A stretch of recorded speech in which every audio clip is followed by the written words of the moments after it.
Call this to order again. We're debating the amendment to Mr. Scott Sims' motion. This meeting's televised. Mr. Comminch had the floor before the votes, and we will return to Mr. Comminch. Just a clarification, sir, forgive me, I don't recall exactly, but you made a commitment to us earlier about advising when we would be suspending this evening.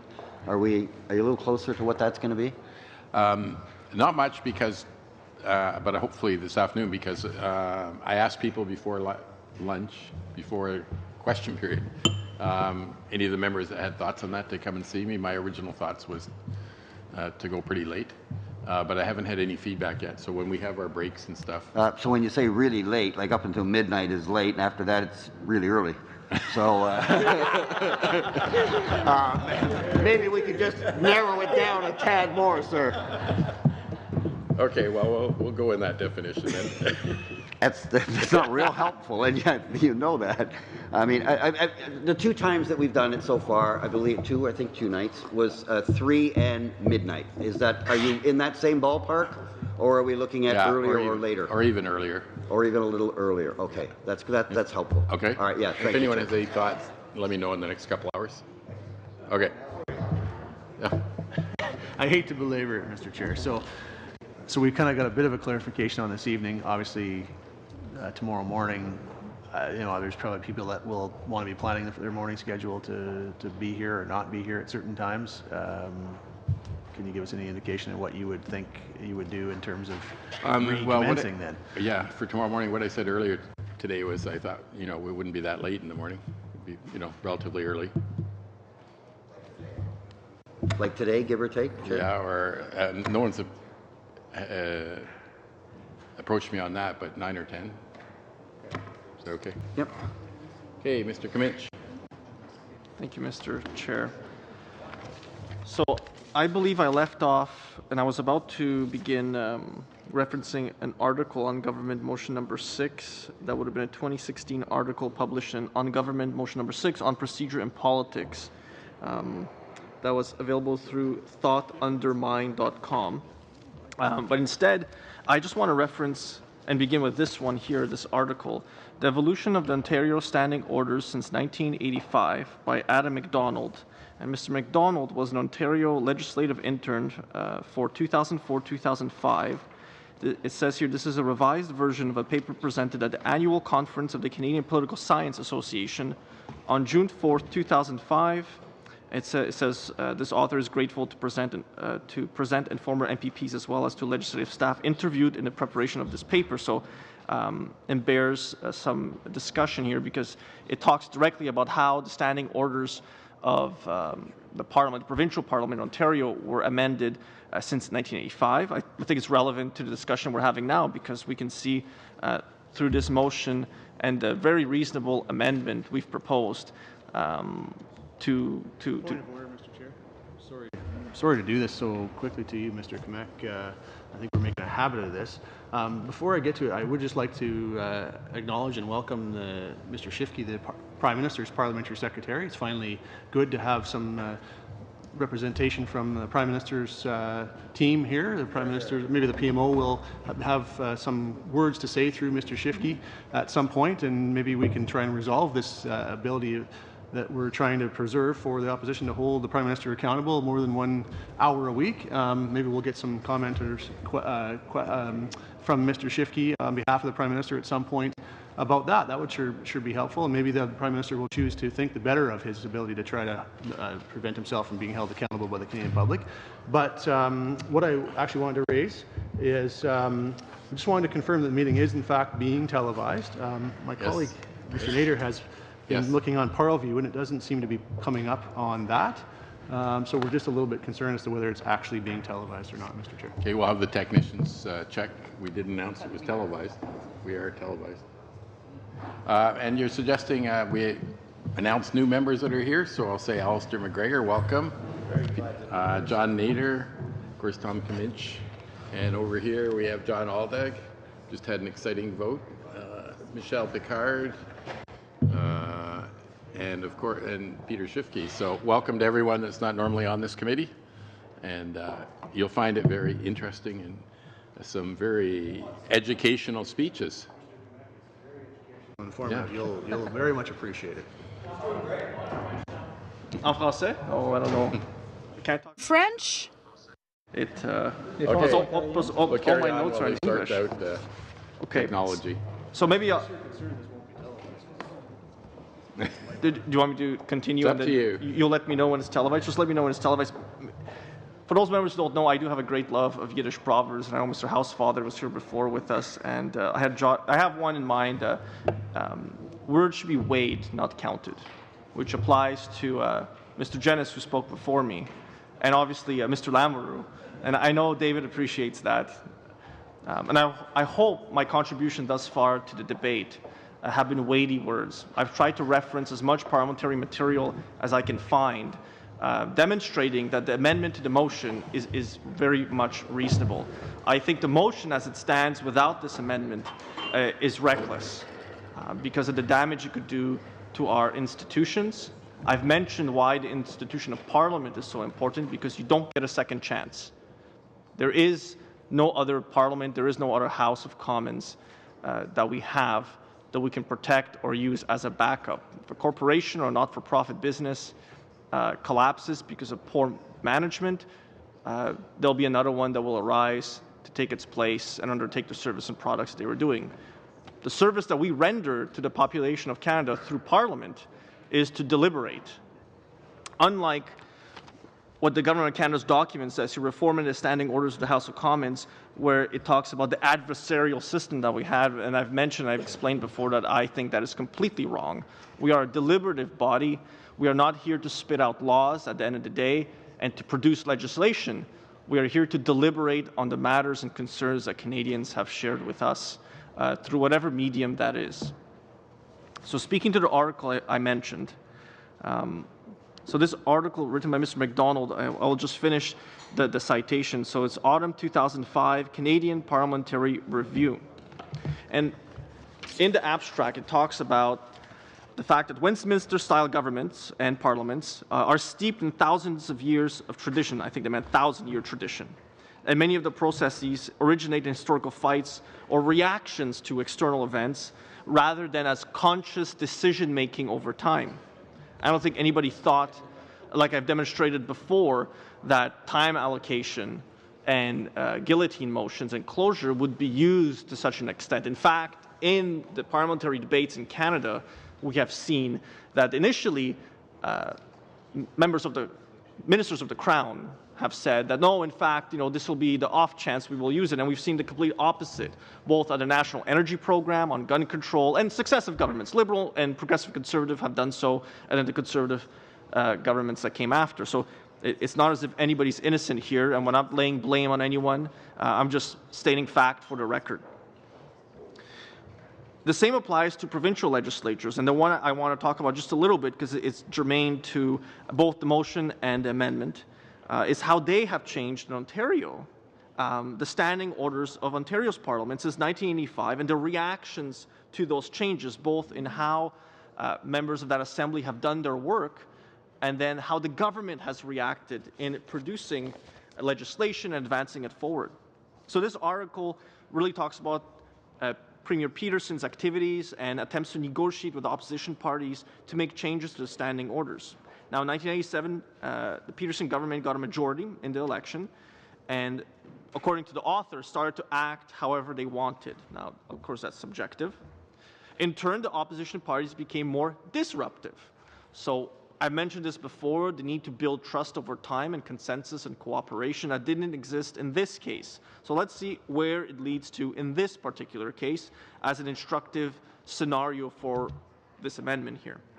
MPP Peter Kormos of the New Democratic Party accused Premier Peterson of lying to the House, a pretty serious charge even here. I have made it my mission never to accuse another member of lying, because it's a serious charge and then causes debate. And I think no member purposefully misleads the House or lies here, I would hope.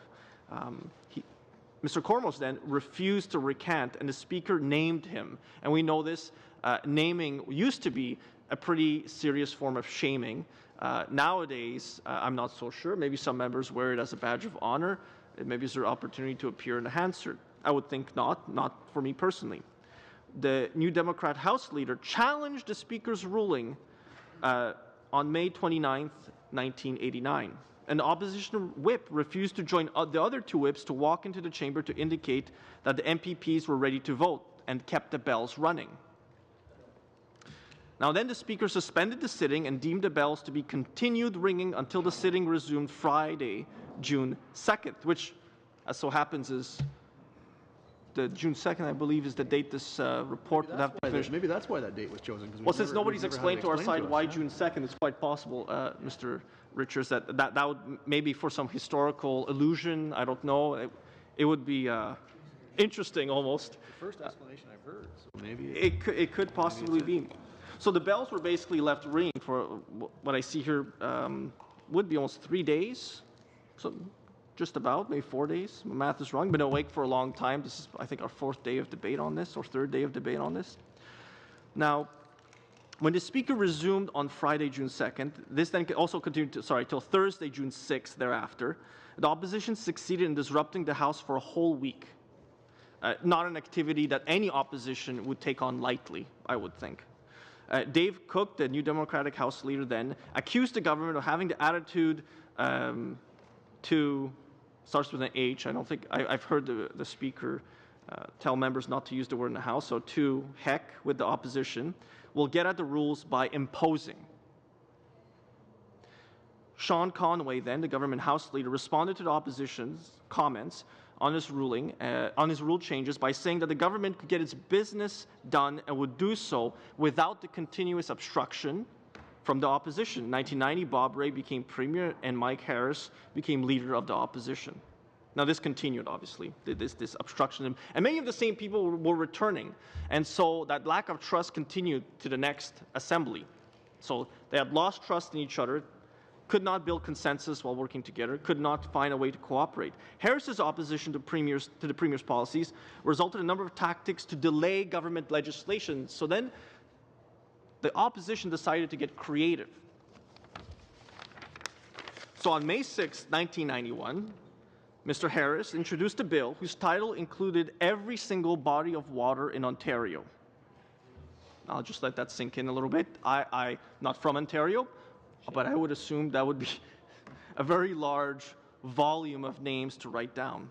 Now, not only did Harris as sponsor have to read it, but also the Speaker and the Clerk had to read it in both official languages. En français aussi. C'est intéressant.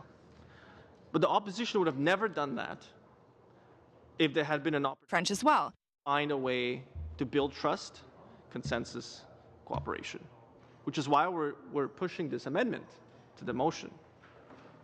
Because we're not saying we're opposed to any type of change. That is not our goal. We're saying, don't shut us down. And I'm also saying, don't shut yourselves down. You're members of the government caucus, working hard to join the executive, I'm sure. However, until such time as you're called upon by the Governor General to join the executive, you should be mindful of your roles as parliamentarians first and foremost. I think it's more important. Now, parliamentary government assumes that the government will get its way eventually, but the opposition parties have the right to criticize and delay business from occurring. The New Democrats brought in some of the most restrictive changes to standing orders, which I think these are the ones that were complaining, not so much brought in. The limited speech and debate time limits were introduced at that time. Limited amount of time for introduction of bills, which is a direct result of Mr. Harris's private members' bills, like the equivalent in the Ontario legislature, Parliament that he brought forward, that caused this extensive reading of all the bodies of water into the record. Provide for time allocation of bills. And in all of these changes, it prevented the possibility of the opposition taking over the legislature the way they had been for the previous 2 years under the New Democrats. And as a result, the legislature is much less relevant. That's the wording of the author. I wouldn't say that about the Ontario Parliament, than it was 20 years previously. And again, this is an article, Evolution of the Ontario Standing Order since 1985. Now, prior to that, I can't speak to the content and the standing orders that existed and the types of changes that may or may not have been considered. But we have an example there where there are drastic rule changes as a direct result of the opposition's activities. But those were the result, those opposition activities to obstruct and delay and be heard were the result of the government, their intransigence, their inability and unwillingness to compromise. All we're asking through this amendment, Mr. Chair, is to compromise. It's a very reasonable amendment that would take a reckless motion and would bring it more into line with what should be and must be the standard practice of this House, which is to seek consensus in this committee meeting. Of all committees that should be able to agree, I think this committee should be the one that should find consensus as much as possible. And this amendment, what it will do is basically say we will study, we will look at the changes, but we want to unanimously agree for the report. So then our colleagues, the New Democrats and ourselves on the Conservative side can come to some type of agreement with the members of the Government Caucus on what types of changes to standing orders will be suggested going forward. And that will elevate the quality and the opportunity of each member of Parliament to represent their constituencies, to edify Parliament, and to steward their seat for the person that comes afterwards. And I've mentioned that before, we are parliamentarians first, where there is no rule, I can't find anything in the Constitution, that says we must pass government legislation, except for those very few where we need to confirm the oaths of office for the members of the Cabinet and pass their budget. That is our main role. The estimates confirming that the government has the confidence of the House and is able to pass a spending bill or successive spending bills in cases of supplementary estimates. That is our core role, is to review how the Crown spends money. And I've been at committees and I've had it said to me, and I won't mention which member of the Government Caucus said this to me, but said that that's not as important as looking at policy issues. And I agree, policy issues are very important, but the main estimates and how government spends is much more important. It's our constitutional obligation. And as the official opposition, in fact, the full title, Her Majesty's Loyal Official Opposition. We don't oppose you because we consider you adversaries. When I mentioned this before, you're not my enemies, you're not my adversaries. We may not be friends, but I would think that our relationship, as we build it over time, will get better, and we can honorably oppose each other, but also find ways to cooperate later on. And we are loyal to Her Majesty. We've taken an oath of office to fulfill our obligations, and it's our obligation to oppose you and to criticize, and when necessary, but only when necessary, to obstruct, when you are being unreasonable or when we think you are being reckless. And we take that responsibility seriously. We would not obstruct endlessly, because any opposition could do that right from the start, could just obstruct from day one and not allow anything to happen. There are many different things you could do in this House that would further delay the activities. But we choose not to, because there's a responsibility with all this power that the opposition has, as there is a great deal of responsibility with the government, both in the Government Caucus and the members of the executive. But I don't see that in this Reforming the Standing Orders of the House of Commons, this document for discussion that the government has put forward. I don't see that. I feel, my personal belief is it's reckless, some of the changes that are being discussed in here, the potential for changes without great details. And that's why this amendment to me is so important. Because moving forward, we need to know and have faith in you as members of the Government Caucus that you will not see your roles as defenders of the executive, but you will see your roles as defenders of Parliament. That John Diefenbaker quote I like to use, the crutch, the speaking crutch he used to have, that appears in his mention in Sean O'Sullivan's book, and I see the gentleman who's a nephew just sitting there behind. I love this Parliament. As a speaking crutch, it's incredible. But he didn't just say it, he believed it. And we should all believe it. So I have another, the article I mentioned at the beginning, I wanted to just briefly note and speak to it into the record, because again, it's germane to this discussion.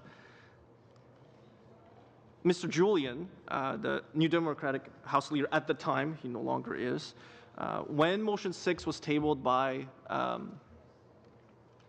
House leadership, I call it a draconian motion that breached the privileges of members of parliament, and that it would put, in his words here, it's a direct citation, all the other members in a straitjacket and limit their rights and privileges. It would deny MPs the right to spark debates on the crucial work of committees. And on the executive here, he said, attempting to set aside those rights and privileges for all MPs other than cabinet ministers. And that wasn't just the belief of politicians, that was also a belief of the media at the time. And I'm going to quote Katie O'Malley here, who said there was an attack on the privileges of the House and that it stripped opposition of their parliamentary rights. Now, I think to the credit of the government, they didn't proceed with implementing the motion. But it wasn't because I think you were convinced of the argument. And I don't mean you, I mean the members of the executive. I think it was more so public pressure. And we're seeing public pressure mount on the executive, on the government caucus, to stop this, to pull the motion off the table, which would then render the amendment obviously unnecessary. But only with the amendment can this all go forward. That's the only way I can see this working out. I think Canadians believe that there should be, if there are changes to be made to how the opposition functions, because these are mostly meant for us, to the official opposition and the third party, and others, the smaller party members as well, the Bloc, who's not a recognized political entity in this House, and then independents who serve on behalf of a political party. This would significantly change the work that they do. And I think that without unanimously agreeing to changes ahead of time, the process by which we will come to agreement, and agreeing to this at the very beginning, we do a disservice to ourselves as parliamentarians. We also do a disservice to Canadians. This is our expectation. Now, on this motion 6, at the time, the motion would have curtailed the ability of members to move certain motions, which they would have done largely for the purpose of delaying the progress of government business. Absolutely true. But the delaying is also an opportunity for us to deliberate and make a point. And that's the only time we have in the House of Commons to make that point, because otherwise the government runs the business. It's government orders of the day.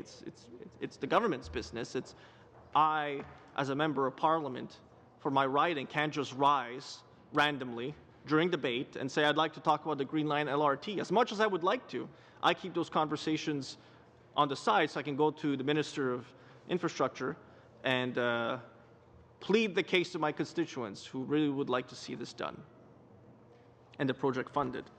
And I think I've taken every single opportunity. I've found him in a lounge somewhere on a plane to raise it very briefly, just so he doesn't forget that it exists. Now, I mentioned this before, but I have a reference I'm going to be using here on parliamentary privilege. We as members have parliamentary privilege, not from the standing orders. Standing orders exist to enable our parliamentary privilege. And I have a very, very brief list here of the rights and privileges and immunities of individual members of the House that we can categorize in the following: freedom of speech, freedom from arrest and civil actions, the exemption from jury duty, the exemption from being subpoenaed to attend court as a witness, and the freedom from obstruction, interference, intimidation, and molestation. That last one is the breach of privilege that was moved last May during an unfortunate incident in the House. Now, those privileges and the standing orders that impact them and encapsulate how they work in the House, and then at committee as well, I think are really important. When the initial changes were done in 1969, and then the committees became more formulated and strengthened, and became the process by which we have substantive deliberative debate, committees became the place where you could have an open debate between the different sides. You could hear out all the different sides and the disagreements they had. They had legislative committees as well to debate specific legislation. You reviewed your main estimates, you made your points there. But you had almost unlimited opportunities to debate. You could move a motion, you could move amendments, you could debate. In the House of Commons, we were then constrained by debate. Efficiency was the original term used. It's used again in this government document. Again, just for the committee's sake here, reforming the standing orders of the House of Commons, the March 2017 document, which was produced, made public March 10th, I believe, March 10th, am I correct? So, This document talks about efficiency, which I've mentioned is all about speed, speeding up the process. We've done that already. But what they're talking about in this document, and what I fear will be done through this motion without the amendment, will be that we will look at pure efficiency, about how much we produce at the end of the day and how much do we hand over to the Senate for its consideration. Now, I think they could be doing more work, I'm sure, and I'm sure I have met lots of senators and spoken to them about the work that they do, and I actually read Senate transcripts now to get ideas on what we could look at. I know even after this, when this is done, I will go back and read maybe a Senate transcript from their Foreign Affairs Committee that my staff will find and say, this is important for the work that you're doing and your interests. But if at this committee, or in any other committee of the House, you limit the debate of members, of parliamentarians, and you as well as members of the government caucus, you will find opportunities reduced to represent your constituents when you disagree with the government. And kudos to those of you who are free thinkers and have voted both against the government or with the opposition parties. It's happened. I've done it as well. Voted against what the majority of my party thought was the right thing to do. But you will find those opportunities reduced or potentially reduced because you may not be here during the entire study. You may miss specific meetings where decisions are made and a report is finalized, and you may not like the final product. What we're saying is, from the beginning, let's get it right. Let's make sure the tools by which this review will be done, the format by which it will be done, is the right one. Get it off on the right foot. When I helped the volunteer policy committees of the Chamber of Commerce sharpen their focus on very specific issues that the membership there wanted to treat, we brought it through. We created a new committee called the Policy Advisory Council. We went through it through consultation with every single group to make sure they understood what this would mean, that this new council would basically not so much direct the work that they were doing, but choose from the areas they thought were important and then bring it back up to the board of directors of Parliament to make sure that these were issues of immediate concern to the broader membership of the Chamber. That's a good model for the Chamber. It's a consensus model. It's a model that's built on trust, where staff members and members of the executive on staff at the Chamber serve as go-betweens to inform members. What I see in this document here, though, is an attempt by the government to dictate to parliamentarians what you shall consider and what you shall not, because, by omission, you can say what not to consider. And I've said this at the very beginning, is that this is so broad and there are so many substantive things to discuss. You could break this down into several studies that could take a year or two or three, potentially beyond the next Parliament, for a new group of parliamentarians to consider on whether this is something they truly want to implement. And again, I would look towards the veteran members, the more experienced members, who understand the traditions and the customs of this place, who are, in a lot of ways, mentors to those of us who are new, who are rookies. Because although we can understand the standing orders, we can read them and comprehend them. And Mr. Nader, to my left here, has probably memorized all of them. And there's pictures of his kids memorizing the standing orders of the House. I'm sure that's their bedtime reading, too. We understand the standing orders in the way you can read a book and understand what you've read. But to really comprehend them, you have to experience them. And that experiential learning is not something any new parliamentarian can just do like with the flick of their fingers, just flick on a switch. And I have depended on the committee chairs at times to explain to me the rules. And I make a point of clarification. I ask questions. And I've had, like I mentioned, Tom Lukivsky, who's the chair of one of the other committees, has explained to me how to be a good parliamentarian in committee, which is different than in the House. I think those are important to remember too. Will those disappear in this model? How many standing orders will be changed at the end of this? And how will these potential changes impact the work that we do? How will we experience the changes in the work, in the day-to-day activities that we do? Will there be opportunities to talk like this back and forth? Or will it all be scripted again? The House of Commons can be at times scripted. When I started in this House, I would write all my speeches because I didn't have the confidence to speak off the cuff. Now I feel perfectly, as many of you have experienced over the last few hours, I feel comfortable just talking from the top of my head. But that took me about 1.5 years to get to this point. And I did conferences before, and I've spoken, obviously, at rallies, and we all have done this at some point. But those are different than speaking in the House of Commons, where you know every single word that you say is permanently recorded to the future. And there are some very not edifying things that have been said in the House that if you look far back enough, you're like, wow, my predecessor said that? Kind of a jerk. And there's many, many, many such instances. So, like the Yiddish proverb I've used, I weigh my words carefully. I don't count them. If I don't need to stand for 10 minutes to make a speech, I don't stand for 10 minutes. And I've mentioned this. We can do a lot of things in the chamber and in committee by unanimous consent and by agreement when we police ourselves. And at different times, we are better and worse at it. And again, if I don't need to speak for the full 10 minutes, I don't speak for the full 10 minutes.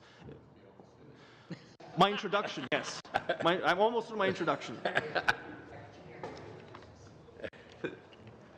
I'll actually go back to the outline in a moment, because I think I finished the first part. But I think that's a really important thing to remember during the debate on this amendment, because this amendment will allow us to do that, will allow us to continue this. This amendment doesn't shut down the main motion. It doesn't say don't do a study. It says please respect us as parliamentarians, and likewise we'll respect you as parliamentarians. The last thing I just wanted to mention from this article here, because it mentions the United Kingdom, and that's an example used here too. The United Kingdom has a second chamber where they do other debates, where they move it in order for efficiency's sake, again, which in this case is faster. In the United Kingdom, at least 1/4 of government bills will start off in the House of Lords, which of course frees up more time for the Commons, and it avoids the problem that we have in our Senate, that they have, in this article, next to nothing to do, which I think is incorrect. I think the Senate has plenty to do, and does plenty right now. They have plenty of bills to study, and they've been much more active creating their own bills, public bills.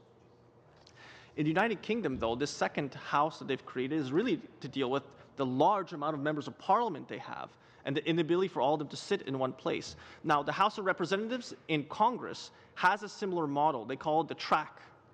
So you can actually enter the House in Congress in the United States and declare to the Speaker that you are speaking on a different bill than the bills debated previously. That's potentially something the government caucus and the executive might want to consider as a suggestion, but that you can't introduce in the span of 45 days and just decide. That is a substantive, huge change to how this chamber functions. So is setting up a second chamber, which I would not like to see done either. And again, this is my personal view, is we already have too few members participating in debates as it is right now without opening a second chamber in order to deal with other issues. I think what we should be doing is, through any type of standing order change, should bring more members of parliament back to the House for debate. And I have experienced excellent debates when there are a few more members, when there was a back and forth with them, where we didn't use the full 10 minutes for Q&A on a 20-minute speech, where it was very short, to the point answers, and then the banter back and forth. I've enjoyed it too. I've had Mr. Lamoureux come down to my side to explain to me what he was trying to say, or to explain to me I'm wrong on a specific point. And it's an educational experience for me. That's fine. And I've done it to him as well.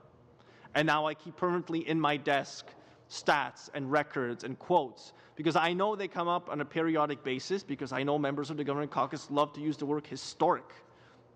It's been overused. Historic commitments, historic investment, everything's historic. Historic filibusters. Can't waste a good historic moment. Now, motion number 6, on this last point, and I'll stop talking about this article. There was a reference made to that the motion was denying the right of MPs to debate committee reports, because that's one of the things that the government, I guess, had wanted to do. Now, the motion did no such thing. It simply stipulated if a member called for concurrence debate on a committee report, because committee reports are only debated if a member requests such a debate, there would be 20 minutes of debate, then the debate would be adjourned, and the debate could be called again at a later time. Now, this may seem like a good idea, But again, it robs the opposition of opportunity for others to participate in it too. Why only one member? The model we have now allows for multiple members to participate. And I know, and I personally experienced this, I don't track what every single other committee does. But I do have my staff, on occasion, get me the report of the Natural Resources Committee, just so I can see what the recommendations were, who the witnesses were they spoke to. Because sometimes I do get constituents tell me, or stakeholder groups tell me, did you see this report? So now I just keep track of them. So I have them handy in my office or a link ready to go so I can read them. And my airplane reading, and in my case, I have to use an airplane to return to my constituency, is to do just that, is to read those reports. Now we should be able to debate that, and it should just be one member. Opportunity should be given for others to participate in it too, which is why motion 6 was considered, again, in quotations, Mr. Julian called it draconian. I don't know if you can term it that way, but that was the opinion of another parliamentarian, a parliamentarian with experience in the House. And I will probably never agree with Mr. Julian on very many issues of substantive policy, but I will agree with him on issues of parliamentary debate, I think. I think we can find common ground, and we can, although we haven't spoken as much, now he sits much closer to where I do, and so maybe we can have that debate and amongst ourselves in private and build that trust and then find a way to cooperate on future issues. So you've heard me mention, Sean O'Sullivan and Diefenbaker, and his great love for Parliament and what he considered the substantive work that it does, debating motions like the one we're doing today, producing reports, reviewing how government spends, making a point on behalf of a constituent, rising the House to name them. And in that case, I think that's a good thing. When you can speak on behalf of a constituent who has a very specific issue and either ask the government for action or get other members, maybe the government caucus, the opposition caucus, to rise and congratulate them on an activity or a success or an achievement. Diefenbaker used to say, I have always been a House of Commons man. I think that's important to remember, and all of us should look to the House of Commons as the kind of the ultimate deliberative body. We should all be House of Commons men and women, to edit his original one. I mean, the last thing I'm going to mention about Sean O'Sullivan, and I'll stop mentioning his name, he was the one to move the private members' business, a bill that made the beaver a national symbol of Canada, seconded by the Right Honourable John Diefenbaker.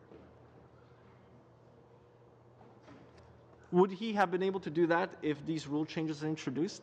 I like private members' business, genuinely. I think people bring forward ideas, and you can learn more about an individual member's interests and passions by the types of private members' motions and private members' bills that they produce. I'm just concerned that private members' business, as it stands now, there's not as much substantive debate. We have 10-minute speeches that we give. Sometimes we use the full time, sometimes we do not. Maybe there should be a Q&A. Or maybe there shouldn't. Maybe it could be restructured in a way where there is more back and forth between members for a discussion. I can't tell you what the right or wrong answer is on that one. What I can tell you, though, is if you get rid of Friday sittings, there'll be that much less time to consider them. Or, like Mr. Sims has said, and his view would be to have a full day, potentially. But I just heard the House leader on the government side say that we could reapportion the days in her answer to a question period, which is not the same what Mr. Sims said. And I appreciate that we can have individual ideas about how it should be done. I personally think Friday sittings should be as they are, but perhaps you could change the way it's done. More private members' time. Maybe it should be all private members' business. Maybe it should be a time for a specific committee or two committees of the House to take their work straight into the House for it to be debated openly. Now, I don't know. That's just a suggestion. But it's a suggestion that would take probably more than 45 days to consider. And it would be a substantive change to how we operate as parliamentarians, to have committees then go. Committees would need to prepare, individuals would need to prepare. Would it be a debate on a motion? Would it be a debate on the types of reports you want to do? The reports are typically considered in camera before they're produced. Would it be just on the committee report, potentially, for a full day debate on it? All of these types of changes to the rules have to be done with our amendment passed in order to be considered. I personally view the short timeline of this study is too short to consider something so substantive as changing how we treat a Friday in this House. And like I've mentioned before, there's a lot of ideas that are being pitched in this modernization of the standing orders of the House of Commons by the government, which I've mentioned, I think is the wrong way to go about this. It should come from parliamentarians to the executive, saying this is what we think, how we think we should change the system, not for efficiency's sake, not for speed, but to be able to deliberate in a better manner and to improve the House of Commons debate, to increase participation of members, which I don't think I see here very much of it. It talks about convincing more people to run for public office. Now, to be honest with you, I did not reread the standing orders of the House of Commons before I chose to run for Parliament. I did not reread them to make sure I actually understood in full what every single standing order allowed me or disallowed me to do. And it bore no relationship to my decision to run or not. And I think a great many people do not read the standing orders before they decide to run. Now, perhaps they should. I don't know. It might help them establish themselves into the role and be a better parliamentarian. But they give us the book on the very first day, and we're told to read it, and it's kind of like you're in your first university class, or you've just walked into the technical college, and the master electrician comes up to you and hands you the code book. Read it, understand it, and then come back to me. But I think the standing orders, it's a communal ownership. It's an intergenerational ownership. They don't belong to you as members of the government caucus. They don't belong to us as opposition members. They belong to all of Parliament. They all definitely do not belong to the government. The government cannot dictate to us and tell us that we're too slow in passing their legislation. We are working as fast as a deliberative body can and should work. And it's not my fault they haven't tabled all that much substantive legislation. And they have some, which have been pretty substantive, and I would have wished to have more debate on it. But the executive being able to move forward legislation in a speedy manner, what they believe speedy, is not our responsibility as parliamentarians. What we're doing now and having this debate is our responsibility. It's our constitutional responsibility to debate and to deliberate and criticize and find opportunities to amend and improve, just like this amendment is our attempt to improve the motion presented by Mr. Sims. That's all it is. And again, to the point I've made repeatedly is that Parliament cannot fail. There is no backup. You only get one chance.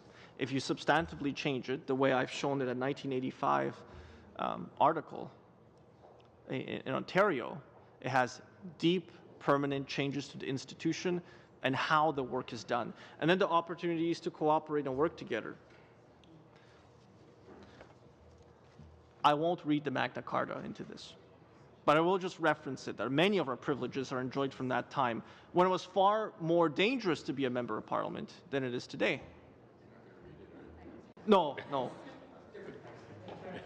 In French, that if I can find a transliteration, I might use it. But it was far more dangerous before. In fact, I believe the first few speakers who were elected by parliamentarians to sit as speakers, Mr. Chan is making the motion, did not keep their heads. They displeased the executive. So in a more symbolic sense, don't behead the opposition. We're not your opponents. We're not here to displease you. We're just here to raise the point that we're stewards with you in Parliament. You may be on this side, and you may then find the rules not as pleasant when it's someone else using them against you, and I would not be the one to want to use them against you. So I think the best opportunity for us is to find a way to pass this amendment on the motion, and to proceed with the study, and to build that trust, which I believe this committee did have before. And it grants us an opportunity then to debate these things, potentially, but come to unanimous agreement on what actually goes forward. And the committee is always free to take up afterwards another study, another series of studies. This is probably the most important committee of the House. maybe public accounts rates very highly second. Joint Standing Committee on Scrutiny of Regulations has a disallowance clause. The member to my left, Perth Wellington, is looking at me with shocked eyes. I'm sure he has a favorite committee that he wants to reference. So, as another idea, we can always agree that any member who disagrees with the proposal, that he be stricken from the discussion. I know that's been mentioned before. And that's basically what our amendment says. If we have problems with a change you're trying to do to either how standing orders work, a provisional standing order, new standing orders, sessional orders, special orders, or to create or revise the usual practice of the House, I think we've covered off everything that may potentially be changed. We're just saying, give us an opportunity to keep things as they are and consider it some more. There's nothing wrong with further consideration. Delay is not a bad thing in Parliament.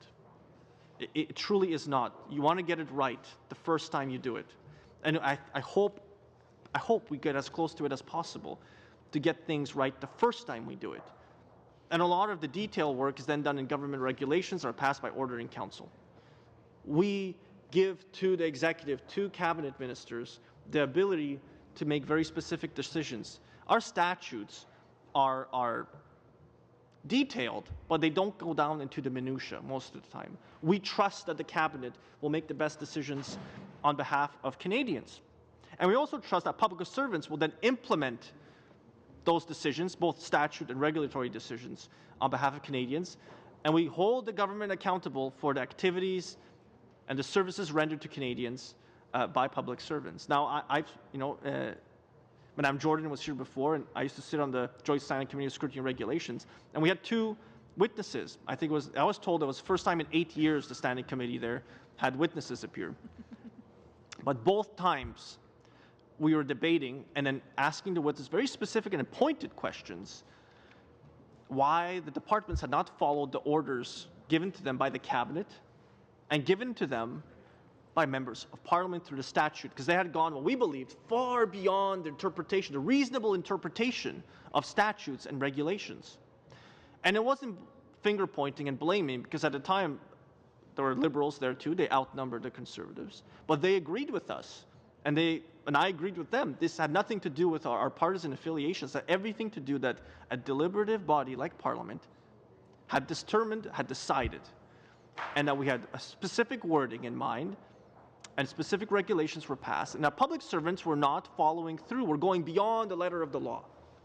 And it was an opportunity for us to question them, to debate back and forth, and to make to them the point that they had gone beyond what Parliament sought to do through a statute. Will those opportunities disappear? Will they go away? How will these joint committees with the Senate work then? That's my worry here. If we program too much of the activities at the committee level, will I have that opportunity, if I rejoin that committee, to question aggressively, if necessary, a public servant or stakeholder group that comes to present before me?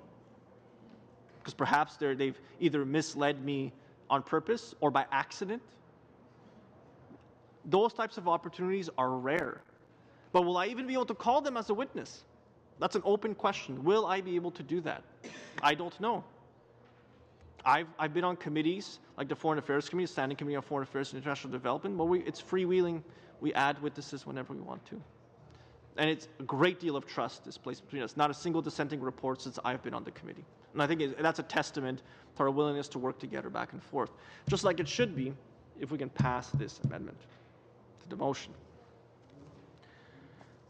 A lot of the proposals in the reforming the standing orders of the House of Commons the government is pushing for would be termed historic. Transformational change, in fact, is a word I would use, because it would transform how this place works. And I mentioned this before, that faster is not better. More efficient is not necessarily something we should seek.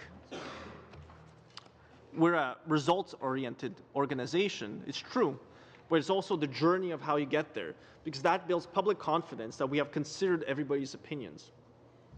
And when you have time allocation and when you shut down debate is one thing.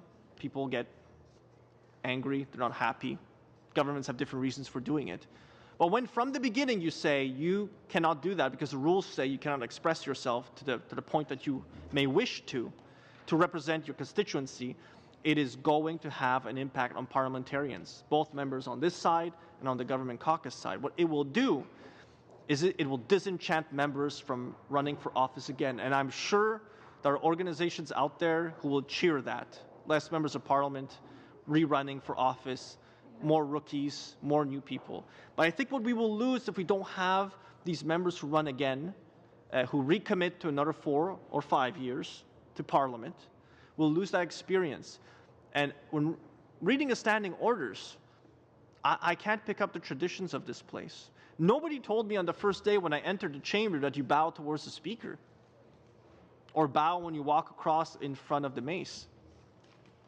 They just told me don't walk across the box, like traffic light signals. Very important. I almost saw a member of the Liberal caucus accidentally pass through not thinking, and I've done it once myself, almost stopped myself. But nobody explained that to us. You only pick that up from the members who have been here longer, who like spread the news, almost like preachers of Parliament's traditions. And that's how I've learned the respect you should hold to the mace, to the Speaker's chair, to the institution that we're in. And I'm just worried that this motion is too reckless without amendments. And I know at the beginning I mentioned I only had a couple of points and I would go through about 36 sub-points to each of my main points. About halfway through the first bullet. The decorum in the House is governed really by just a handful of standing orders, if that. And they're very, very broad. They're up for interpretation. And we rely on the Speaker and the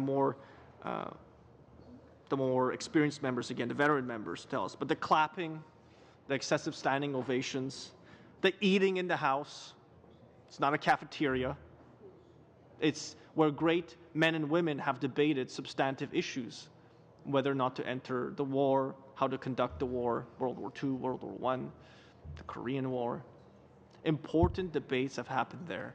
And I know in other workplaces you can work at your desk because you don't have time to leave anywhere.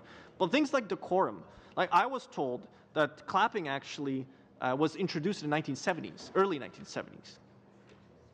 And it was introduced because members used to thump their hands on the desks and cause the microphones to pop out.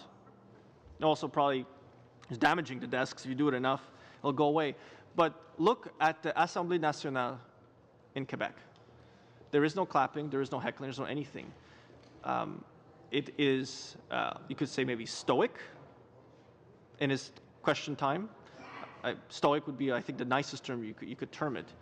But it can be boring. Now, I'll say one thing about question period. It is not boring. It is not boring. Neither is question time in the United Kingdom. It is not boring. Questions go fast. You have to listen to the answer. And a good minister or a good parliamentary secretary will be humorous, will give a direct answer and a substantive answer, and actually answer the question. And I think that's all opposition members are really looking for. It's like, we're not looking to catch you on an error or anything. Well, what we want is a substantive answer. And it can be a short one too. A simple no or yes would suffice at times.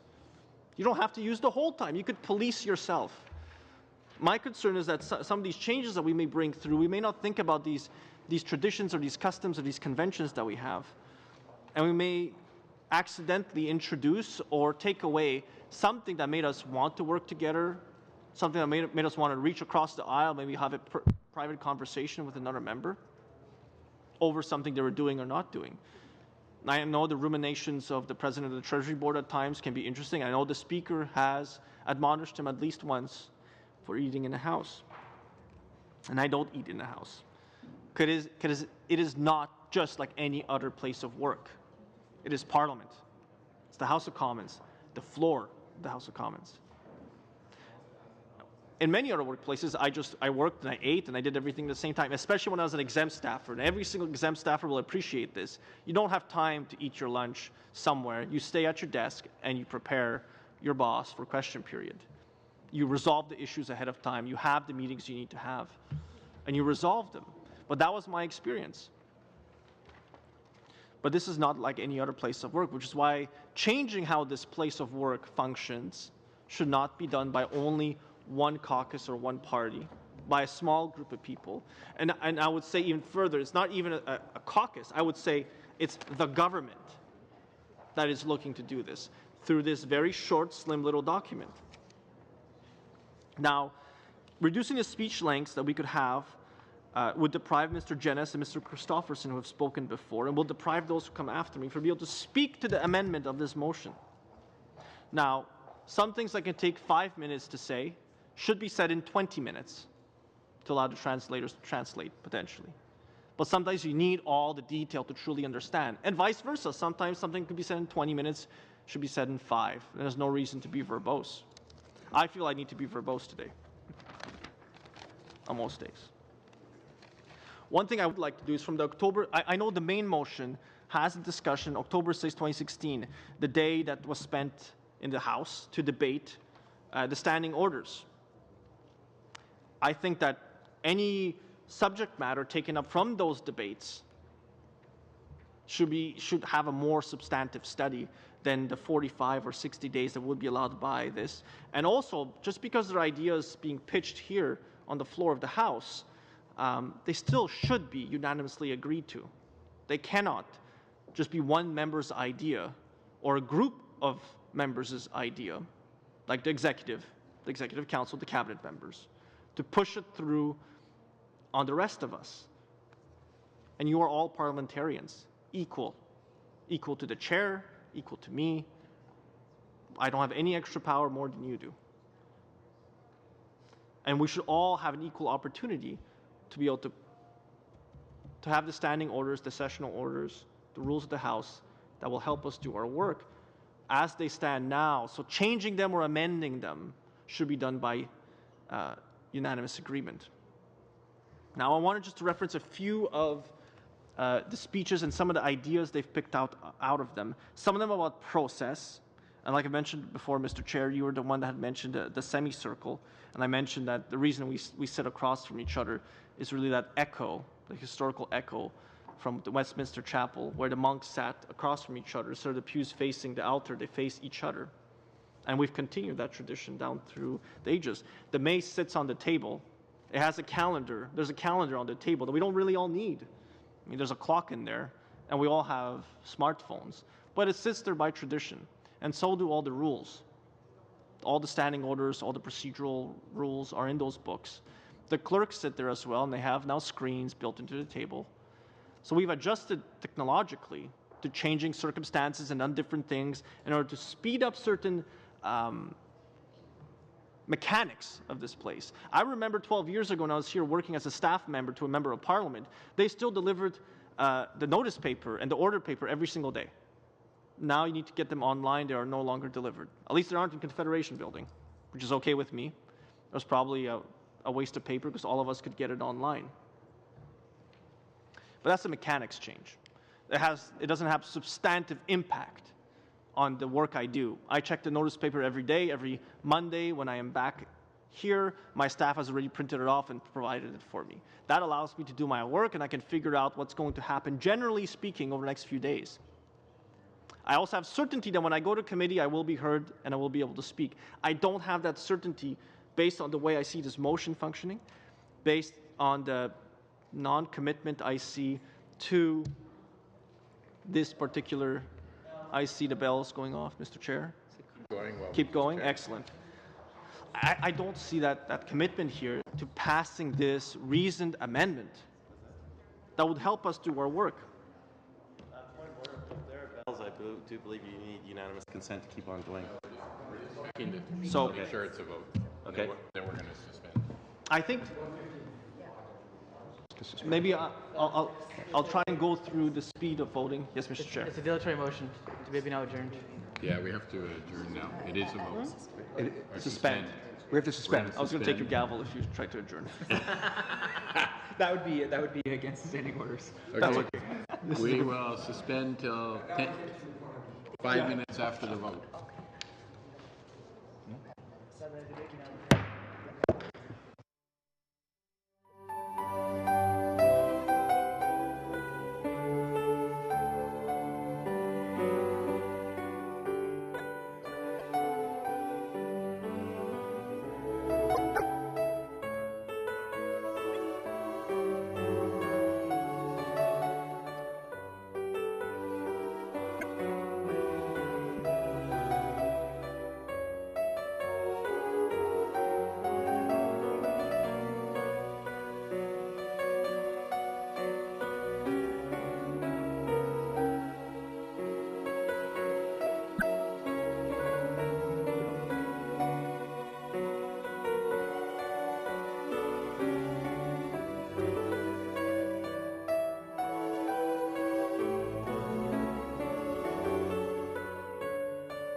We're resuming discussion of the amendment to Scott Sims' motion. Nous sommes télévisés. Monsieur Kimmich, Monsieur le Président, merci le beaucoup. plafond est à Donc, toi. Thank you, Mr. Chair. I'd like to pick up where I left off. I'd like to discuss some comments that were made by members of this House on October 6, 2016. I'd also like to talk later about another article that was in the Canadian Parliamentary Review and on page 42 that I'll talk about what the Ontario Parliament did and about obstruction from the opposition and what happened at the time. that happened October 6th because, again, there's a reference to it in the motion, and I think we would greatly assist the committee if we passed the amendment that we've proposed, the very reasonable amendment that we've proposed, in order to be able to follow through with some of the ideas and study some of the ideas that have been discussed by other members of Parliament before us. So on, for instance, electronic voting. I know you, Mr. Chair, mentioned electronic voting during the debates, and I'm looking at the Hansard page 5,557 on that day. And there's a brief discussion here, you know, if we could have buttons on our desks that would speed up the vote, especially when we have successive votes to do. But those often happen because we're having a recorded vote. And you've heard me mention at the very beginning, maybe a few hours ago, S-201, the Genetic Discrimination Bill, when members of the executive, members of the cabinet rose to have a recorded vote after they had already lost the vote prior that had indicated the will of the House, I believe, to pass the bill. And we could have done it on division, when I said those two most beautiful words in parliamentary history, historic words. On division speeds up the process. If we police ourselves, we don't need electronic voting, whether voting on a BlackBerry or an iPad or switches or dimes or ballots cast. If we police ourselves and only ask for recorded vote when we absolutely must, I believe we could gain from it. And it's happened at committees too, where committees I have been on have just done things on division. And not just committee reports, but when there's a disagreement that's profound and the two sides can't agree to it, but they choose not to go with a recorded vote. I think I have asked for one recorded vote at a committee one time in all my time serving on them. And every single other time we just agreed to disagree. So we can agree to disagree without being disagreeable. And I think many committees succeed at doing that. So on electronic voting, I would hope that whatever the committee may or may not study in the future balances the speed of voting versus understanding what you're voting on. And I know it's a challenge in the House to sometimes hear what the Speaker is saying or to fully understand exactly the motion we've been called to the House to vote on. Some of the motions or bills, you know ahead of time because we get our notices and it's easy to plan around it. There are on pieces of legislation on different stages that will be moving on to committee or it's a report stage. And it's a fairly simple exercise to understand what am I voting on. But at times, especially when it's an estimates or business of supply votes, it can be difficult to hear the difference between C40 and C41 is minute. And the speakers do have to read through it quite quickly and you could miss it.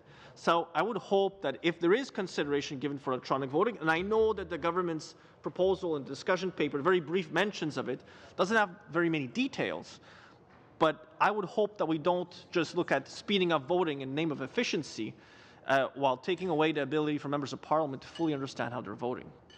I think the changes that have been introduced in the past in order to vote from the backbench to the front are good. They're positive changes. I think very many of us then can look at our colleagues around us, how they vote. I know I talk to my colleagues before deciding how I vote, and when I choose not to vote with my party and my caucus, I let them know. They know how I'm going to vote because I informed them ahead of time. I'm sure the government caucus, the members opposite me right now, do the same thing. You have discussions and you talk amongst yourselves and you inform those you need to. No surprises, I think, is almost like a slogan here in Parliament, but I think it applies to all of us. We don't want to surprise our colleagues. We want them to know how we're going to vote. It shouldn't be much of a secret. And people ask me how I'm going to vote on a particular motion or bill. Typically, I tell them exactly what I'm thinking. How am I going to vote, yes or no? And I have no problems conveying that. But I got to know what I'm voting on. Sometimes there are last-minute amendments being proposed or report stage amendments that I would like to be able to read out more carefully. I'm not opposed to electronic voting, but just what does electronic voting mean in this context? I do have potential issues with. Another comment that arose, and this is Mr. Dubé from Belleuil-Chambly, who said, this is certainly something that we should include now officially in the standing orders, barring certain exceptions that can come up. It is something we can easily formalize and seems to be something that already, despite being relatively informal and based on the motions that we have to adopt every single time through unanimous consent, has that consent. Why not make it formal and avoid having to do it every time? And he was talking in this context about the personal situations, the grueling schedules that we all have to go through. The votes being moved till after question period, I think is a good change.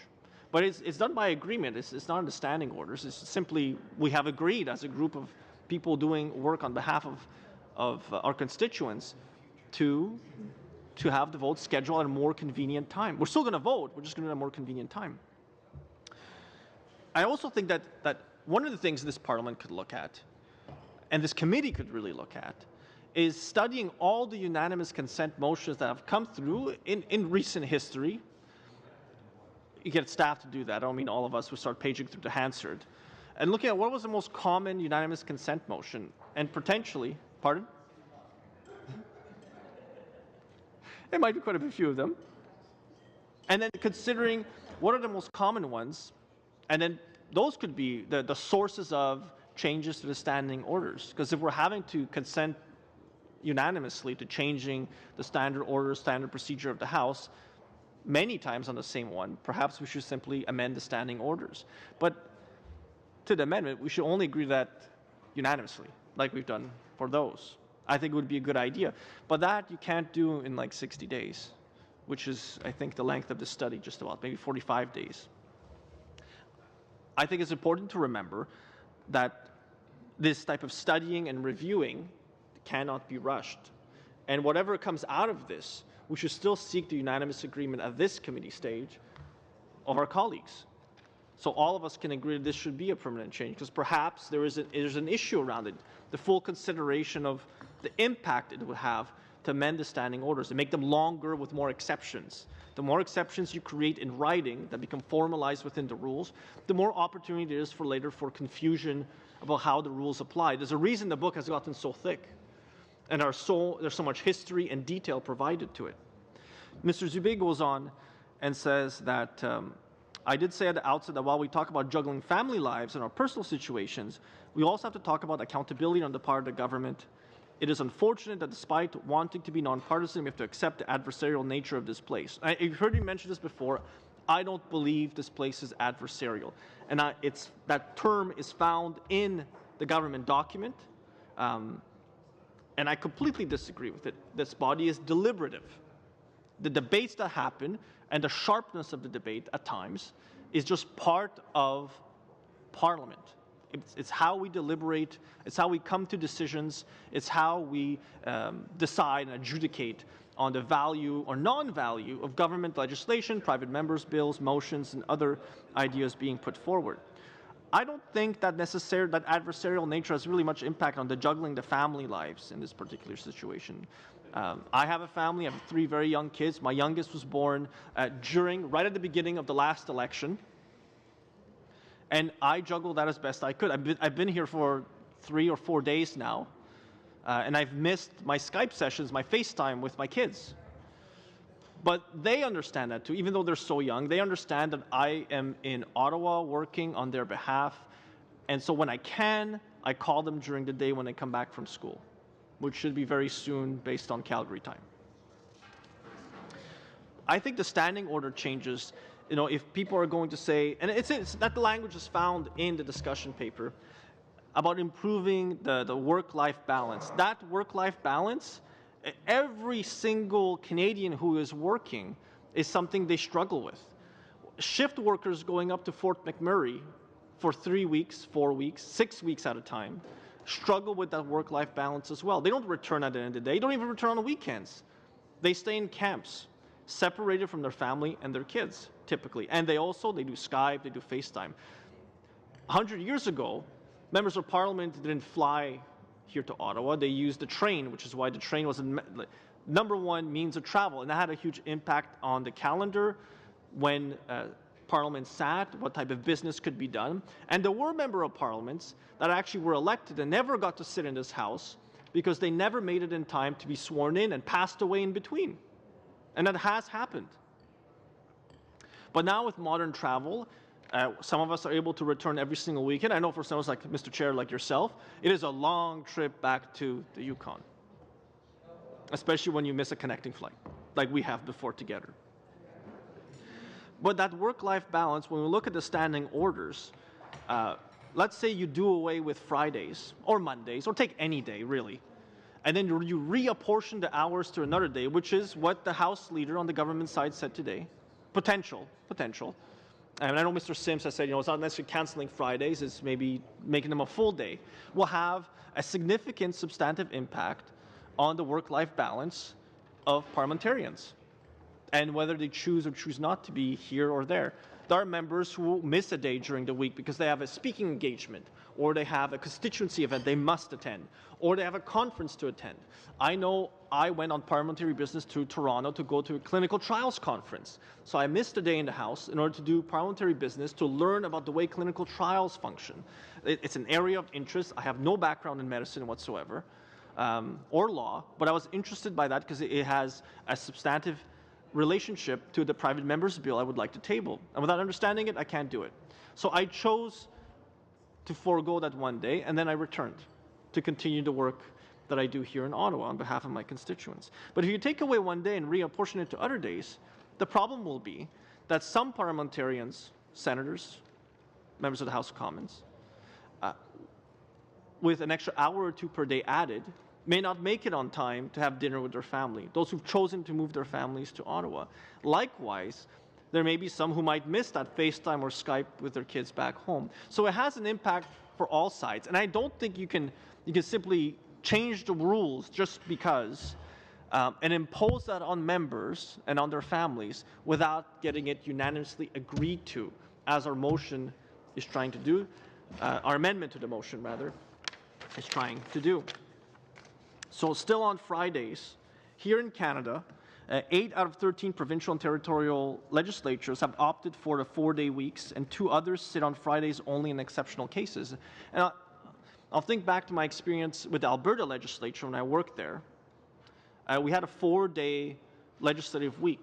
What would happen is, near the end of the session, we would have to add late sittings every single year, because at the initial beginning, and this is, let me remind you, this is with a majority progressive conservative government at the time that had been there for 44 years, with experienced members who knew how to operate within the confines of their standing orders in their House. So, and what happened at every single session, end of session, is they added late sittings to add in the required hours to pass the required pieces of legislation. So I would not want to see that happen here, where we would have to return to late sittings once again, something that was a common practice in the 50s, and I believe still the 60s, and I could be wrong, I stand to be corrected on that. I would not want to see late sittings again. And 90s, I see Madam Mendez, so in 1990s had late sittings as well. But that would not be an improvement to this place. Like, I don't think that members who are sleep deprived, debating into the wee hours of the morning, can make and have deliberative debate, the quality debate that we could have at 10 in the morning. Now, the other thing about the Alberta legislature, too, is they start much later than even our parliament does. And some of these things could have changed with the new Democratic government, which is there provincially. Again, just speaking to my experience from about 5-6 years ago. So those types of changes should not be considered in a rush. Because again, the sessional calendar that we have, that we pass down, that we come to an agreement on, between the House leaders and I believe the whips as well, is trying to reach that consensus amongst them. And we could get consensus here at this committee if we agreed to pass the very reasoned amendment that we've proposed in the motion. Consensus to move forward and then study. I think the study period is still too short.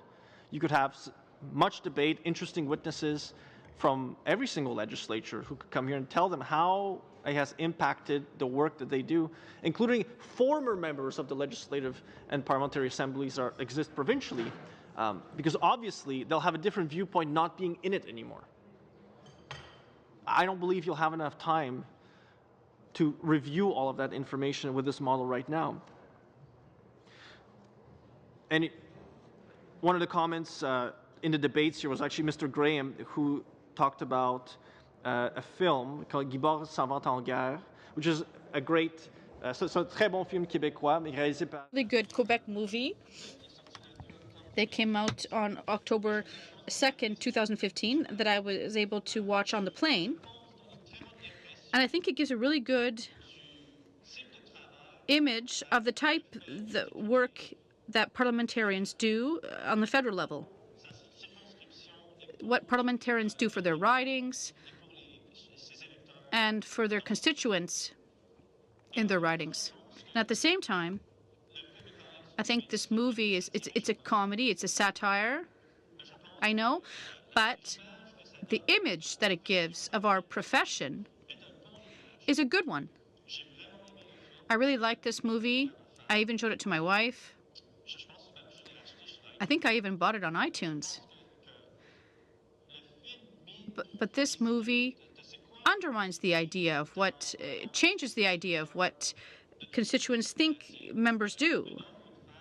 A man or a woman who fights for their riding for the constituents. People think that's what we're doing here. But Mr. Guibord in this movie tries to understand how to represent his constituents and people in his riding. He has a lot of conflicts, family conflicts, interest groups, and his biggest conflict is to figure out how he's going to vote, whether he's going to vote yes or no to go to war. What's interesting, and I see here that kind of goes on, I understand it's filmed in his riding, so I'm guessing you're doing a little bit of free press there to the movie. It's a great movie. And he says here, it's a pretty accurate description of the riding. I know we were talking before the committee that it is a pretty accurate description. Second most beautiful in Canada. After Pontiac. Oh, nice one. Second most. That's But I think the movie edifies the role of a parliamentarian. I think that's what we would all want to think our constituents think of us. That's the role that we do. The challenges he faces are the challenges I think most Canadians would hope that we have. That this is not an easy job to have, both for family and both for making decisions about how you vote. Because at the end of the day, that vote, it is the most unique thing about our job, how we vote. And not just for the recorded votes, the rising and sitting down for recorded votes, but the fact that the substance of our work is to vote. And I'm afraid that with this motion, without the amendment, some of the changes to the special orders, some of the changes to the standing orders, the provisional standing orders, could result in us not being able to have a vote on certain things, being unable to have an opportunity to speak on behalf of our constituents to the fullest extent that we may want to, or to move a motion at committee in the way that we want to, perhaps a dilatory motion, perhaps not. And that's my concern, is that without this, some of us may lose our ability to represent our constituents to the fullest. Sometimes that requires you to do things that obstruct others and slow things down and make this place less efficient. But again, that efficiency concept, as I mentioned before, is all about doing things faster. I see Mr. Sims is enjoying that one. Sorry, I just have this habit of this. It comes out once in a while. My Comes out apologies. once in a while. Yeah. So collectively, we know that there has to be a government legislative agenda. So the opposition's job is always to react to what the government is doing. You set the agenda. So you, in the sense of the executive, not you individual members, because you are members of the government caucus. It's ensuring the balance, both in which bills are considered controversial, and understanding which ones need more debate, which ones could use less debate, and how can we afford additional debate, and what are the mechanisms by which both the government and the opposition can let it be known that it chooses to have more debate on a particular issue or wants to have that debate. If you introduce programming like this proposal has in it, without sufficient review, without sufficient study, and I believe without sufficient witnesses coming in, I'm afraid you will not strike that right balance, and you will lose as parliamentarians, not as members of the government caucus, won't be maybe likely in this parliament, but in the one after this and the parliament after this one. There are bills that are not controversial, and we've seen this here in this House, our ability to pass bills like the Marrakesh Treaty Bill quickly before the House, because we were in agreement. The contents we agreed with, the principles we agreed with, and when we do, we move it forward. Likewise, debate has collapsed at times on particular pieces of legislation, like on C6 in the House of Commons, because no member chose to rise and speak to it and wanted to debate it further. And then it simply proceeded to the next stage in the House. So we don't have to be a genius to realize that any member, a single member, can cause a lot of havoc for any government or the opposition on any bill. What we do need, though, is a sense of cooperation. And I think that cooperation is what we can build at the committee level especially. That's why we didn't, simply vote against the motion. We proposed a reasonable amendment that would improve the original motion that we can then move forward with on the contents of it here. And I still believe it's reasonable. The contents of our amendment are pretty reasonable. We saw with C14 the government used time allocation several times. And on that particular bill, I disagreed with time allocation being used because it was an issue of conscience for many of us. And our constituents, many of them, thought it was an issue of conscience. But that bill in itself was a response to a Supreme Court decision. So we as parliamentarians were being asked by the government to respond to it. And that was their proposal to implement what they thought would be a means of abiding by the strictures of the Supreme Court decision. When we are free then to deliberate in the fullest extent possible on behalf of our constituents. But I think that time allocation was an error to be used in that situation. But again, that is a call of the government to make. There was some debate, and in my opinion, not enough debate. And then at the committee stage, I'll give great credit to the chair of the committee at the time, Mr. Housefather. He let it be possible for every member there to have their amendments be considered. I know he gave me consideration for my amendments that I proposed at committee. To his credit, he allowed me that opportunity. I don't know what the outcome will be of this report, and nor should I know. There should be a study of some of these ideas here, are ideas that have been debated before to changes to the standing orders. But I would caution you about changing the way committees work too readily, too quickly, and surrendering your rights as parliamentarians to be heard at committee. We moved it from the House of Commons in 1969 into the committees to have free-willing debates, to move from generalists to specialists on specific issues. If you allow the types of rules that exist in the House of Commons to be moved into committee, you will lose on that. You will lose the ability to differ with your party when you need to be independent thinkers in general, because potentially there could be limits on the type of debate that you could have, to be limited types of motions you could put forward. They could program the committee so it works a certain way, and when every member has spoken, it simply moves on to the next stage.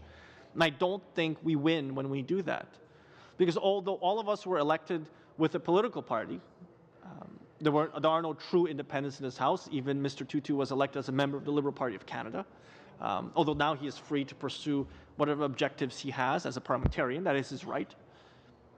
I don't think it suits us to change the way these committees work so readily and so quickly without getting unanimous agreement amongst ourselves.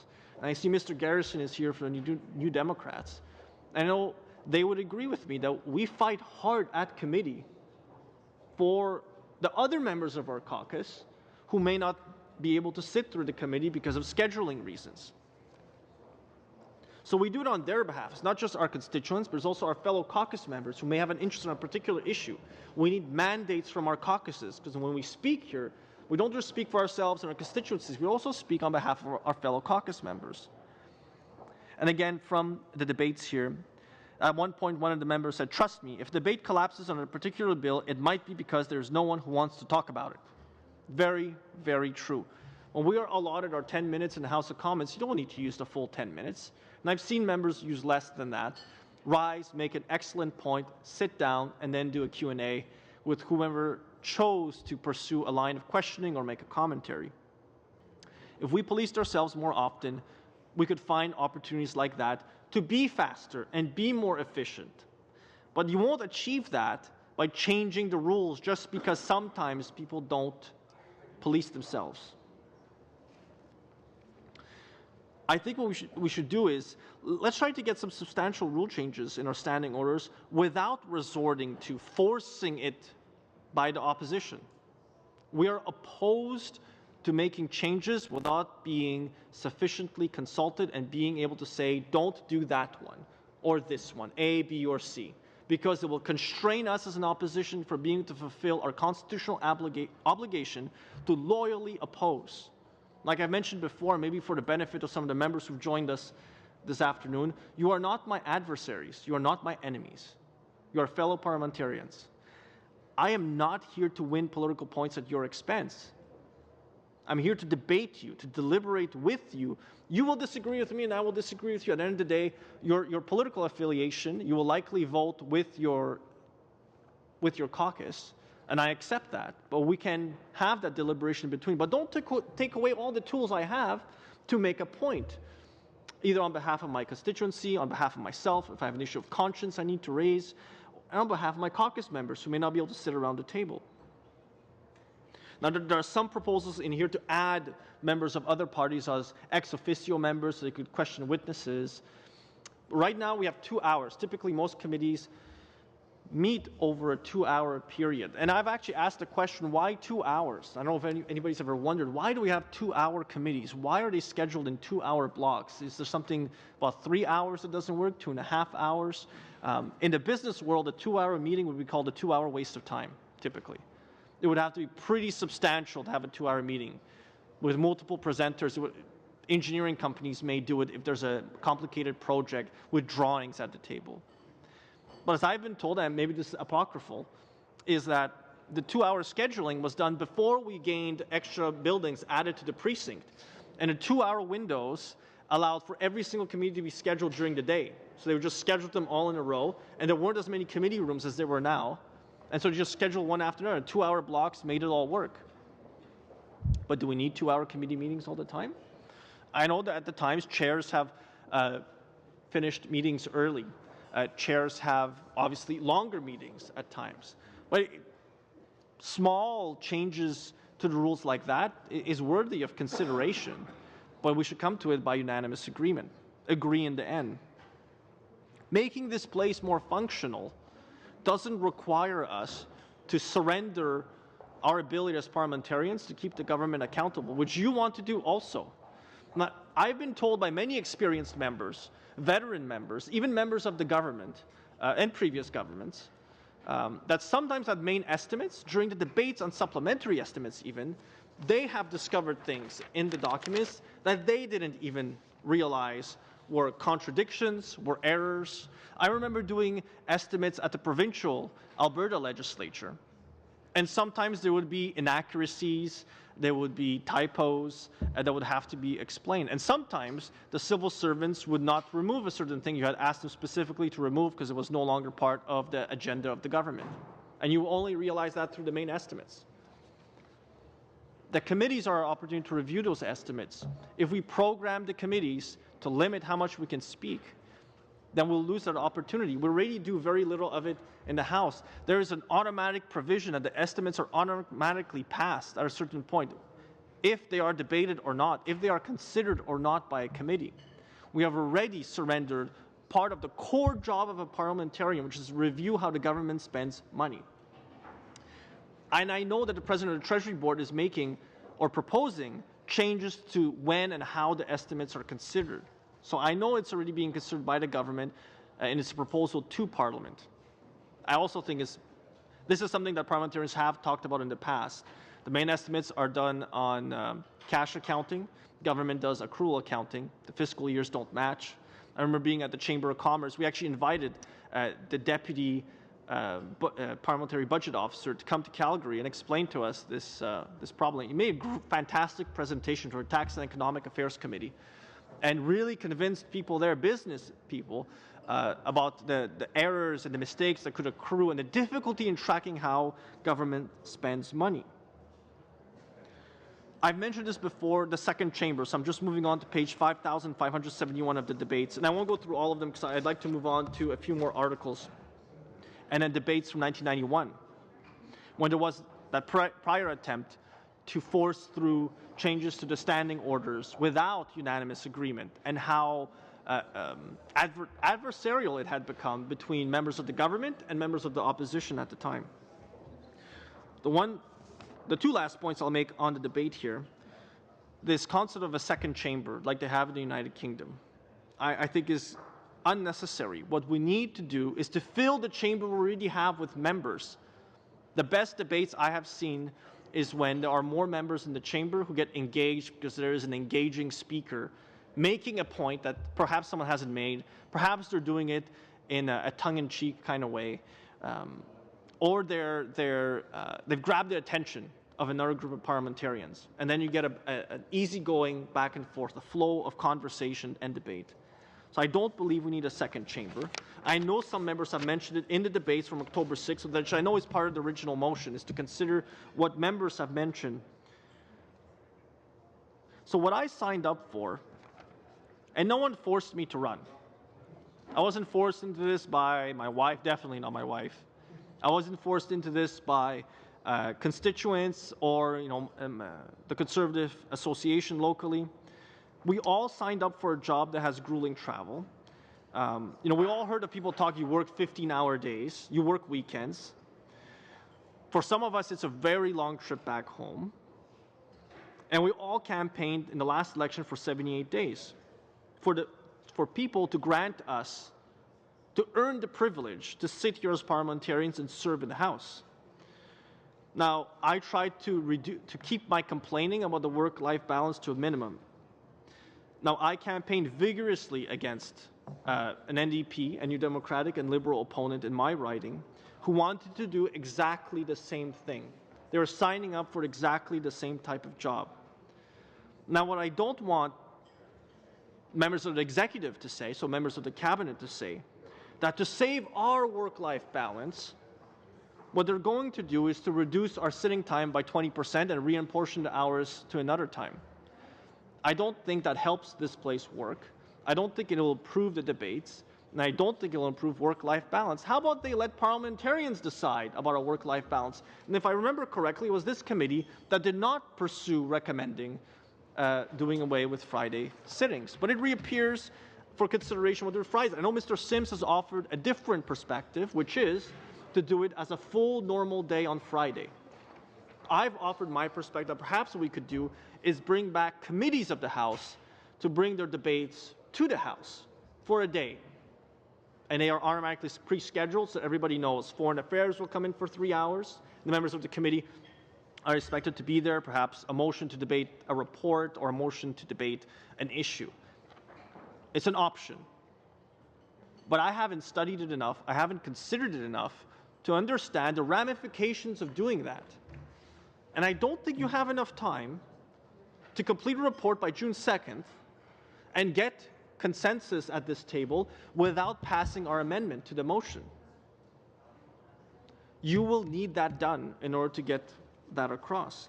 And there are many people who work in different occupations, in the military, who work in Fort McMurray, and who travel quite a bit, are away from their families, and they don't get a say in their work-life balance. It's imposed upon them by their employer. Our employers are our constituents, the taxpayer of Canada, in a group. They pay us to be here, to work on their behalf, as parliamentarians first, not members of our caucuses first. So I defend the interests of my constituents because nobody else exists here to do that. I have the second largest riding. I mentioned the second largest riding in Canada. And nobody else is going to represent them here but me. That's the best that I can do on their behalf. And within 5 years, likely within 4, because that's the law, there'll be an election, and I will be held to account for my performance in the House. And the great thing about our democracy is individual voters can use whatever metric they want to rate us. They can say, have you missed a lot of votes? Have you been present in the House? Have you spoken enough? I would hope they feel I've spoken enough. Today. They can say, how often have you voted with another party? Have you dissented from your party? Have you been an independent thinker? They could say, we will rate you based on whether you had ridiculous office expenses, which I hope to never have. They are the true judges of whether we have done the job we were sent here to do, because it may change from constituency to constituency. There may be constituencies in Newfoundland or in the Maritimes or Ontario or Quebec or South Shore, Montreal, where there's a very specific infrastructure project they expect to have and they want it. And Labrador. And Labrador, forgive me, and Labrador. Just I somehow knew that was coming. And I appreciate the correction. just while we have the Pardon? We have the bridge, now we want the electric train. Just while we have a short break here, this morning we mentioned the new members that were at committee. This is a team affair for all the parties. So this afternoon we have Robert Sopak, Gerard Deltel, bienvenue, Ali Welcome. Alexander Mendez, Ron McKinnon, and Robert Falcon Ouellette. Thank you all for joining us. You'll find that this committee is very erudite, and you'll learn a lot from the interventions. So let Mr. Comich continue. Thank you, Mr. Chair. That kind of broke up my thought. I think I might have to start from the beginning now, so just go back there. I have more articles I want to refer to, so don't worry, I won't do that. But I think that's the great thing about our democracy is that, again, constituents can decide what you'll be rated on. They can also decide whether you've passed enough legislation, if they so choose to, if they think that's the metric they want to use. And then we could go and say, you know, I passed 50 laws. I have never heard it, though. A constituent asked me, how many laws did you pass last year? How many bills did you pass? That efficiency argument for changing the standing orders to speed it up, I don't think flies with a lot of Canadians. I'm just. Ooh. That's obviously a very profound point of order. Yes. Sorry. I have that aura sometimes. I'm just wondering what the speaker's order is. Do we have a? Okay. We have, after this short speech, we have Mr. Sims, then Mr. Christopherson, Mr. Graham, Mr. Reid, Mr. Richards, and Mr. Nader, who is not here at the moment. Okay. Great. I appreciate it. Thank you. Mr. Comich, to continue. Let the record show I did not. That wasn't me, out of frustration or anything. So I think that, like I was saying, that argument about amount of legislation passed doesn't really count. One thing I'll mention it again a little bit later. Actually, I'll do it now. I'll just segue into this because it deals with private members' business again, and it's an observation about private members' business because there's been talk about doing more of it differently, and I've made a few suggestions that could be considered by the committee, but again, I just don't think there's enough time to do it, and I would not want to impose it upon parliamentarians because I think we all jealously guard that one slot that we get to propose a private member's bill, a private member's motion for debate. I think we all jealously protect it because that is our one opportunity. Some of us may only be here once or twice if we're fortunate. But if you're only here once, that could be your one great contribution to Canada. To have the debate, win or lose the vote, but to actually know that in these halls, people debated your idea. And wherever you got it from your constituents, from your faith-based community, whatever it is, it will be debated here. And all of us hope for that one moment where we can get that done. But I've taken advantage of Standing Order 86-2 quite often. This co-seconding, and I'll just read it just so we understand which one we're talking about. It's notwithstanding the usual practices of the House, not more than 20 members may jointly second an item under private members' business and may indicate their desire to second any motion in conjunction with the member in whose name it first appeared on the notice paper by so indicating in writing to the clerk of the House at any time prior to the item being proposed, so being debated. Now, why can't we use this list to prioritize private members' bills? If I propose a private member's motion where I can get a lot of support from other members, could we not find a way to make it a priority as opposed to just simply using the lottery system? It's a proposal, but it will have to be substantively considered at committee. Private members' business could be its own study. And I think you would have a great deal of interest from parliamentarians in how they treat our private, so they treat, the government treats, the House leaderships of the different caucuses treats our private members' business. Like I said, we all guard it jealously. We get one chance. We can table as many as we want. I have tabled 2 already, M93 and M72, on issues that I care about. And I know many members haven't yet taken advantage of that opportunity to table as many as you want extra. Could we also use an amended version of 86.2 to avoid potentially a vote? If we could get all members to co-second, why would you need a vote? Could you just say on division and just continue, if division is even necessary? Could we look at how it's dealt with and in terms of new opportunities to withdraw co-seconding and amendments? How would amendments be treated? And I raise this point because, again, private members' business is often raised when we talk about amending the standing orders. And if we were to amend it, if this committee were to proceed... Point of order for just a second. I was wondering if my colleague, just to give him a break, can I just see the floor? I'll take a few minutes, that's all. I just want a clarification. Yeah, under the unanimous consent that we've agreed to. Okay.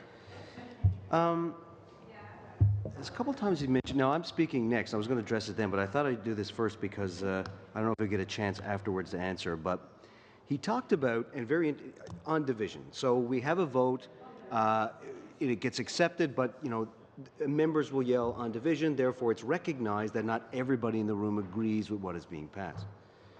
But then there's also the idea of accountability by which, and I don't know if he's suggesting, I'm not saying he's wrong, but is he suggesting that more should go that way? Because if you want to be accountable, like I know some of the most important stuff you'd want to have a registered recorded vote. I get that part.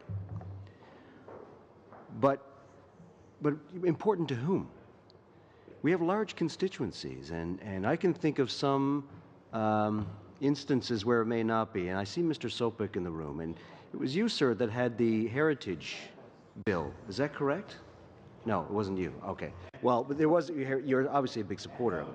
But there was a heritage bill, hunting rights, hunting heritage bill. Forgive me, because I just massacred the title. But nevertheless, you know what I mean. It's a heritage bill about hunting rights, so on and so forth. And Rick Norlock had the bill. Thank you very much. I should mention his name because he worked so hard to get it through. And and I voted for it, and it was noticed in my riding. But I don't know if everybody has that same, every riding has that same sort of enthusiasm. I don't mean to put a divide into what rural and urban, but I'm just trying to flesh out an idea here that it depends on who it's important to, and I would suspect that we would want all votes to be recorded, which we probably could do if it was electronic voting. Maybe I'm wrong, but I'll throw it back to Mr. Kimmich for comment. I just wanted to. I just thought it was a very interesting issue. Mr. Kimmich? So it's a fair point to make. To whom is it important, and to whom are you accountable at the end of the day? And whether, if you were to agree, let's say, on division, on a particular vote, and a constituent came up to you and asked you how you voted, I would think you would just answer them, these are my feelings on it. I would have voted, had there been a recorded vote, I would have voted yes or no. I had lots of difficult questions asked of me from constituents. And I would tell them, this is how I would vote. I would vote yes, no. Whether it's recorded in a place, I would tell them I agree and I disagree. We just had a contentious vote on motion 103, and I had a constituent actually Facebook message me. I read all my Facebook messages. I probably shouldn't say that because not everybody's going to start Facebook messaging me, because I actually respond to those personally. There. You're already there. Well, you have more experience than I do, Mr. Sims. So I took the opportunity to respond to her and say that I was going to vote against it, knowing full well that this individual could then tell me something less than kind. And then she said, thank you for confirming why I didn't vote for you, and I won't vote for you in the future. And I always say, that's okay. I want to earn the vote, and if I don't earn your vote, then it's okay to vote against me. It's okay to disagree with me. And I told that to people at the doors. Don't vote for me because you think I'll do something. Ask me some questions, and let's see if we agree on certain general issues, or the issues that you particularly care about, whatever those are, whether they're gun rights or gun control, whether they're social issues or fiscal issues. Ask me the question, and I'll try and do my best to respond. I know many politicians have the gift of the gab, and they're able to not answer a question. I think many members of the cabinet and those working hard to join it are working hard on raising their skill level in not answering the question, or answering it but not completely. I think part of being an effective parliamentarian is to understand when to answer a question and how to answer a question with politeness and ability, and at times kindness to the person asking it to you. I don't think that we should be impugning each other's characters, both in the House and outside of the House, and I try not to do that. And I'm not perfect, and I fail at times at doing it, and people remonstrate me for doing so. One thing I'll mention before going into another article, the one I had mentioned at the beginning of this. Again, during today's question period, the House leader said certain comments about Fridays and that it's only a half day, we could reallocate those hours. Well, we have 40 questions typically asked in a question period. That's about 200 a week that we get. There used to be more questions asked before. And I saw in one of the old debates, a Diefenbaker debate, when they were discussing this issue of the standing orders and how many questions are asked per week. And it was something like 300 to 400 questions a week that they were being asked. Much more substantive too. And I explained my experience with the Alberta legislature, where you had a question and then a supplementary. You could have up to 2 supplementary questions on the same subjects. They were kind of a way for a member to raise an issue and then dig a little deeper. And they were forced to be related to it. We sort of do that today. You can see that the questions are kind of set up in a way that follow each other as best as possible, at least within the context of the political caucus, the party that a person sits in. That's kind of coordinated.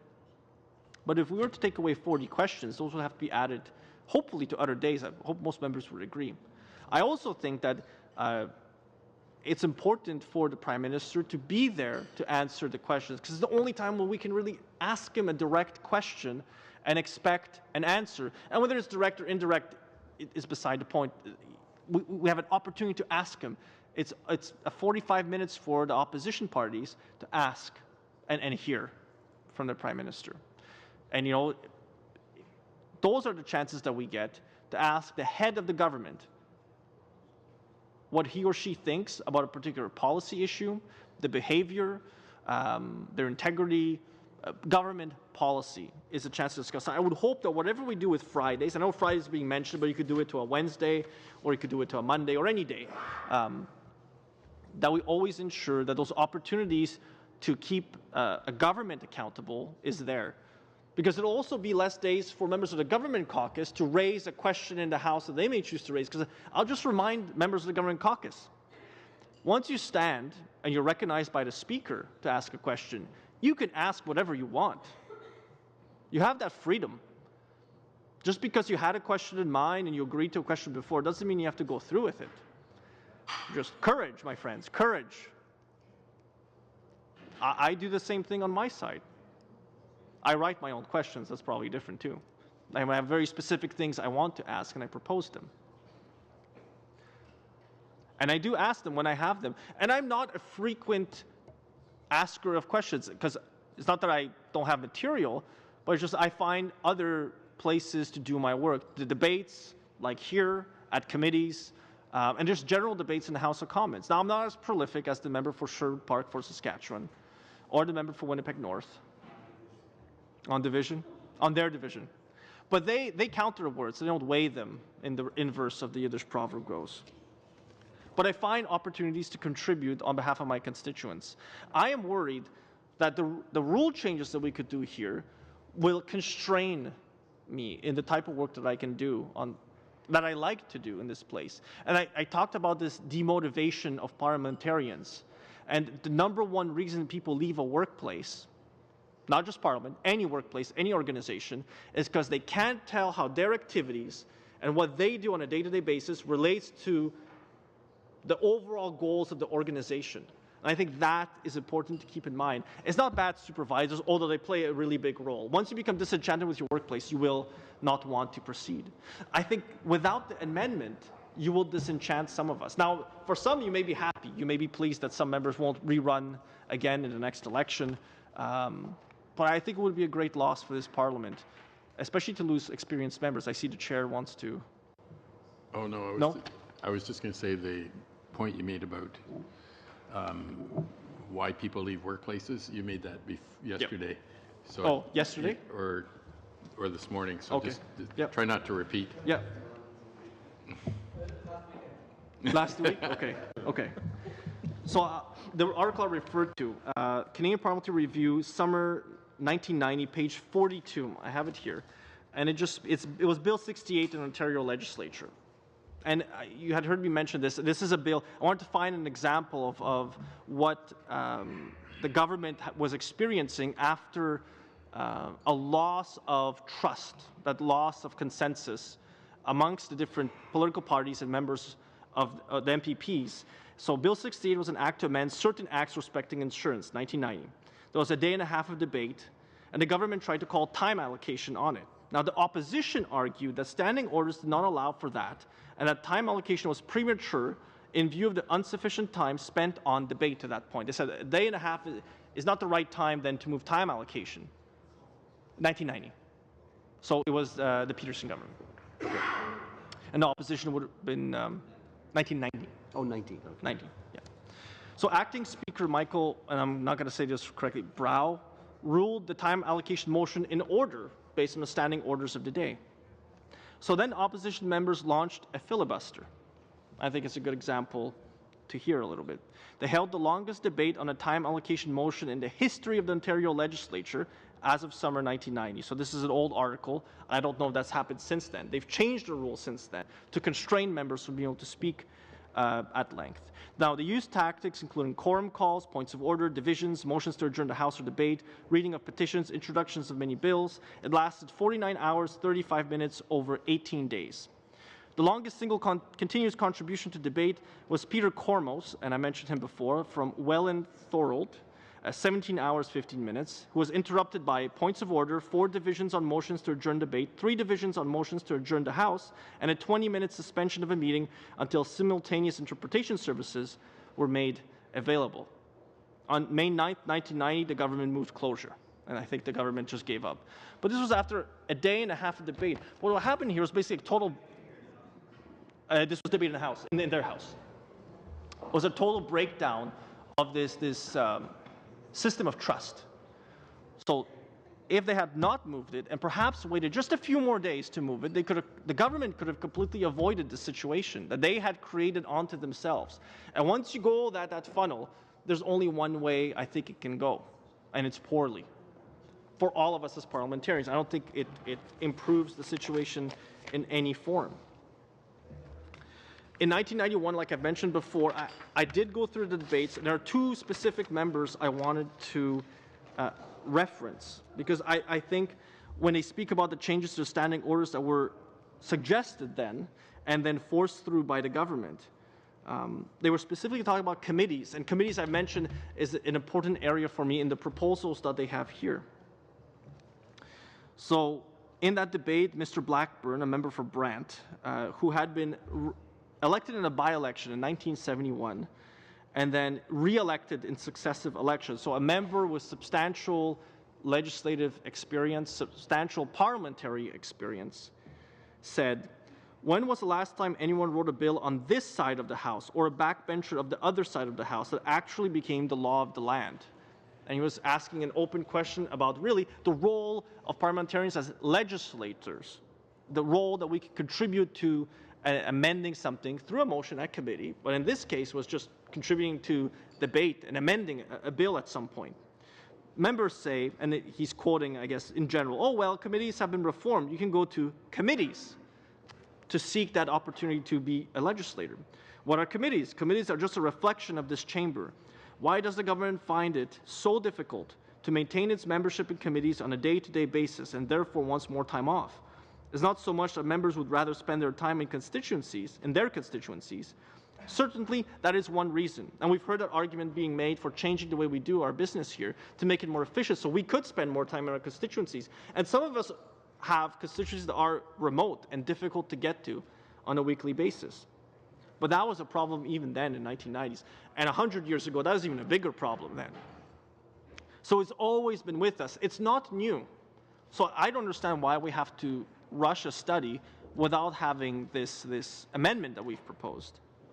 He continues, says, I'm convinced because I feel it on this side of the House that it is a sense of uselessness. It is a sense that you can produce the best report that committees have ever produced, but all we'll do is gather dust on the shelf. And we now know that in the case of Mr. Brandt, from the writing of Brandt, Mr. Blackburn was wrong because we've used the McGraw report. The New Democrats have repeatedly referenced the McGraw report, and so have other members. And its usefulness because it shows what this committee could do, like it did in 1985-1986. If I look at the report, June 1985, by the Honorable Mr. McGraw, was the chairman of that committee, who I believe later went on to become a lieutenant governor. It shows that some of these reports, even 30 years after, are referenced by other members of parliament because they considered it fully. And in that report, you can see that they traveled, they considered witnesses. It was a fulsome report, and they did it by unanimous consent. They agreed together because they had a shared experience that convinced them to do certain things and not do others. And they did not pursue goals that they could not all agree with. So that's Mr. Blackburn. I'll just put that away. Mr. Bill Blakey was a right honorable member here, a fine gentleman. I know his son now serves in this parliament. And I've had discussions with Mr. Blakey Jr., I guess, about his dad and how much I appreciated some of the debates. I've listened to them, I've read them. I think they're very substantive. That deliberation that he offered within the confines of the standing orders, I think were very valuable.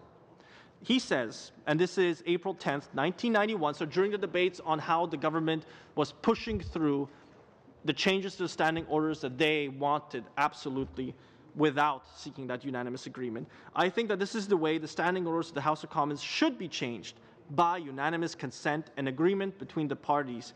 That is what happened in 1983 as a result of the committee chaired by now Senator Tom Lefebvre, and in 1985 as a result of the work done by the Special Committee on the Reform of the House of Commons, which was headed by Jim McGraw, now the Lieutenant Governor of Newfoundland. Doesn't say Labrador here, so That's good. Understood. just want to make sure. Yep. Just want to make sure. And I think Mr. Blakey Sr., in this case, the member at the time from Winnipeg Transcona, he said, continues on to say, and I think this is very valuable because his particular experience, he says, I had the opportunity to work on both of these committees. I want to reflect on the changes we have before us here in light of the parliamentary reform process that I have seen unfold since I arrived here in 1979. He actually worked on both of those committees. So his viewpoint as an experienced parliamentarian, a member who served on both of those committees that reformed the standing orders not once, but twice, with unanimous agreement, is very valuable. And he's a New Democrat, so I'm not even looking for a conservative I can agree with. I actively looked for a New Democrat I could agree with and cite and quote. He mentions here other members storming the chair at one point. And I know that this was Andre Harvey, a member from Calgary, a very well-respected member who actually had not done no such thing and would defend himself till the very end. I have the privilege of knowing his daughter, Lauren, as well, lives in Calgary with actually a gentleman who I worked with at the Calgary Chamber, Craig Watt. He goes on to mention other members, the types of work they've done, and how they contributed to committee reports on the McGraw Committee and on the Lefebvre Committee. He says here about the McGraw Committee, at the time we all agreed with the McGraw Committee that delay is not necessarily a bad thing. That goes to the argument of efficiency found in the government's document. Delay is one of the features and functions of parliamentary democracy. Delay, so we can consider the question put before us, either a motion or a report or private member's business. It is not delay to debate. And I've heard that even mentioned by a current member of the executive, the Minister of Finance. But it is not delay is not a bad thing. If I have an argument with my wife and I disagree on something profoundly, or she disagrees with me, and we sleep on it, we didn't delay. We just decided to pull back, sleep on it, and then decide the next morning, as opposed to in the heat of the moment and then make a bad decision. And I think the same could apply to Parliament here. We're all members seeking to find that common ground amongst each other. Now, he goes on then to say, they are providing crucial political time for the public to mobilize against something which they may or may not regard as something they want to oppose, which is exactly what us as opposition members today and yesterday and the day before are trying to do. We are trying to rally Canadians to demonstrate to them that we believe the motion without the proposed amendment and the contents of reforming the standing orders of the House of Commons, the March 2017 document that the Government of Canada posted online, is bad for the opposition. We believe that it will lead to an opposition that is an audience, able to be seen but not heard. And we think that will be a great loss to this Parliament, to parliamentarians of all sides. Now, persons can disagree on the other side. I know persons that disagree with our interpretation of what's going to happen. But the fact is, we, the opposition, I think I speak for a great deal of members, have very little trust right now for members of the executive. And not necessarily members of the government caucus here at the table. What I mean is members of the executive. We have very little trust for them right now. Now we could rebuild that trust if we could pass this amendment. And we would like to get to that point. I have two more things from Mr. Blakey's contribution here during these debates, and it's April 10th, 1991, page 19,293 of the Commons debates. He says, and the use of delay as a primary parliamentary function would not be so absolutely crucial to the role of opposition if there was more meaningful input, but that they have not provided in this particular reform. He's talking about the 1991 reform where they were rushing through changes to the standing orders, as I feel changes to the standing orders are being rushed here. And this is a parliamentarian of years of experience who was saying this in 1991, first elected in 1979, who had served on the McGraw Committee and served on the Lefebvre Committee. 2 times they were able to reach unanimous agreement on the types of changes they wanted to see to the standing orders. And as a New Democrat in those years, no less. And I think that is... Oh, it's closing? Okay. Yeah, it's already finished. Okay. Shall I continue? Carry on, yeah. Thank you. I was worried for a moment I would not be able to continue. Late show has finished. Okay. So, as I was continuing reading from the transcripts here, just a few more quotes if I can use Mr. Blakey. The idea of parliamentary secretaries on committee. While I value their work as parliamentarians, I really don't believe they should be on committee. They can come sit in as parliamentarians, but I find it difficult to believe that they are able to separate cleanly the roles as parliamentary secretaries, so spokespeople on behalf of their minister and the executive, from the role as parliamentarians. It is an incredibly difficult, fine line to walk as a parliamentary secretary, because you're both there to promote, advocate and defend your minister, go to meetings, propose ideas, and work on their behalf, on behalf of the executive. And you take on that role, you volunteer for that role. Nobody forced it upon you. You took on the extra duties that exist. And you know, just like then in 1991, Mr. Blakey references, this is the excuse used by the parliamentary secretary to the House leader, then, 1991. It is not for control, it is for information, contact, and communication, etc. Just like that argument is used today. Oh no, by no means will they direct the committee to do certain things, or direct members on the committee to vote a certain way, or to propose a certain motion. And we're all working as a team, our individual teams. We'll always be doing that, because there's only so many spaces on the committee to work together. Some of the recommendations in here could and should be studied to maybe grow the membership of the committees, include maybe others who are unable to contribute to it. But it can't be done without the unanimous agreement that we're proposing an amendment. I have problems with some of the content of the motion, but I could live with it as long as we pass this amendment. I think the study period is too short. to study all the substantive changes being proposed for consideration, because there's not enough detail in some cases to actually go through with it. And I've mentioned this before, I think the themes, theme 1, theme 2, you could break those down into separate complete studies, and you would have ample work at this committee to study it over 2-3 years. I know I've mentioned free votes before, so I won't repeat the points I've made on that. I will mention that Mr. Blakey twice rose in the House on a point of order to complain that the government was interpreting Opposition Day motions as matters of confidence. I would hope we would never return to such a situation where members of the government caucus are forced to vote a certain way on Opposition Day motions because they're matters of confidence. The government can name something a matter of confidence.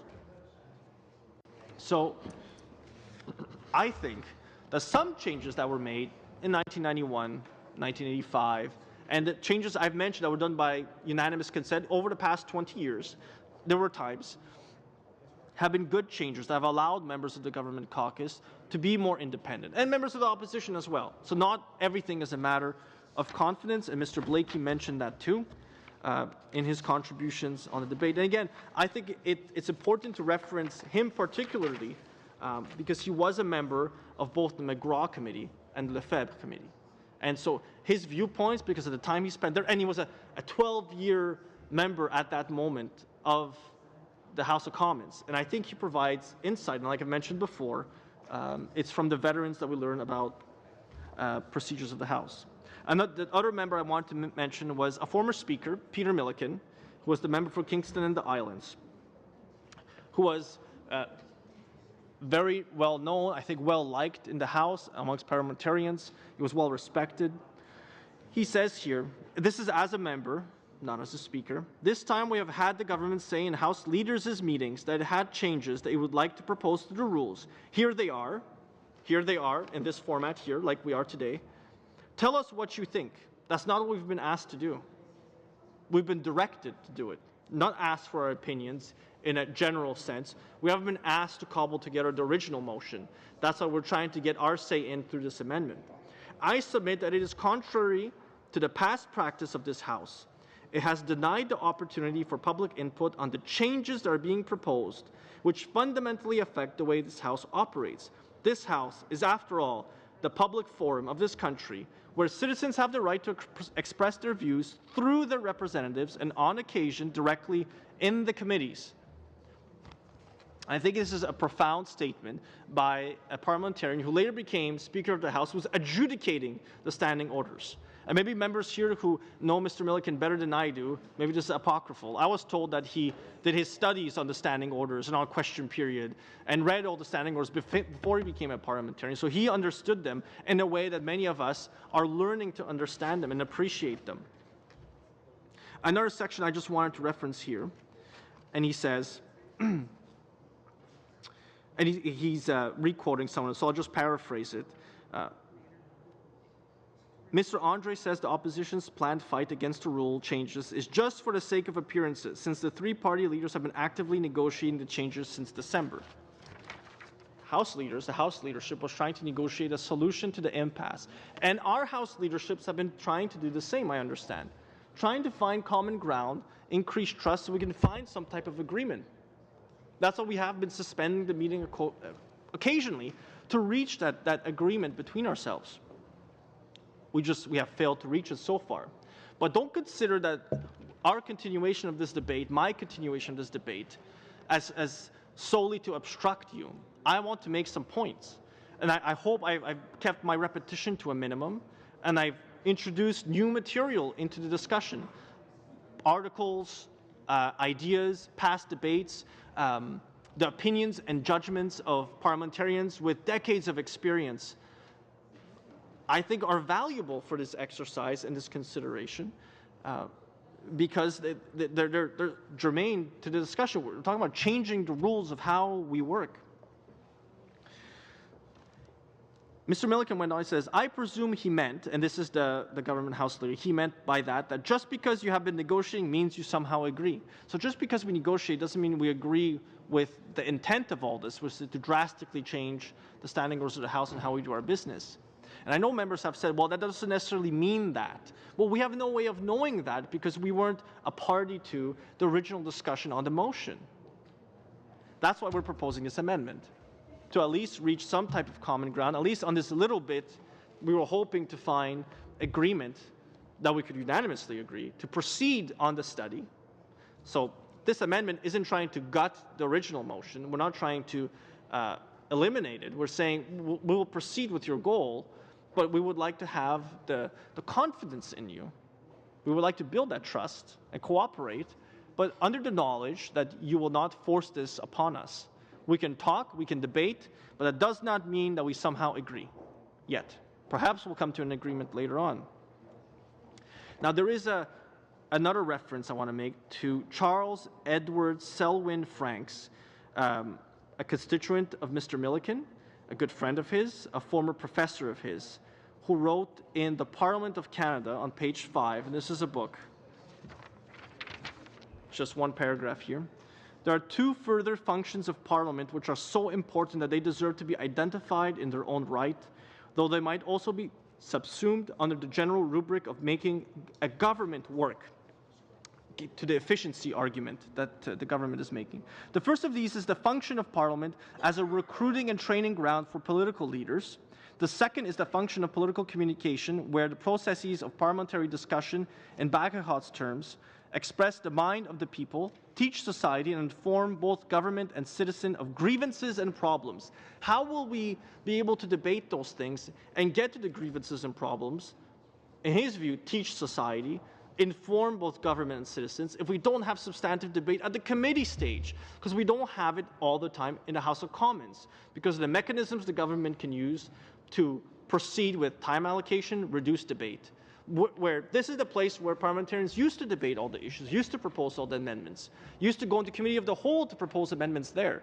And yeah, it was a very difficult process. It was perhaps inefficient, but it was effective in ensuring parliamentarians had full capacity to represent their constituencies. He goes on to state, and I won't read this part, governments resent oppositions that look like a government in waiting because it's perceived that all the weaknesses of the government are shown up by a skillful and competent opposition. And I would hope that Canadians in general will have found that our caucuses, both the New Democrats and Conservatives, have been a skillful opposition. And I hope the government recognizes us as that, not obstructionist, not out to unnecessarily impede, but to skillfully demonstrate a point, which is you have to seek unanimous agreement to change the rules of how this House works before you proceed with the study. If we can reach agreement on the amendment, then we can proceed with the study. I think that's been plainly evident. I'm looking at my outline here, and I've gone through about 4 of the points. I have 2 more left to do. And I see Mr. Sims with a thumbs up. He's quite pleased. Eventually, the floor will return to him, but just not yet. I got a few more points to make. Quoting from that page 5 on the role of an opposition, because this was something Mr. Milliken wanted to do. He had been interrupted several times by other members. Only a strong and alert opposition can hope to check and control the excessive powers contrary to the Constitution that may be assumed or conferred upon governmental administration, the so-called bureaucracy. Only an alert opposition can prevent the shortcuts through democratic procedures that cabinet ministers and bureaucrats frequently find attractive. It is only the opposition functioning as a recognized part of parliamentary proceedings that stands opposed to the degeneration of the governmental system and to a form of arbitrary direction of public affairs by the executive and the bureaucracy. And I won't continue the quote. The standing orders enable us to do these things. We are part of the parliamentary process.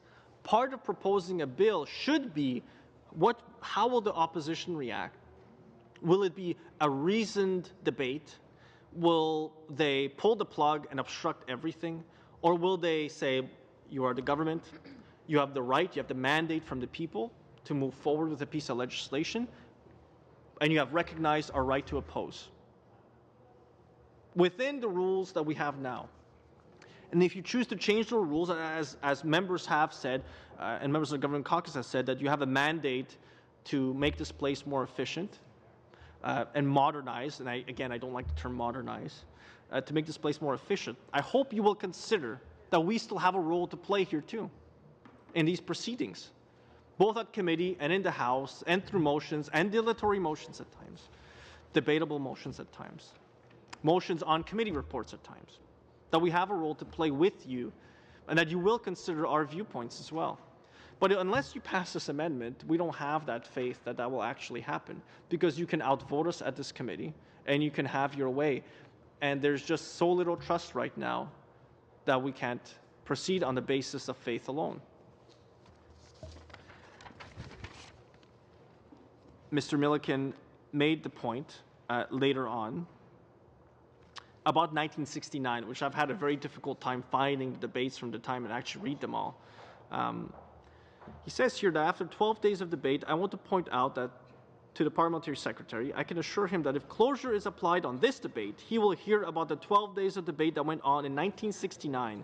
We are quite prepared to debate these for 12 days, I can assure the honourable member. And he was interrupted later on. But he was making the point that in 1969, again, the government of the day pushed through changes within 12 days on the standing orders without that consent from everybody. Now, Parliament shouldn't be turning out legislation in quantity. My answer and the answer of many others has been that our mission, the mission of Parliament, is freedom and the assurance that all the people shall receive justice. So we're not a slot machine where you drop in a piece of legislation and then we spin, hopefully not for no reason, and then drops out a slug at the end and legislation becomes law. We're not a slot machine. That's not what we're here for. You can't program it like you can a slot machine. We're supposed to have open debate. We've chosen, unfortunately, I believe, to move them from the House of Commons floor to the committee stage. But what the government is proposing through this, and we don't know how it will finish on June 2nd. We don't know what will be in this report, which is why we're asking for protection. This amendment is about protecting us. We're asking for protection. The weaker party is asking the stronger party, the government caucus, for protection, for certainty that you will not try to turn us into a slot machine as parliamentarians. That's all we're asking for. And I think it's a very reasoned debate. And I won't reference Mr. Milliken anymore. I'll put away the rest of his speech, but I highly recommend that members take a look at the debates in 1991 and his specific commentaries. But again, he was a member of the Liberal caucus at the time, became a speaker, so I think he speaks from a position of experience, judgment, and he's also someone who actually studied the standing orders and a deep appreciation for the traditions of this House. Another member, David Berger from Saint-Henri Westmount, had said, and he was referencing a report, but it's not clear what the reference is here. We must strengthen the role of the House of Commons, and the key to restoring confidence in our central democratic institution is to enhance the involvement of the private member of Parliament in a number of areas. So he was talking about enhancing. But many of these changes, I can't tell whether they're enhancements for individual members or enhancements for the government. And the two get confounded quite often, because what's efficient for an individual member is not necessarily efficient for the government. Having more deliberative debate is not efficient for the government, because they'll say, well, that slows us down. We want you to be a slot machine. We want to put in a piece of legislation, process it through, and then get it out the door within a fixed amount of time. Give us certainty. And the individual parliamentarian should say, I can't give you that certainty. I need to consider this. I need to go back to my constituents. I need to go back to my caucus, and I need to think about it. It's like buying a car. You're not going to buy it the first time you see it. And the first time a piece of legislation is proposed, I may hum and I may haw, and I will take weeks to consider it. I would hope people don't buy vehicles based on an ad, and then they just walk into a dealership and they just buy the first Tesla that they see. Although here in Ontario, you can get a heck of a rebate for one. So this particular parliamentarian then goes on, and he was speaking to amendments to the standing order. So exactly the same thing that could potentially happen later on if this report becomes part of a government motion to amend the standing orders. He talks about question period, and the comments that I have made, that the question period is that one time of the day and during the week where we can uncover weaknesses in the government and disagreements perhaps in government policy. He He says in the parliamentary system, it's the government's responsibility to present a legislative agenda. And we've mentioned this before, but the agenda comes from the government, and we don't disagree with that on this side. We accept that fact that the government will be setting the agenda and won't be us, which is why the example in the Reforming the Standing Orders of the House of Commons, referencing the U.S. House of Representatives, is just so odd, because in there is no government to represent. So every member proposes bills and pushes bills forward. Majority leaders debate amongst themselves and then figure out agreement on things. So I'll mention one more. The member for Saint-Léonard, Mr. Alfonso Gagliano, who was a respected cabinet minister, long-serving member with much experience to bring to debates. And I tried to reference experienced members of the House that were Liberal caucus members to demonstrate the viewpoints that existed then, because I value all members regardless of their political affiliations, but experienced members to me bring a thoughtfulness that takes time to accumulate. Fundamental aspect of the principles on which the financial procedures of Parliament are based is that Parliament does not grant supply before the opposition has had the opportunity to show why it should be refused. So we don't say yes before we say no. All we're asking is this opportunity to say yes to us, and then we can debate on the rest. Perhaps we'll say no, but we could say yes too. Like, you can't automatically assume that our side will say no to any changes, because we've expressed an interest in considering changes, and different members have expressed different ideas, and I hope I've contributed some ideas as well that I think would be ideas that'd be interesting to study, not to implement immediately, because they deserve some study. Just this last quotation here, the role of an opposition party in a parliamentary system is to make the process more democratic by forcing the government of the day to be accountable. Now, the goal is to render passage of laws inefficient because of that accountability need. It will slow things down. It's a two-way street. One person's red tape is another person's accountability measure. Requiring a longer administrative form is meant in some way to fulfill a requirement to collect information and to assure yourself that the money is being spent in the proper fashion. One person will call it red tape, another person will call it accountability. I want you to show me the way you spend. So I am getting closer to the end, which I'm sure members will cheer. One of the things I want to talk about, because there is a reference to the House of Representatives here. Say it isn't so. Oh, I can maybe, I have a few books here I could maybe begin. I want to reference the 9th edition of the Congressional Procedures and the Policy Process book, written by Walter J. Oleszek. It is an American congressional procedures book that persons who studied at the university I was at in the United States were forced basically to take the course on congressional procedures, both Senate and House of Representatives. And it goes through all the details of things like committee markup procedures, very similar to our committee report writing stage. How to bypass committees, the committee chair's role, committee hearings, the scheduling of legislation in the House. There's many examples in here and in sections on what privileged legislation, minor non-controversial measures. They go on to give examples of the amending process on the floor of the Senate, and a lot of procedures like Committee of the Whole, which is very similar to our own.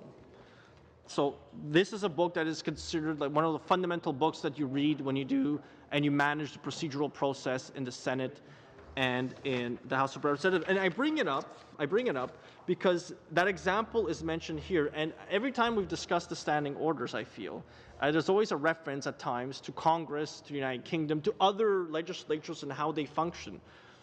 In a short study as proposed in this motion, I don't feel you'll have the opportunity to get the full contribution, enough witnesses from the United States potentially, or travel there to consider how they do things to pass laws. And we've all heard about the gridlock in Congress, about how slow the parliamentary process, their legislative process can be. But I don't think it's necessarily true. You've seen in the past, they've passed massive pieces of legislation, pretty important ones too, like the Affordable Care Act that was passed, that that made substantive changes, and they used these procedures. So the one I want to focus a bit on is this unanimous consent agreements. Because we use unanimous consent to get around the rules when we need to, because we've consulted amongst each other, and we're agreeing to cooperate. And the reason I bring it up too is because unanimously agreeing to changing the rules sounds a lot like unanimous consent agreements. Now, if the Senate strictly observed every rule, it would become mired in a bog of parliamentary complications. And we on this side, and the government caucus as well, when we can find common ground to expedite a bill, or find common ground to pass a motion recognizing a day, a place, a person, a particular situation, we have done so. And we found that ability to seek agreement, which is why it's so surprising to me why we can't find agreement on this very reasonable amendment. So, Senator Tom Coburn, who's a Republican from Oklahoma, for instance, informed the other 99 senators that he would object to any attempt to pass a measure increasing the debt ceiling by unanimous consent, which sounds like a very inefficient way of doing things. If one member of their Senate can slow it right down, and you cannot pass that one particular measure. Majority Leader George Mitchell, a Democrat from Maine, for 6 years, said that I regularly propound unanimous consent requests on the floor. They actually negotiate them on the floor back and forth. They actually cobble them together as they go in the debates of the Senate. When senators object, we hear within seconds. Frequently, when I am in the middle of a sentence, the phone rings and staff comes running out to say, Senator so-and-so objects. And that happens here too. We have an open call. Does anybody object to unanimous consent motion? And typically a member within earshot of the speaker will say, I object, or no, I don't want to proceed with that. But I don't think then they think that their system's wholly inefficient. There's obviously members of the Senate who continue to do this work because they think it produces results at some point. It says unanimous consent agreements are often the product of intensive and extensive negotiations. And they actually draft written agreements that are then tabled with the Senate. So they're at the table and any senator could go review them. And this is once they have actually reached agreement on it. And I don't know why we can't make amendments to standing orders using the same similar inspiration from this procedural method, which is we can find common ground. I'm sure that we can if we only had a very clear list of what the government caucus or the government intended by the changes that they've proposed here. I use the example too because programming is referenced, and programming happens a lot in the House of Representatives. There is a mention here that, as one senator stated, I would guess in the course of a typical week, we probably enter into anywhere from 10 to 200 unanimous consent agreements, literally, where senators, by unanimous consent with 100 senators agreeing to it. And there's perhaps 6, 11, 12 of us, Mr. Chair, with yourself. We can come to some type of agreement. I'm sure that we can.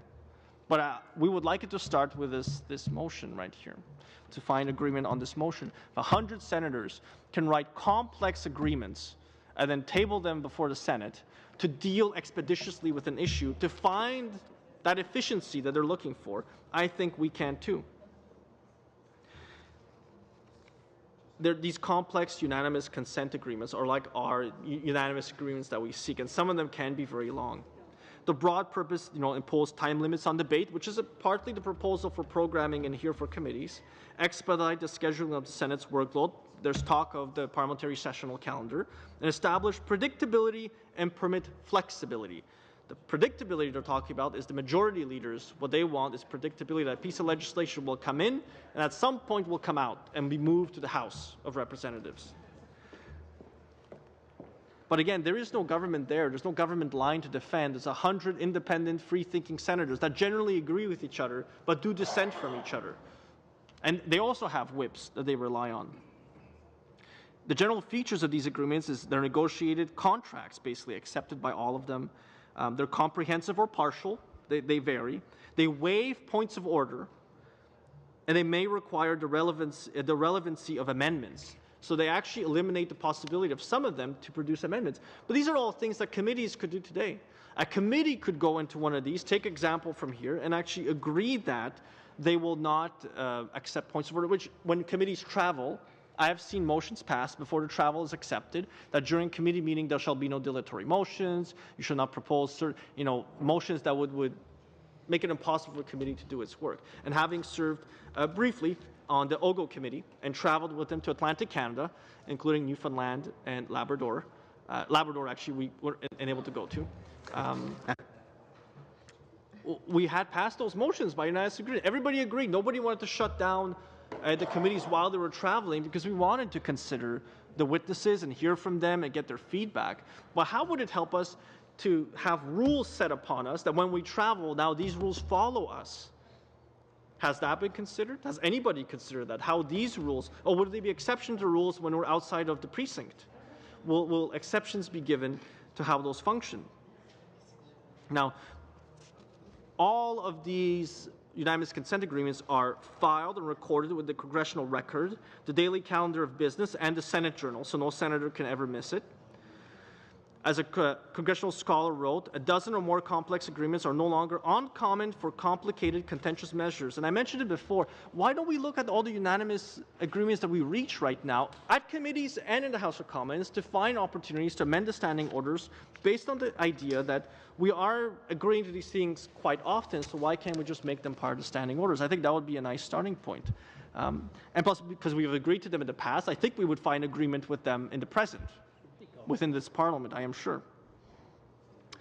And here I want to just paraphrase a knowledgeable Senate aide that Mr. Oleszek references on these consent agreements that are increasingly lean toward the comprehensive rather than the incremental.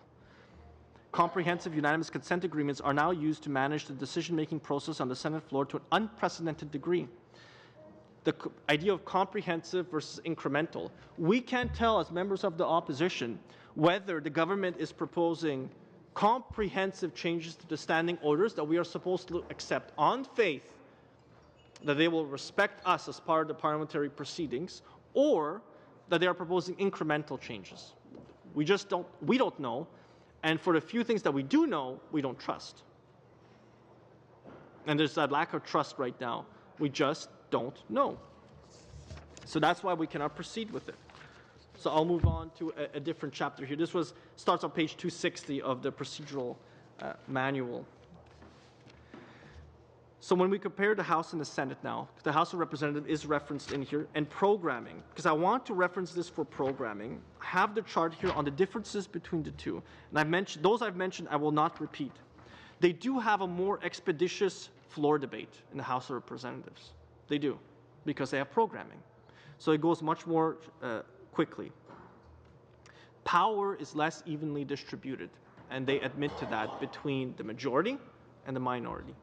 The majority holds all the cards. There's a strict Germanus requirement, that's probably my third language English working at here, requirement for floor amendments. Germaneness, thank you. Strict germaneness requirement for floor amendments. Very strict rules on what a member can propose and cannot propose. They are far more partisan because partly of the programming. It creates an environment where there are very few opportunities to make a point of debate. And I'm worried that these changes will lead to more partisanship at committee and on the floor of the House. I think we have enough of it. I think it's at a sufficient level. I think sometimes it exceeds the need that is required. But that's on us as parliamentarians. There are very, very strict limits on debate in the House of Representatives. We have limits on debate here, but we can speak at every single reading of the bill. And I have taken advantage of that opportunity, especially on the budget bill. I think on the last budget bill, I spoke at every single stage where I was allowed to do so. And I remember one time getting ready to speak again on the bill, on a free trade bill, and I was told by our lobby and the clerks I had already spoken on it. I had spoken so much on the free trade bills, I was about to speak again when I wasn't supposed to. But the Senate in Congress has unlimited debate on nearly every single measure, which was the state of affairs in the House of Commons before. With programming, you can see that the House has had its influence drastically reduced in what it can and cannot accomplish. And they adhere they have a rules committee that all it does is consider the rules, and they negotiate these agreements to try and set the bar for all members of the House of Representatives. And there's 435 of them. It's a larger House than we have now. We may get there someday, and there may no longer be space in the House of Commons for everybody to be there. And maybe some of us have to sit on the floor, quite literally, in order to be present. When I mentioned that the power is less evenly distributed, that uneven distribution comes at the expense of those opposed to the measure being presented on the floor. And I don't think that's a model we want to adopt. The 113th Senate rule, standing orders, resolutions, and laws affecting the business of the chamber are contained in over 1,400 pages, and its precedence is in one 1,608-page volume. The Senate in the United States maximizes freedom of expression, quite literally. The House rules show a constant subordination of the individual to the necessities of the whole House as the voice of the national will, because it changes every 2 years. The House of Commons is the voice of our national will as parliamentarians. So we shouldn't be taking necessary direction on reforming the standing orders of the House of Commons from the government. Like I mentioned, this is like the executive team telling the board of directors what to do. But if we're going to proceed on the contents of this and October 6th debates in 2016, then we have to have the assurance on our side that we do not finish like the House of Representatives, where the individual is subordinated to the common group. That would be a big problem for parliamentarians on all sides if that happened, and if we were to copy programming the way it's proposed there. I think the study length is too short. I think programming should be studied over a longer period of time, because it's such a substantive change to how we function right now, and especially if the committees are changed as well. Like changing all these successive things, it's simply impossible to know what all the unforeseen problems will be. And in circumstances we haven't thought of, new events that happen that change the way people treat things. And I've mentioned this dual track method. So I want to expound on it just a little bit, just to explain what this is. So it's programming light, I would call it. Formerly, senators could arrive in the midst of a debate on a banking bill, for example. They could obtain recognition from the chair and launch into a lengthy discussion of wheat harvest prospects, today complex agreements, and the track system prevent that from happening. Now, senators generally know what measures will be considered on a specific day and at what time they are scheduled to speak on that bill and how long they will have the floor. So they've already done some of this through those consent agreements, but they all unanimously concede to it. They say yes to it ahead of time. So if any single member has a problem with it, which is exactly this amendment, this would make us equivalent. The government uses House of Representatives as an example, but the example they should be using is the Senate, the U.S. Senate. We are much more like the U.S. Senate than we are like the House, because we have more similar terms. They sit for 6 years, we sit for 4 years. We should be more individual. We are more individual. We are trying to seek that unanimous agreement on things, just like those senators are. And when they choose to, they can surrender temporarily certain rules, certain powers that protect their privilege. Because like I said, standing orders protect our privileges and rights as members. So we can choose to temporarily suspend those in the name of passing a bill, agreeing to certain formulation of debate, because there's an urgent matter, there's an emergency, whatever it is that we're taking with, but we should do it by unanimous agreement, just like the Senate does. I find it interesting that the government would choose the House of Representatives, knowing that we are not like the House, we are like the U.S. Senate, much more. I think that's a much closer example to how it should be. There's a talk of scheduling in here, and I want to raise this point on the House calendar, about potentially moving things around. And in the very first sentence it makes a reference to a more efficient week. And I don't quite know what a more efficient week could possibly be. We have ample time for debate. We have a caucus on Wednesday. They're really talking about Fridays. Like that's really the talk, is to move Fridays, go to a 4-day work week. And I know Mr. Sims has said the opposite. That it's not necessarily so, potentially a full day. But how would this work? I think there are other changes that you could do to make the House calendar more efficient. And they do very similar things in the United States Congress. They have a scheduling procedures. And there's a table, page 272, of that procedural book, Table 613, Comparison of the House Special Rules and Senate Unanimous Consent Agreements. Generalities. In general, this is what they are. And I will not read the whole thing. There's just a few I wanted to pick out to make a point. They are formulated on the House side by the Rules Committee in public sessions. The exact meeting we're having here is where they would seek that consent amongst the members on the Rules Committee, typically very senior members of either party represented, where they cobble together an agreement on how to proceed. It permits or prohibits amendments. There's specifies time for general debate. The effect is to waive the House rules. And it doesn't specify date and exact time for vote on final passage. So I think this is a very important thing. Even though they have the ability to constrain members, to tell them, you will vote on a very specific time and day on these, whether you like it or not, they don't do that. So it doesn't specify that. They don't go so far as to program everything down to the specific hour, saying you will have it passed by then. So that slot machine idea I talked about, the dumping in piece of legislation and numbers churning out and then getting a piece out, is not necessarily the goal. They just want certainty here.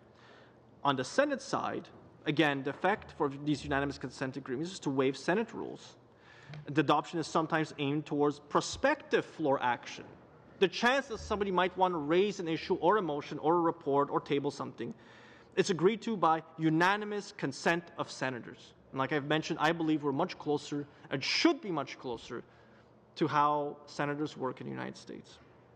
It often restricts the offering of non-relevant amendments, which I think is a reasonable thing to debate, whether that should be non-relevant amendments should be eliminated. At certain stages of debate and procedure at committee, sometimes I see amendments removing that from the beginning of a bill or removing the bill title. Some of those changes were brought in previous parliaments, again, in the name of speeding things up and efficiency. But I think a great deal of members agreed with it, and those particular forms of amending motions were moved to other stages where they could be done in a different way. Is it perfect? I'd say no, but it's good enough that it doesn't restrict my ability as a member to propose an amendment at committee. In the Senate, their unanimous consent agreements can set a date and exact time for vote on final passage, which could include a 60-vote adoption requirement. Now, because they need unanimous consent, they can agree we will have a vote on this day at this time when all the senators who want to vote on it and want to be present can actually assure themselves of that fact, which is different than on the House side where they don't do that. Because again, there's that minimum amount of cordial respect as peers that they extend to each other. That's enough on that chapter. I don't want to belabor the point on the schedule. The legislative calendar that we have for the House and how we do our work and how it's regulated, the 24-hour day session that we have is quite similar to our own. If they choose to recess, the legislative day is carried over to the next calendar day.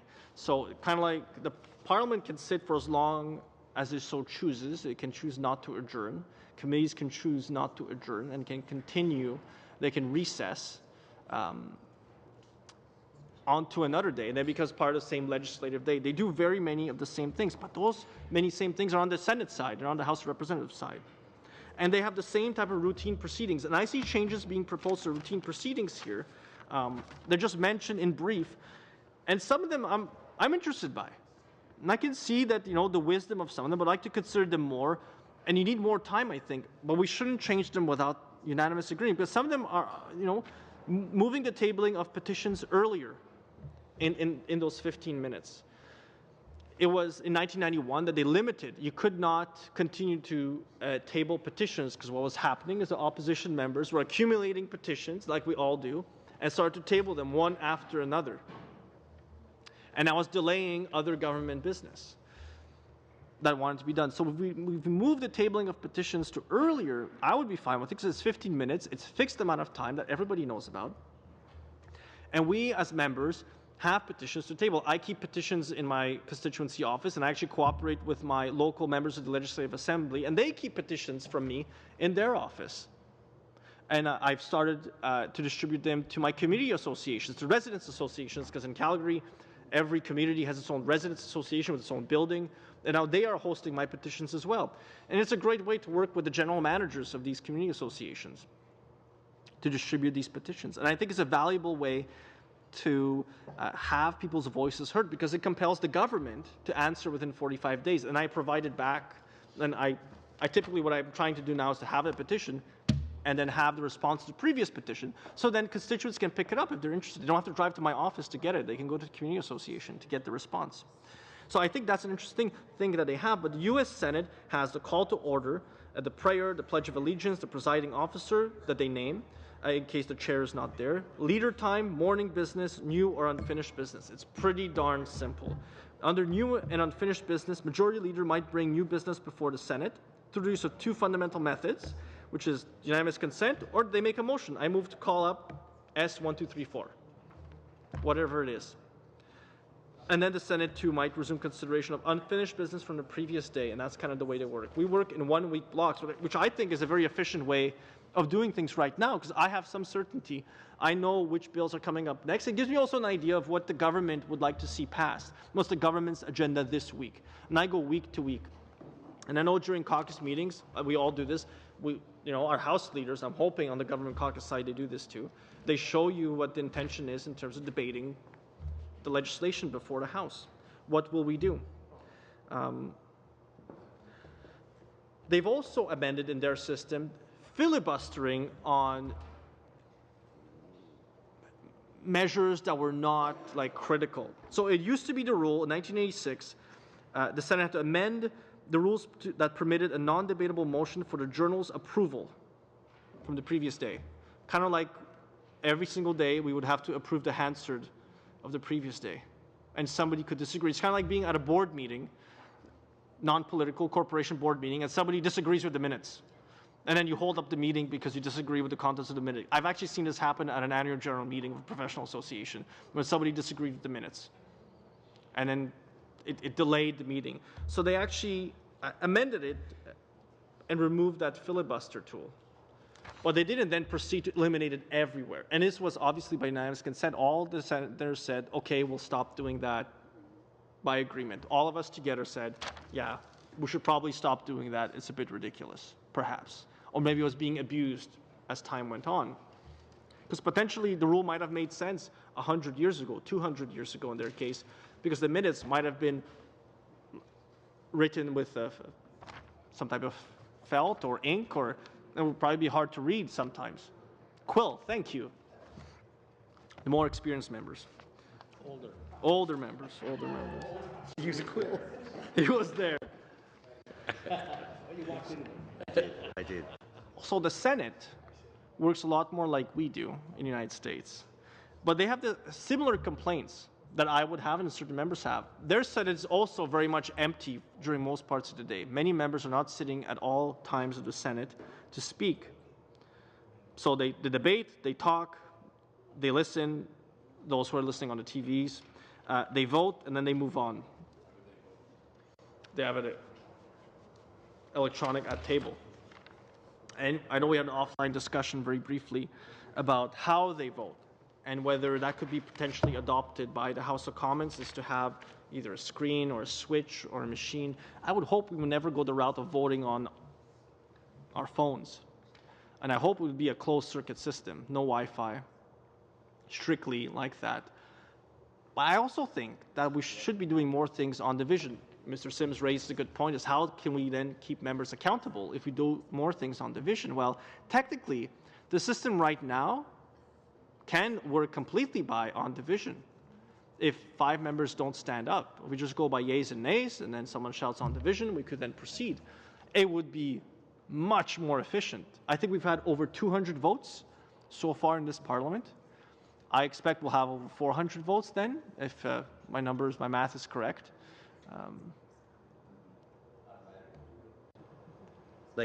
Well, we've had over 200 votes so far in this parliament. But you're saying that maybe every vote should be recorded? Well, I'm not saying it should be. I'm just saying we have that ability right now. If 5 members don't stand for a recorded vote, we would just proceed on division. Yeah. That's what would effectively happen, which is the state of committee of the whole. We just go on division on everything, and then we proceed to the next stage of the bill. And some bills have passed without a recorded vote. I think M47 passed by a unanimous agreement of the House. And I mentioned it before, the standing order allows people to co-second. I know to my left is sitting not Blake Richards, but Mr. Arnold Viersen, Peace River Westlock, who passed Motion 47 as a rookie member with unanimous consent of the House, with co-seconders from every single political party. It can be done, even by those of us who are rookies.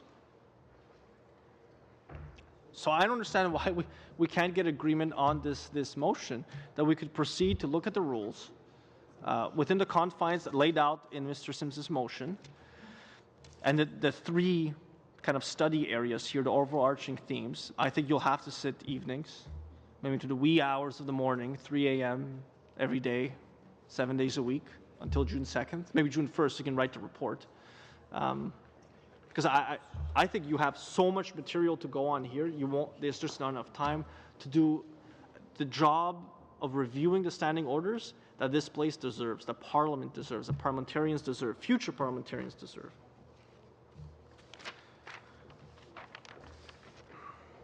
I'm almost done. Just a few more articles I wanted to reference. I'm done going through congressional procedures. I just wanted to make the point that I think the reference to the House of Representatives is not the right type of reference. We are far more like the Senate. So any government legislative agenda is constrained not by the opposition, but by the anticipated opposition from other parties. The government should anticipate that the opposition will oppose, and not just table a bill and then expect it to somehow make it through this place without substantive debate.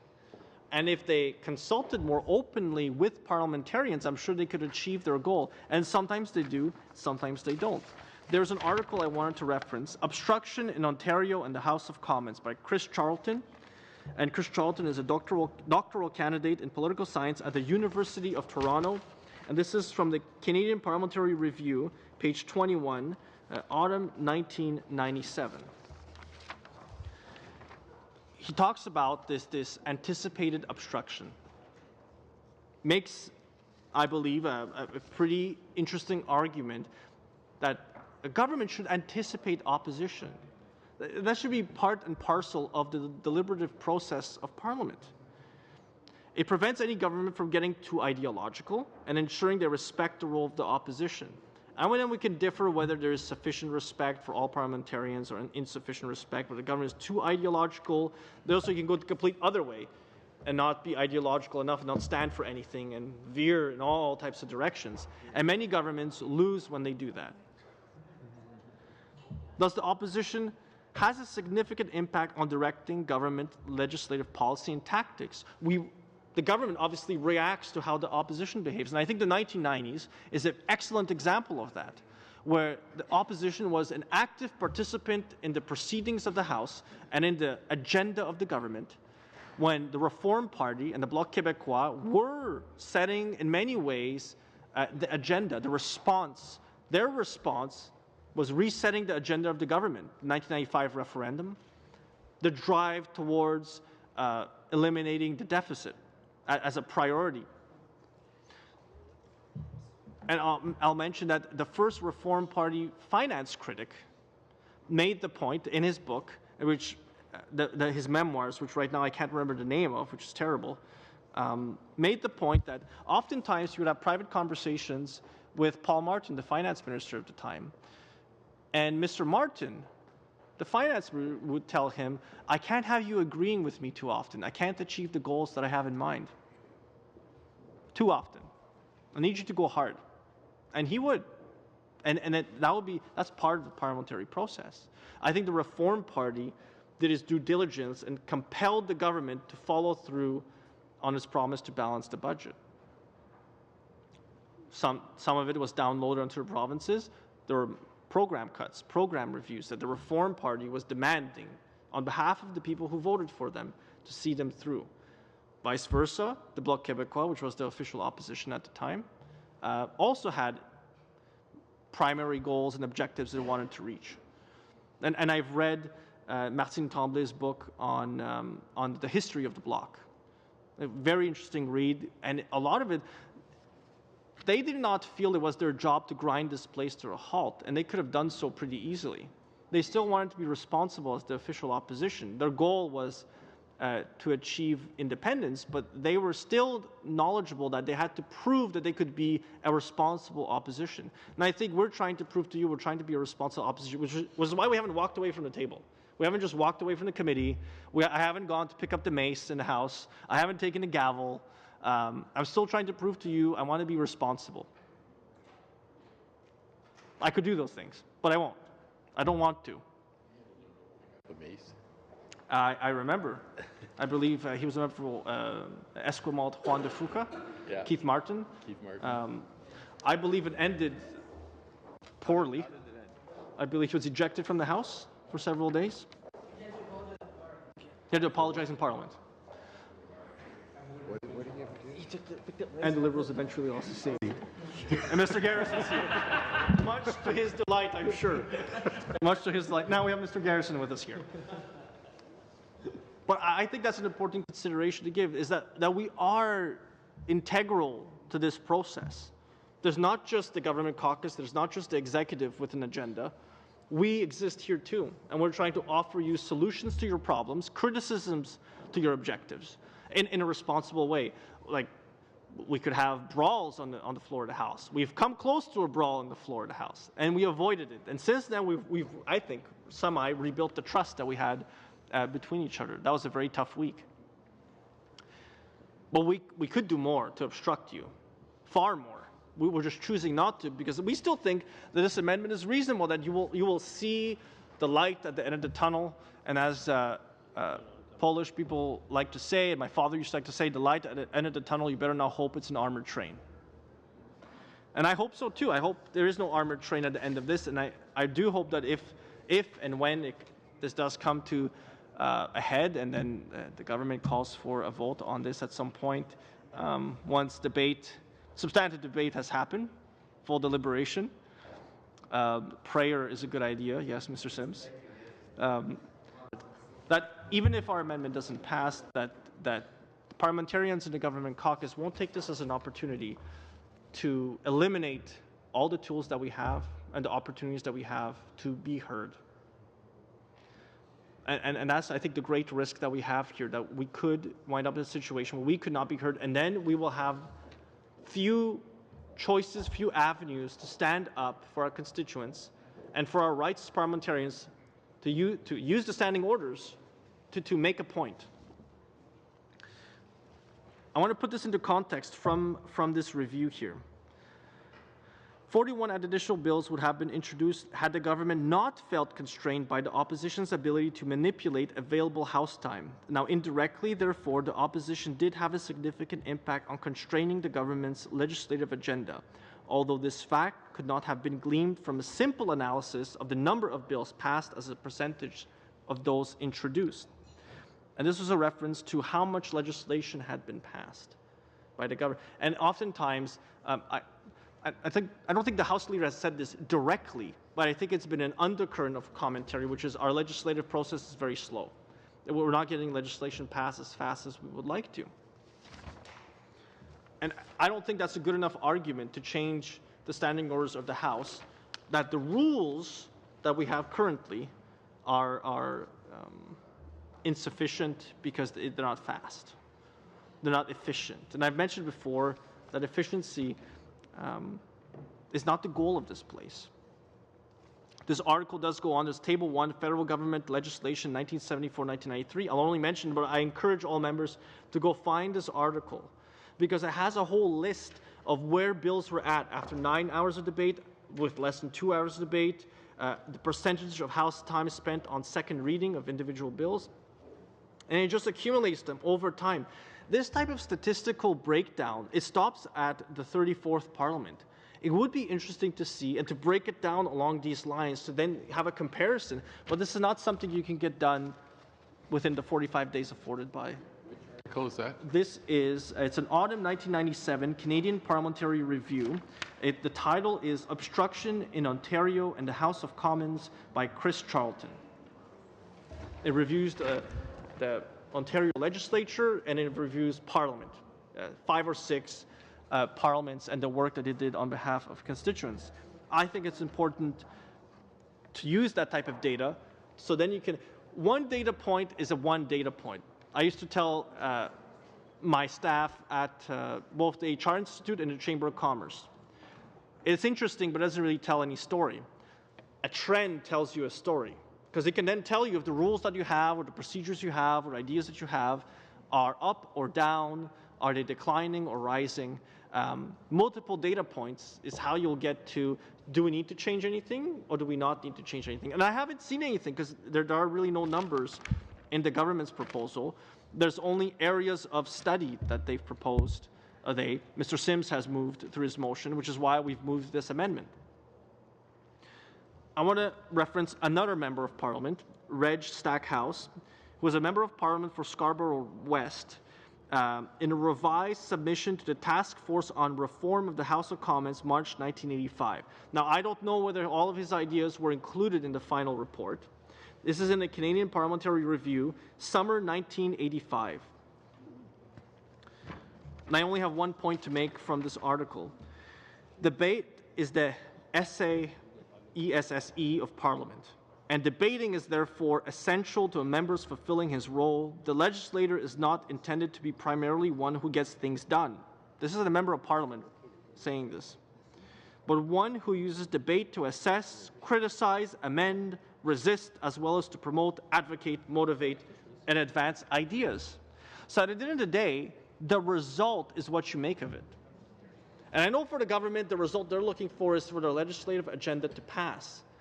But we're not here to pass their agenda. We're here to pass Parliament's agenda. And we decide which bills should be taken up. The government can direct us that this bill should be debated today. But they should not be able to tell the committees, you will have 6 days or 9 days or 10 days, or a Parliament must pass this in 15 days. Because as we saw the National Energy Program, when they used time allocation on it and got it passed within 15 days, what a disaster that was politically for members on the Liberal caucus side, but also the profound impact it had on the political culture of Alberta. And up until this very recent election, you had no members of Parliament elected from the Liberal Party of Canada. You do have some now, but the impact on the culture and the beliefs and the ethos and the myths surrounding the National Energy Program are still there.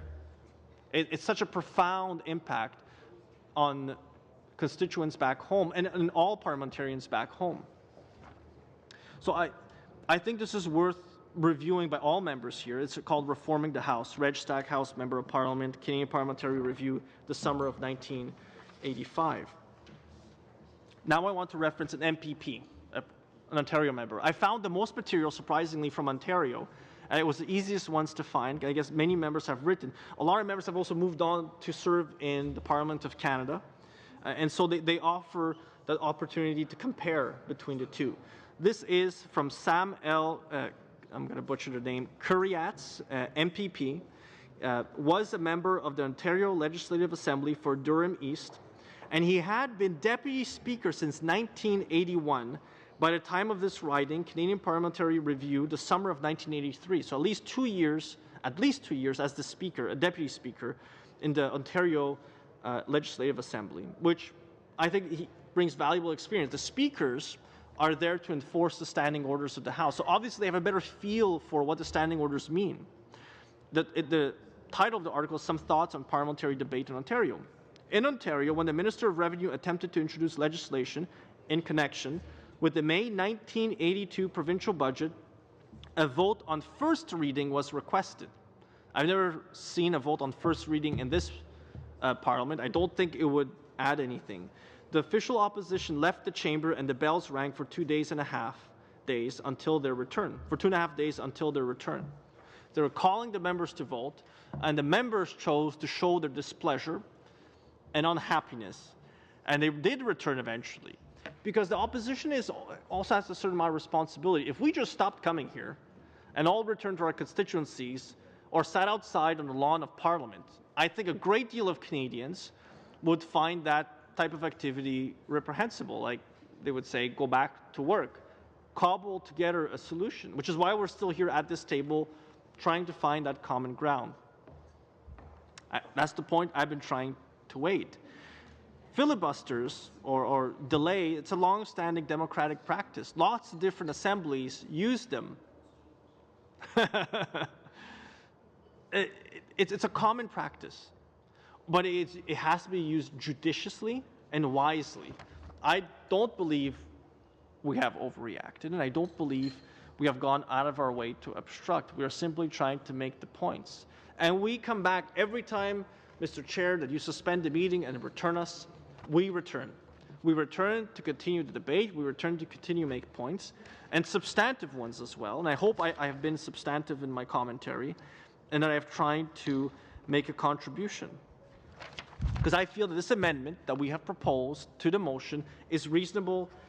It would ensure that all of us on this side, all the opposition members who are here, my friends in the New Democratic Party, will have an opportunity to be heard. And these changes to the special orders, the temporary standing orders that could be introduced, our concern is that a report could be produced by June 2nd that will be voted by the majority, and we will lose our opportunity to be heard. And then simply the process will continue, and there will be no opportunity for us to get involved. My last example is actually a Nova Scotia House of Assembly procedural change brought in by the government of John Buchanan that proposed substantive procedural changes in 1978. It was a Conservative government. The Liberal official opposition of the day and the New Democratic Party protested, and the government proposed and subsequently set up an all-party working committee to reach consensus. They admitted that they needed to reach consensus. So the government then presented its proposal for these new rules, while these proposals contained only minor modifications of the proposals made by the Select Committee, they immediately encountered strenuous objection from the Liberal opposition and from the New Democrats. A two-thirds majority was required to enact the new rules, and government supporters in the House were not that numerous. The government therefore decided not to proceed with its resolution. Instead, it proposed to set up this all-party committee to narrow the areas of disagreement. And that's what we're trying to do. So Nova Scotia has an example, I think, that we could use. If you pass this amendment, we could narrow down the areas of disagreement. There are things we simply will not agree to. We will not accept to have our voices silenced at committee. We will not accept to have our privileges of debate further restricted. It's not something that we can accept.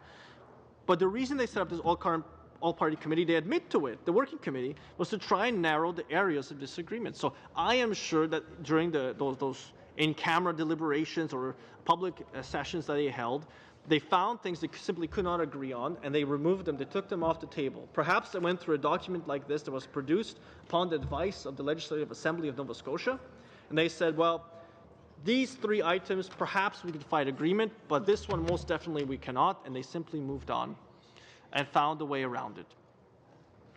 They found a way 35 years ago to reach a solution to the impasse, so why can't we do it here? Which is why I'm still speaking to this amendment to the motion, because I think we can find agreement and find a way to work together. And I don't think it's unreasonable. This is just an amendment that would protect the opposition from the majority. Like many members have said before, this is a protective measure for us to ensure that we are heard, that we do have a role to play here. So, on the actual proposals, just so I can make some final points on this.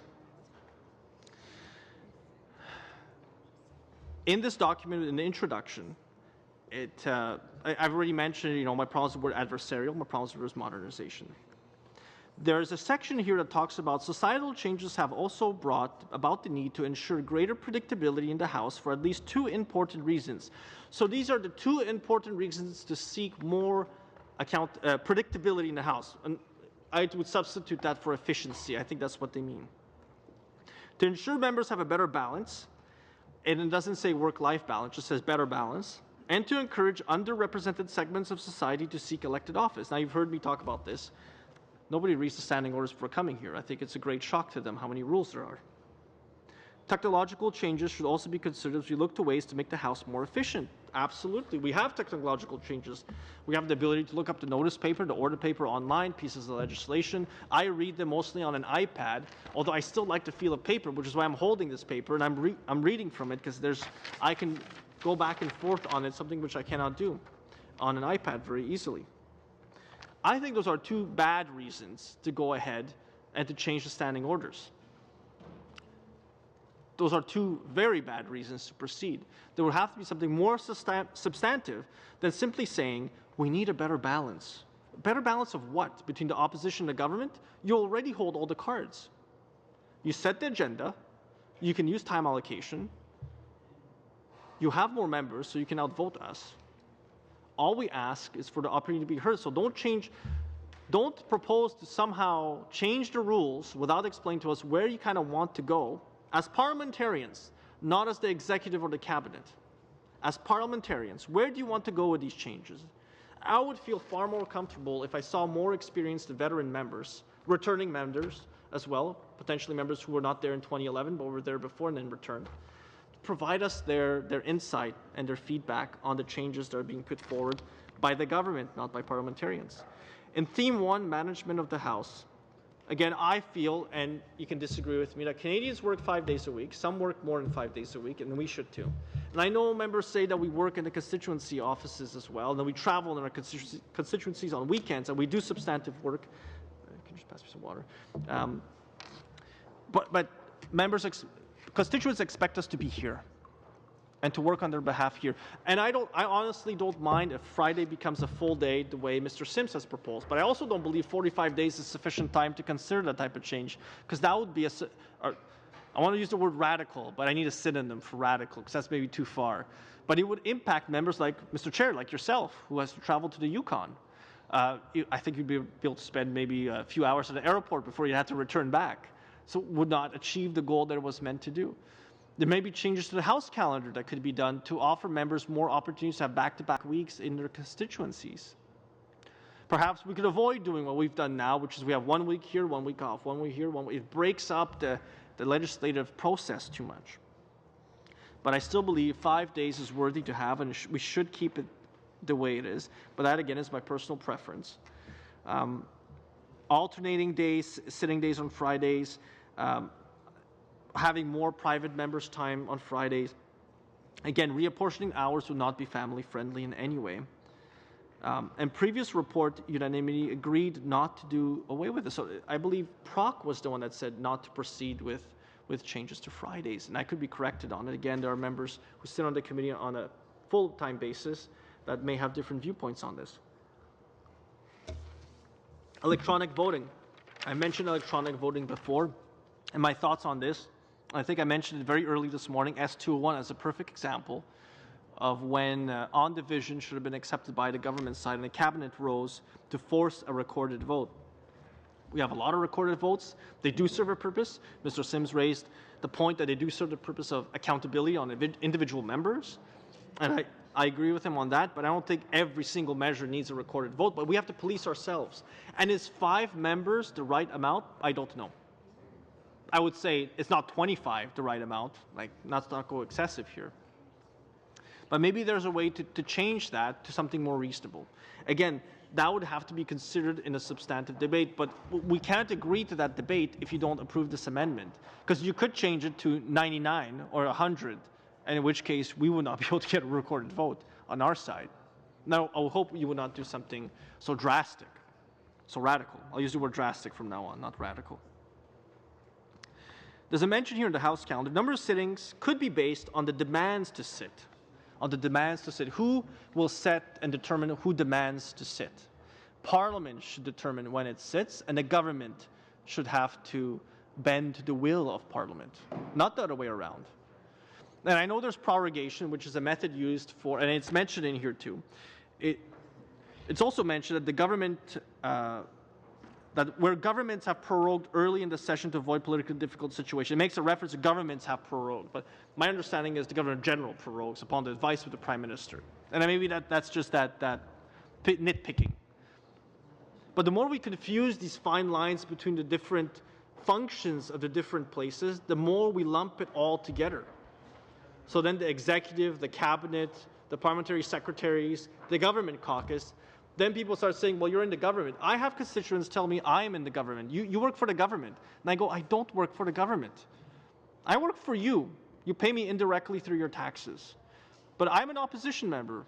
When I bring greetings to an event, I don't say on behalf of the government of Canada. I say on behalf of the Parliament of Canada. Because I'm not a member of the government. And I make the point to schools that I go to explain to them, I'm not here on behalf of the government. I'm here on behalf of Parliament. And perhaps it's not as glorious or edifying to say that, but it's drawing a line of distinction that we should all be responsible for. As parliamentarians, who should love this Parliament the way Mr. Diefenbaker did. So just a little bit more on prorogation. There are some ideas in here that are worth studying. That some of the reasons for prorogation should perhaps be set out in a standing order. That should perhaps constrain the ability of the executive to go and seek prorogation. Or perhaps there should be debate on it before it happens. I'm sure that could be studied. It could be considered. That could be an entire study all onto its own. Australia, prorogation there. The Westminster Parliament as well. Private members' business is where I find the most interest, honestly, because I think there are more opportunities to raise our opportunities as parliamentarians to do the work that we were sent here to do, and to actually legislate and to actually act on behalf of our constituents. We have more opportunities to propose private members' bills. I think would be better. I have 2 private members' motions that I have tabled. I know members who've already passed their private members' bills, but I also know members, and I know Mr. Chan was one of them was mentioning it, that he may never get the opportunity to table a bill or a motion that could be debated in this House. I think it's one of those things that members actually look forward to. That's actually a question I've heard at debates that I've been to in communities, and many members have told me the same thing, is they get asked the question, what is the first private members' bill you intend to table? It's actually become a question that the public now asks us. What is the idea that you're running on? What is the one thing you want to do here? So if we could find more opportunities to do that, I think it would be an interesting idea to pursue. But our worry is that if you pass this amendment the way it's written now, you may choose to take away, the government caucus, the executive, whoever is going to make the final decision, could choose to take away our private members' business time. And we have that time on Fridays right now, but we also have extra time on Mondays for it. Or you could move it around during the day. Like, we don't know. Maybe there could be Q&A during private members' business for every single speech, which require more time.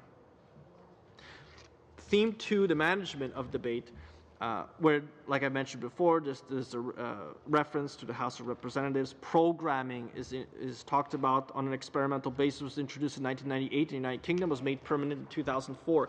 It took them 6 years before they made it permanent. So they considered it for 6 years on whether to keep it or not.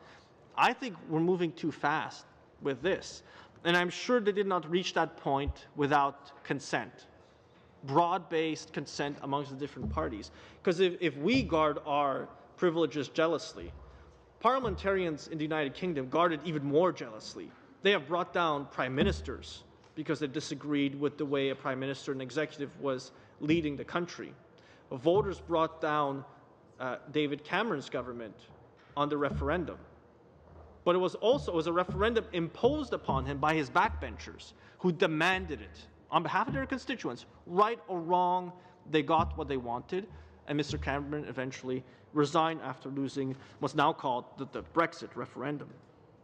I think those are important points. Members there guard their freedoms jealously, and we should guard them too, against an executive which has gotten larger, more powerful, and more able to offer us incentives and opportunities that we may not have otherwise. I came here to be a parliamentarian, not to be a cabinet minister. Obviously, I ran as a conservative too, so that probably simplifies things as well. I am not working hard to join the cabinet. I'm working hard on behalf of my constituents. And if I should find myself on the government caucus side, I would hope I would not be punished with an executive position in the cabinet.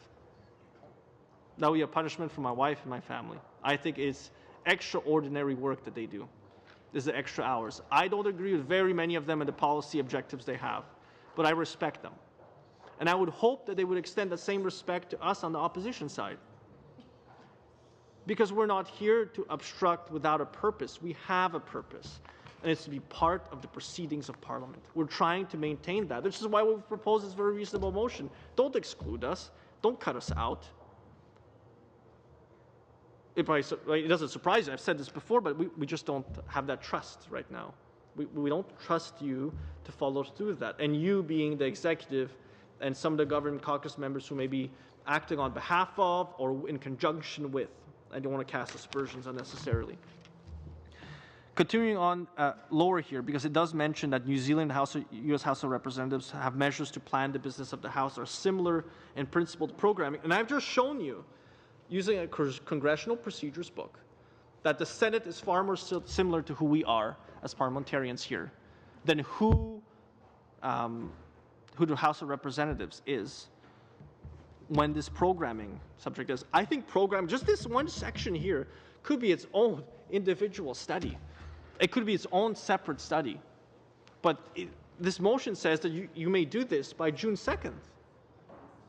That is a quick pace to introduce such a measure that took 6 years for the United Kingdom Parliament, the mother parliament, to say, yeah, we're going to take this on and we're going to accept it. But we don't even know what your goals are at the end. You may produce a report of recommendations that will go to the House, and then you will claim, like Mr. Christofferson has said when he was here before, you will claim that you have a majority decision from PROC, from this committee, saying that we should proceed with the following changes. And we, on the opposition side, will obviously disagree. We'll have a debate in the House of Commons that I fear will be just as divisive as the 1991 debates, just as divisive as the 1969 debates. And it will not build long-term trust. And that is my great fear.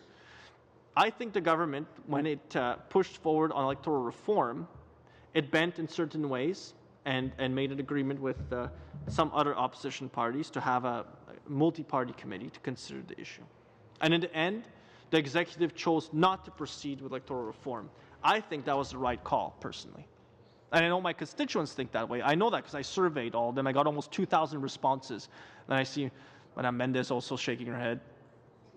A great deal of Canadians got engaged in something that would be considered inside baseball. And standing orders, if there's an inside baseball, I think we're in the dugout with this stuff. The vast majority of Canadians... I'm the third base coach. You're the third base coach. Mr. Sopik is third base coach. This is material that most people will not want to watch. But I think one of my colleagues told me she had 1 million views on her video that she made just on this subject. And it's astounding how many Canadians have sent me comments. I have 100 comments on one of my videos I made earlier today already. We had people watching at 3 a.m. when we finished on that first night. 12 people with insomnia back home were still watching us. And I was getting text messages from a former member of parliament asking me what was going on, responding to my tweets. So I'm surprised by how many people have taken an interest in this. Perhaps I should be surprised. People have gotten more astute. They know where to find information. It's easier to find than it was before. And they're interested by this because they understand that the value of an opposition, of an independent, autonomous opposition that is able to oppose, obstruct, but loyally. So not go and take your gavel, Mr. Chair, so you cannot suspend the meeting and we continue ad infinitum to debate. I promise not to do that at this time. Question period and questions and written questions. I see the chair is now hiding it. We've talked a lot about question period, but not enough, I think, about written questions in the House. And I'm one of those who submits quite a bit of written questions to help me do my work on the committee that I sit on. I don't think any of the changes proposed in here will help in any way to get better written question responses from the government.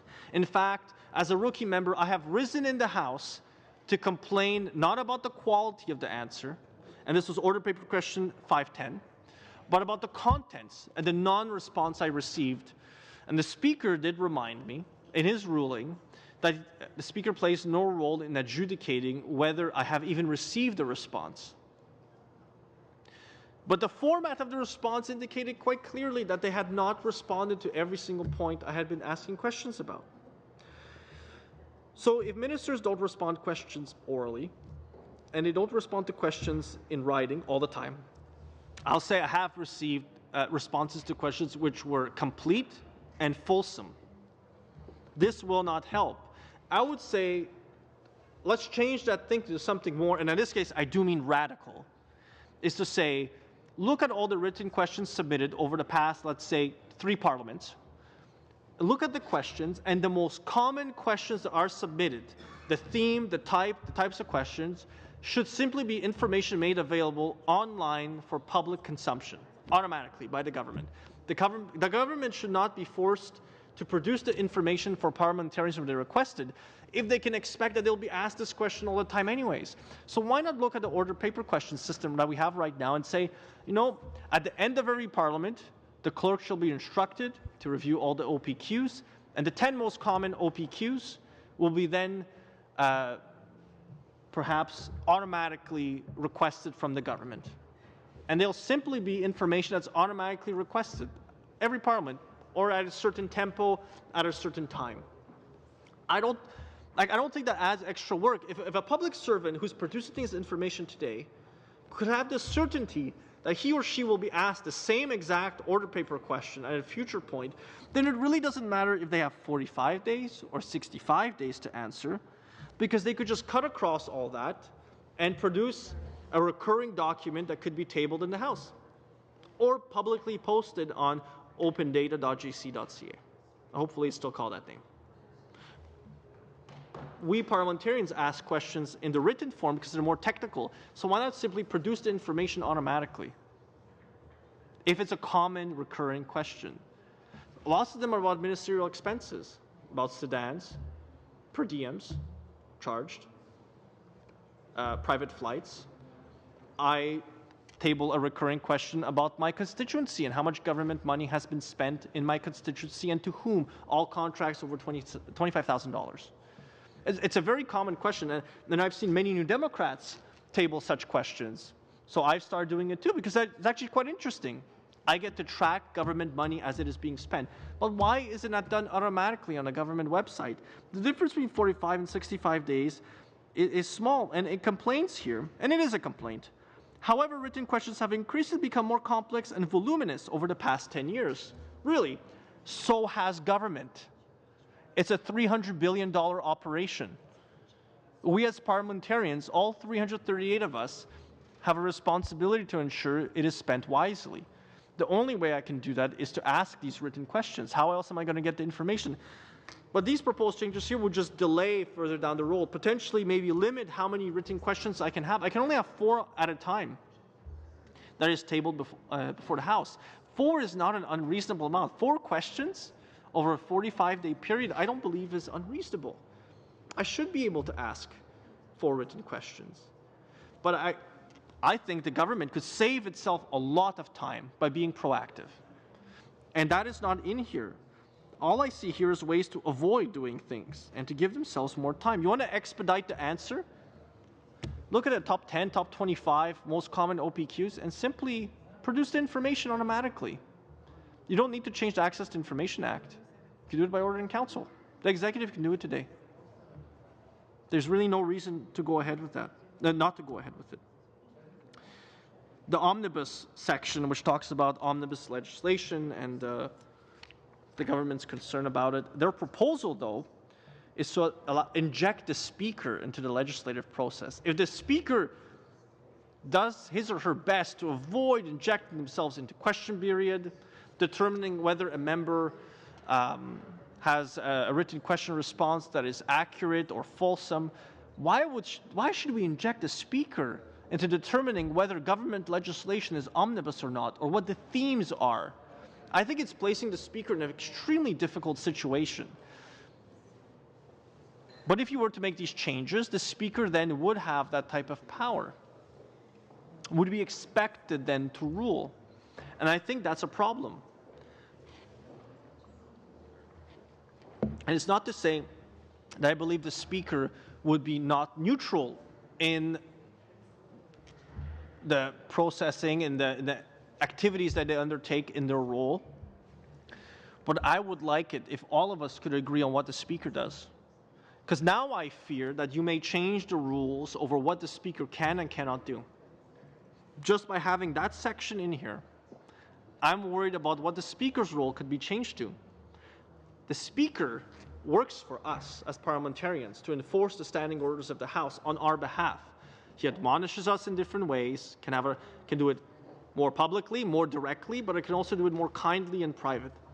And I know I've complained to the Speaker many times about lack of decorum in the House, either directly in person, but I've also used the Speaker to ask questions and to clarify how things work, to get to an understanding of how I should be behaving in my job. But if the Speaker's role fundamentally changes to more of a referee, where the Speaker is a referee between the Liberals, the Conservatives, non-aligned members who are independent, New Democrats, then the Speaker becomes a referee. And just like a referee in hockey, I'm afraid the Speaker could perhaps have collisions on the ice. Perhaps there'll be an elbow that goes too high and takes out a Speaker. I'm worried about injecting the Speaker into the proceedings of the House. That is not the role that was intended. The role was intended was to provide bad news to the Crown. And some poor soul would be directed to go to the King or Queen and give them the news they did not want to hear, which was that the House had not approved the spending that the Crown had wanted. And few speakers did not survive the experience of giving bad news. And I don't think we should be expanding the role of the Speaker to do these things. I think it would be a great mistake. But I don't know whether the unwillingness of the government caucus to vote in agreement with this amendment is because they have other intentions for the Speaker.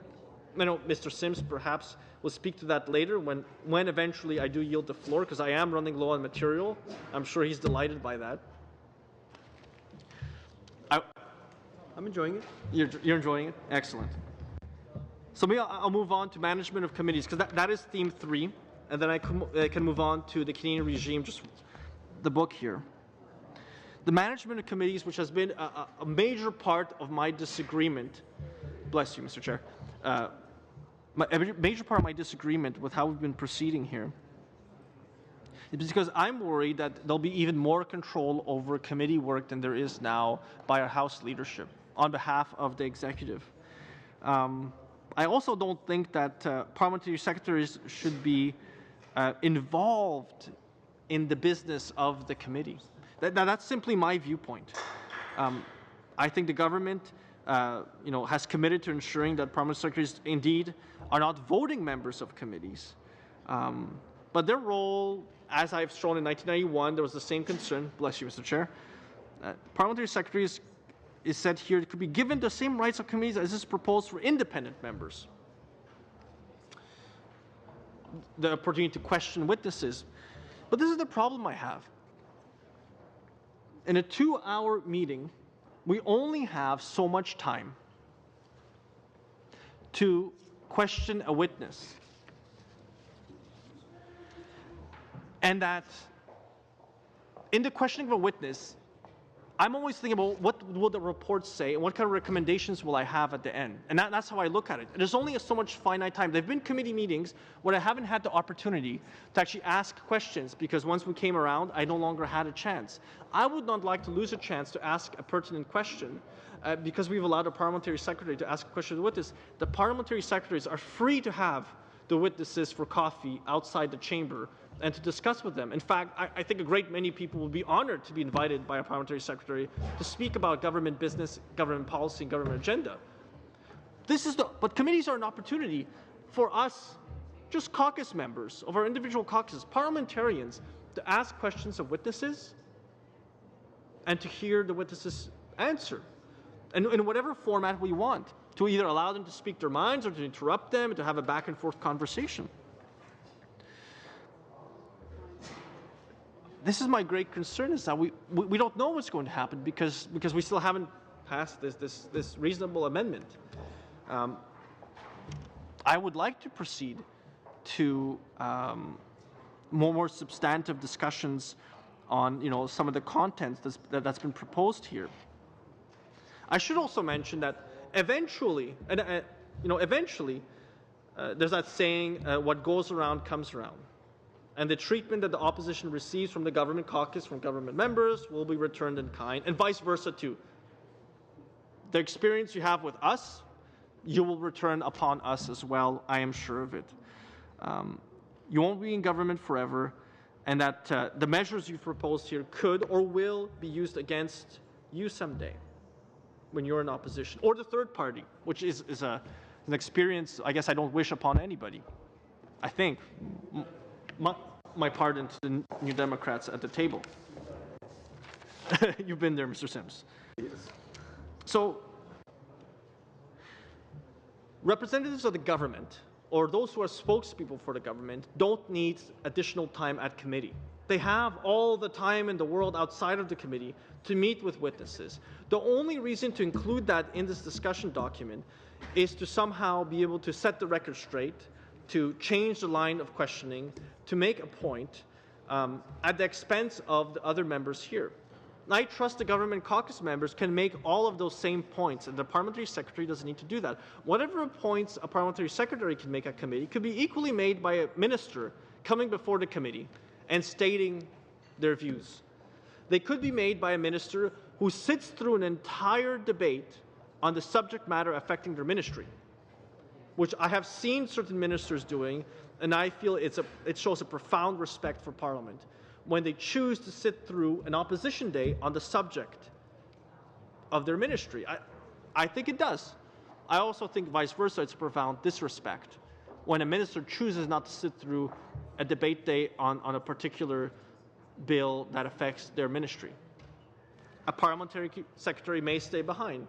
I know I've seen Mr. Lamoureux pitch hit, be the standing voice of the government many times, and serves that purpose well. He speaks on behalf of the government caucus very well, defends their position. It says here that members are able to sow dysfunction in committees by filibustering proceedings, either by refusing to yield the floor or by moving dilatory motions. It's not done on a regular basis. I cannot remember in this parliament the last time or someone else having done so. The opposition is responsible. We would only use this in the most egregious of circumstances, like now. But by no means, I don't want to be here in 2 months still debating this. I don't want to do this at every single committee I go to. One is because I probably lose my voice. And two, Mr. Jenners would probably lose his voice as well, because we would tag team till we got the job done. So we do not abuse that privilege that we have. We do not abuse the standing orders that we have right now. What we're worried that is, without unanimous agreement to proceed on this study, that there could be a situation where, at the end of this, the recommendation will be to take away all of those rights. The standing orders that enable our privileges and rights as members to be heard would be taken away. And it's a truthful concern that we have on this side. And being a good opposition member and being a reasonable opposition member is all about balance. Because we could obstruct the government at every step of the way, but we choose not to.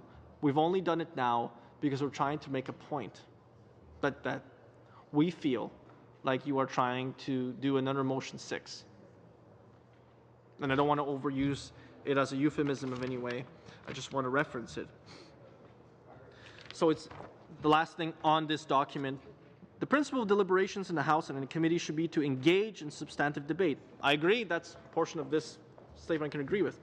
On the merit of an issue, not to engage in tactics which seek only to undermine and devalue the important work of Parliament. If it's an important work of Parliament, then why are you trying to take away our ability to do important work in Parliament?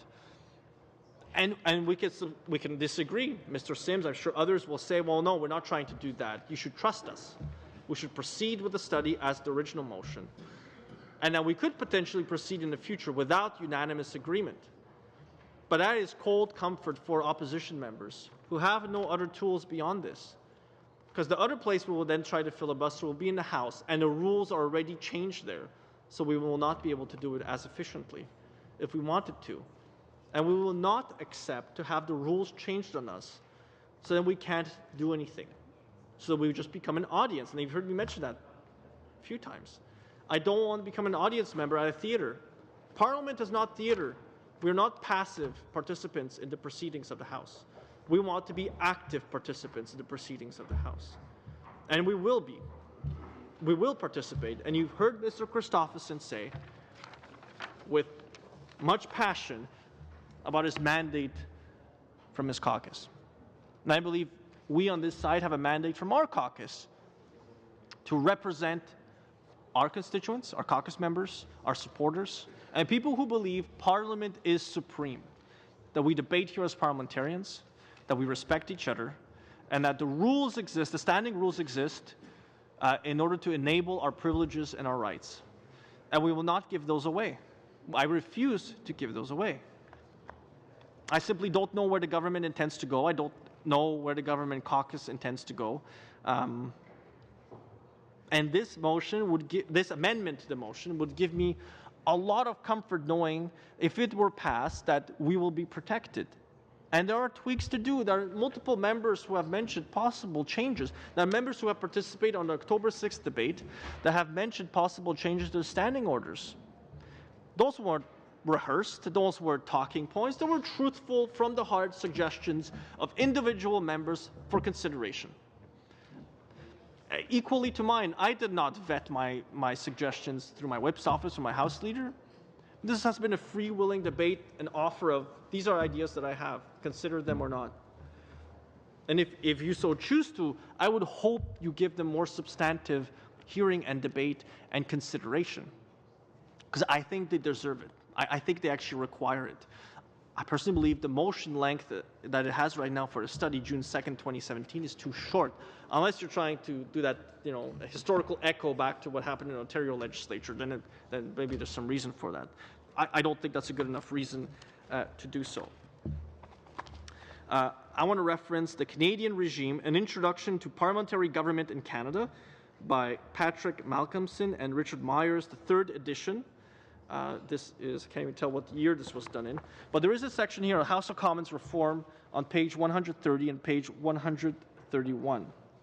And every single time there's a mention about the possibility of reform in the House of Commons, it says here, and it's a direct quotation, would be to increase the power and the independence of legislative committees and thus increase the power of the backbenchers who make up those committees. There is no mention of government efficiency, about passing legislation more quickly through committees. There is none of that. There's no mention of programming and telling us how much we may debate or not. There is talk here about making us more independent, making the committees more independent. But I don't see that here. It's a very broad language used. But what I do see in the government's proposal is the potential, the great potential for the opposite. And we've already seen sometimes the government's intent with using time allocation that they admonished during the last election. And we on the side will continue to admonish the government to live up to the high-minded principles that they ran on. And like I tell many members on the Liberal side, you are well on your way to using it 100 times. What comes around goes around. You will wind up using it that often. But unless you introduce programming, then you won't have to, because then everything will be automatically time allocated. You'll have specific times, 15 days for this bill, 15 days for this bill at this stage, and that won't exist anymore. And I don't think that's the right solution. But I don't think you're also giving yourself enough time to consider it, the profound changes that will happen to the work that you do. I don't think you've given yourself enough time. I also don't think you've given yourself the mandate within the committee if you don't approve this amendment to your motion, Mr. Sims. It goes on here just a bit later, and the authors say, a large part of what he meant, he being former Prime Minister Paul Martin, by democratic deficit was the perceived lack of influence for backbench members of Parliament. It just so happens that a great deal of opposition members are backbenchers, and we do have what we perceive to be very little influence. So why would you take away what little influence we have to move a motion, for instance, to debate a committee report, and on a committee that we did not participate on? Sometimes we're trying to just make a point. We have an idea, and we want to raise a point, and we want to hear from others what they think as well. Some will consider it delay.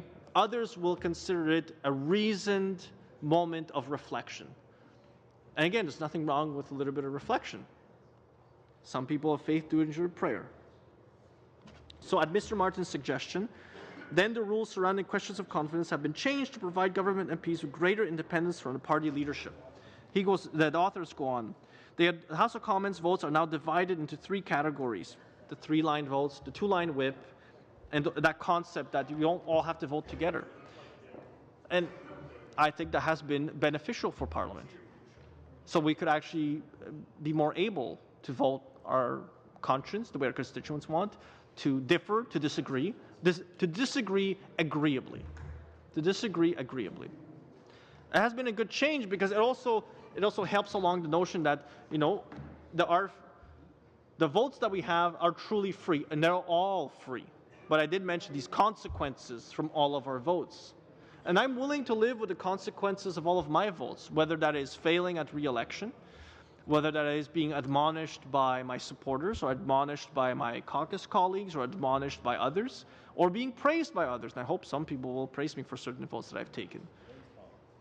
I think the most dangerous thing you'll see from episodes of Yes Ministers, when a minister is told that was courageous policy initiative. That's when everybody recoils. And I feel the same way about sometimes some of the votes that members of Parliament are expected to take. A courageous vote will cost you votes, it will win you votes, or worse, I would say the worst thing that can happen is you vote a certain way, and then someday when you are older and you are no longer here, you come to regret the way you voted. And the best piece of advice I ever got from a former member of Parliament now was never vote against your conscience. If you don't feel it's the right thing, don't vote that way. Because if you can't look yourself in the mirror years afterwards, you will regret it, and it will hang on you. It'll be there on your soul, and it will be a regret you will always have. I could have voted differently. I should have voted my conscience. I should have voted the way my constituents want. So every single member of the government caucus here is free to vote whichever way you want to. You don't have to listen to the voice in your ears, on your shoulder. The other members, you can represent Parliament. You can join us in these proceedings, and we can find the rules that we can agree on through this amendment.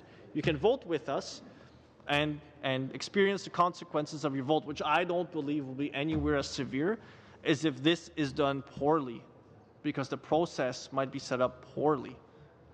And I think as parliamentarians, it's not just for you that you do it, but for the generations to come after you and for the people who will have your seats after you.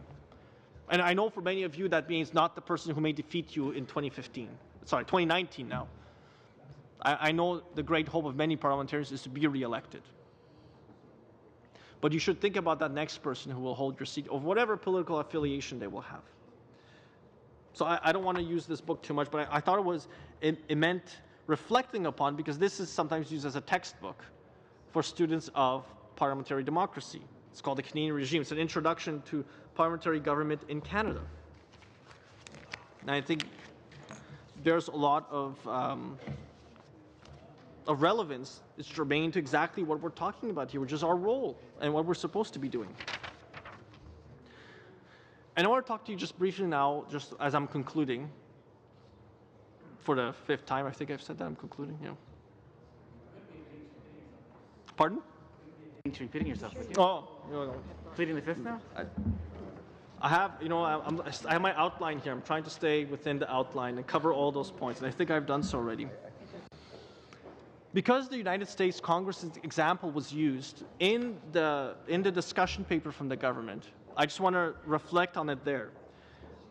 The rule change introduced by the previous partisan affiliation to how Congress works in the Senate, in the House, has every single time, nearly every single time, especially on amendments to filibuster rules, dilatory motions, motions that obstruct the majority, have led to people regretting their decisions.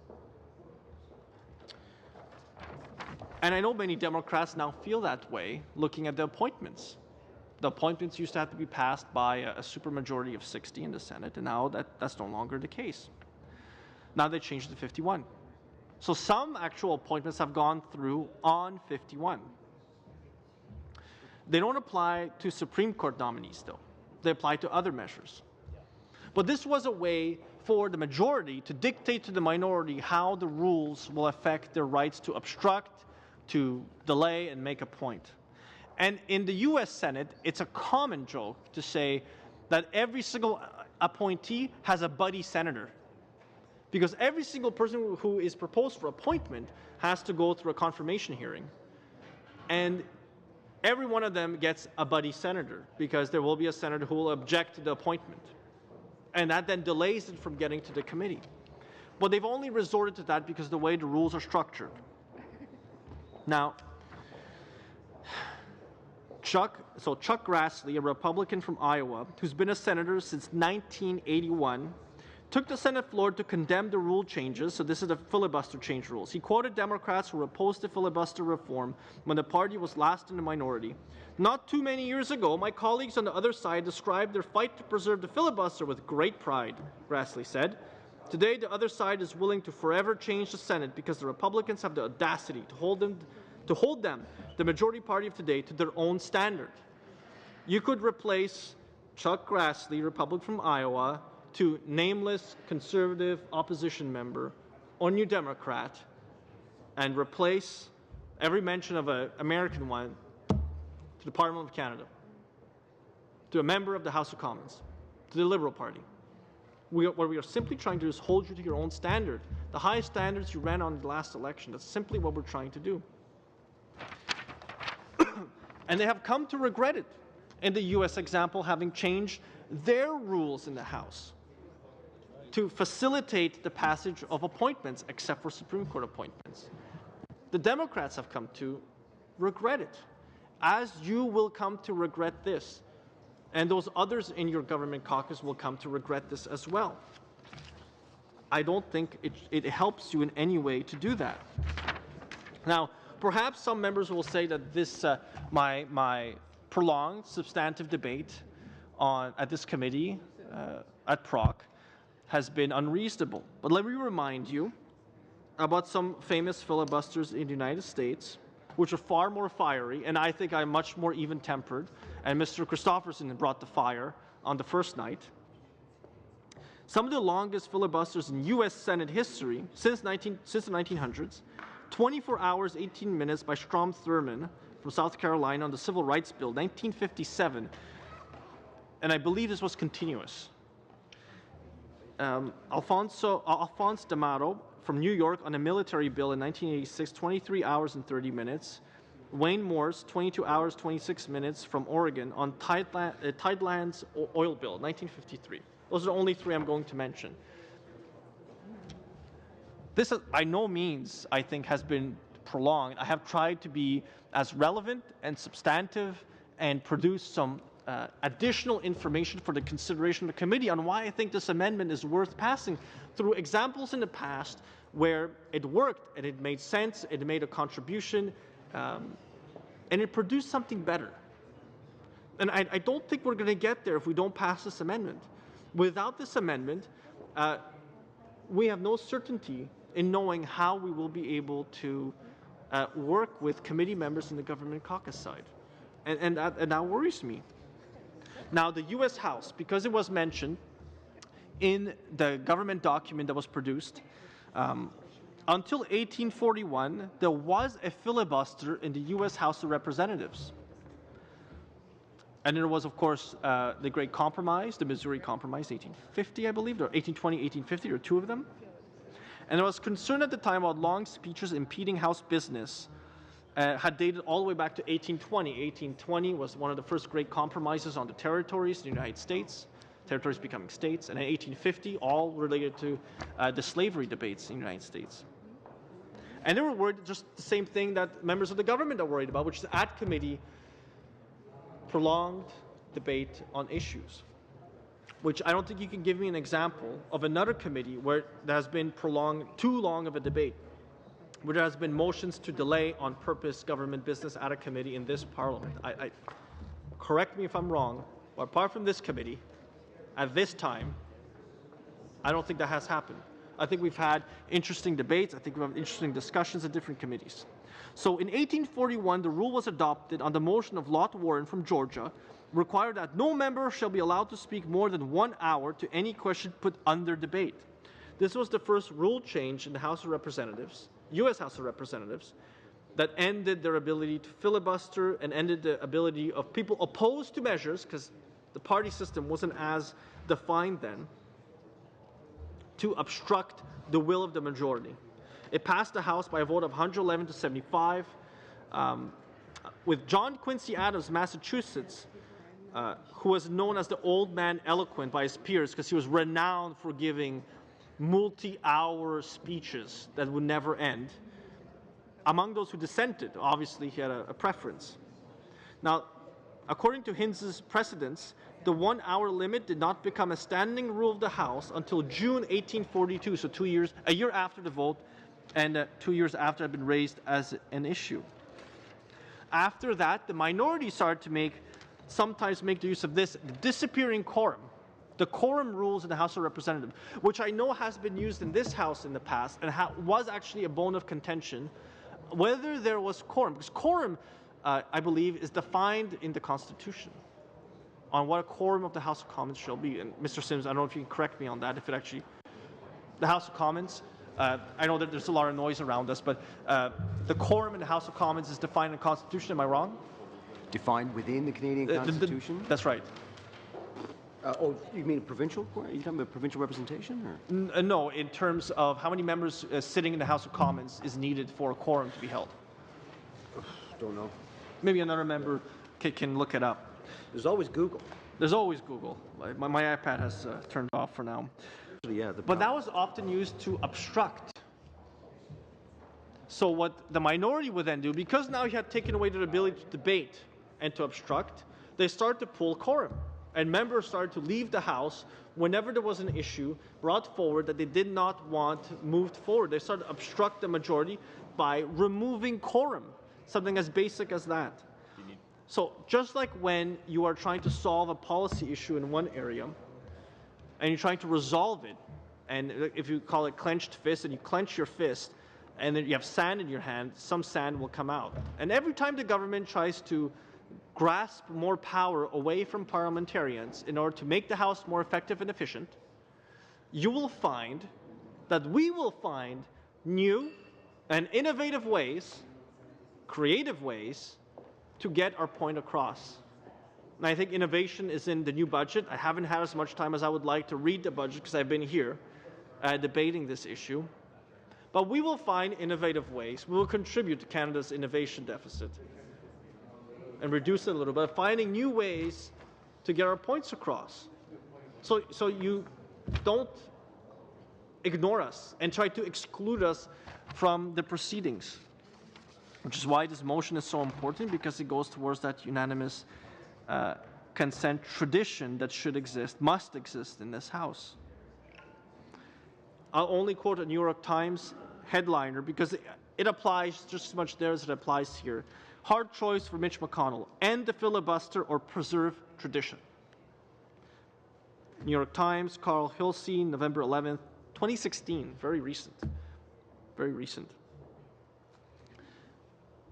It's really between two choices. The substantive changes being proposed, potential for changes being proposed by the government House leader in the document put on a government website telling us what we will consider at this committee, is a choice between doing what the government is telling us to do that will end tradition or may end some of our traditions, our much cherished privileges, or preserving the traditions, the customs, the covenants we have with this place, and defending it. Point of order, just Yes. very quickly. 20. 20. 20, thank you. So that reminds me of the point I wanted to make on it, Where it is? which was when a private member's bill was passed on a Friday evening, a sitting. There was a private member's bill passed, which is recounted in John Diefenbaker's memoirs, to change Dominion Day to Canada Day.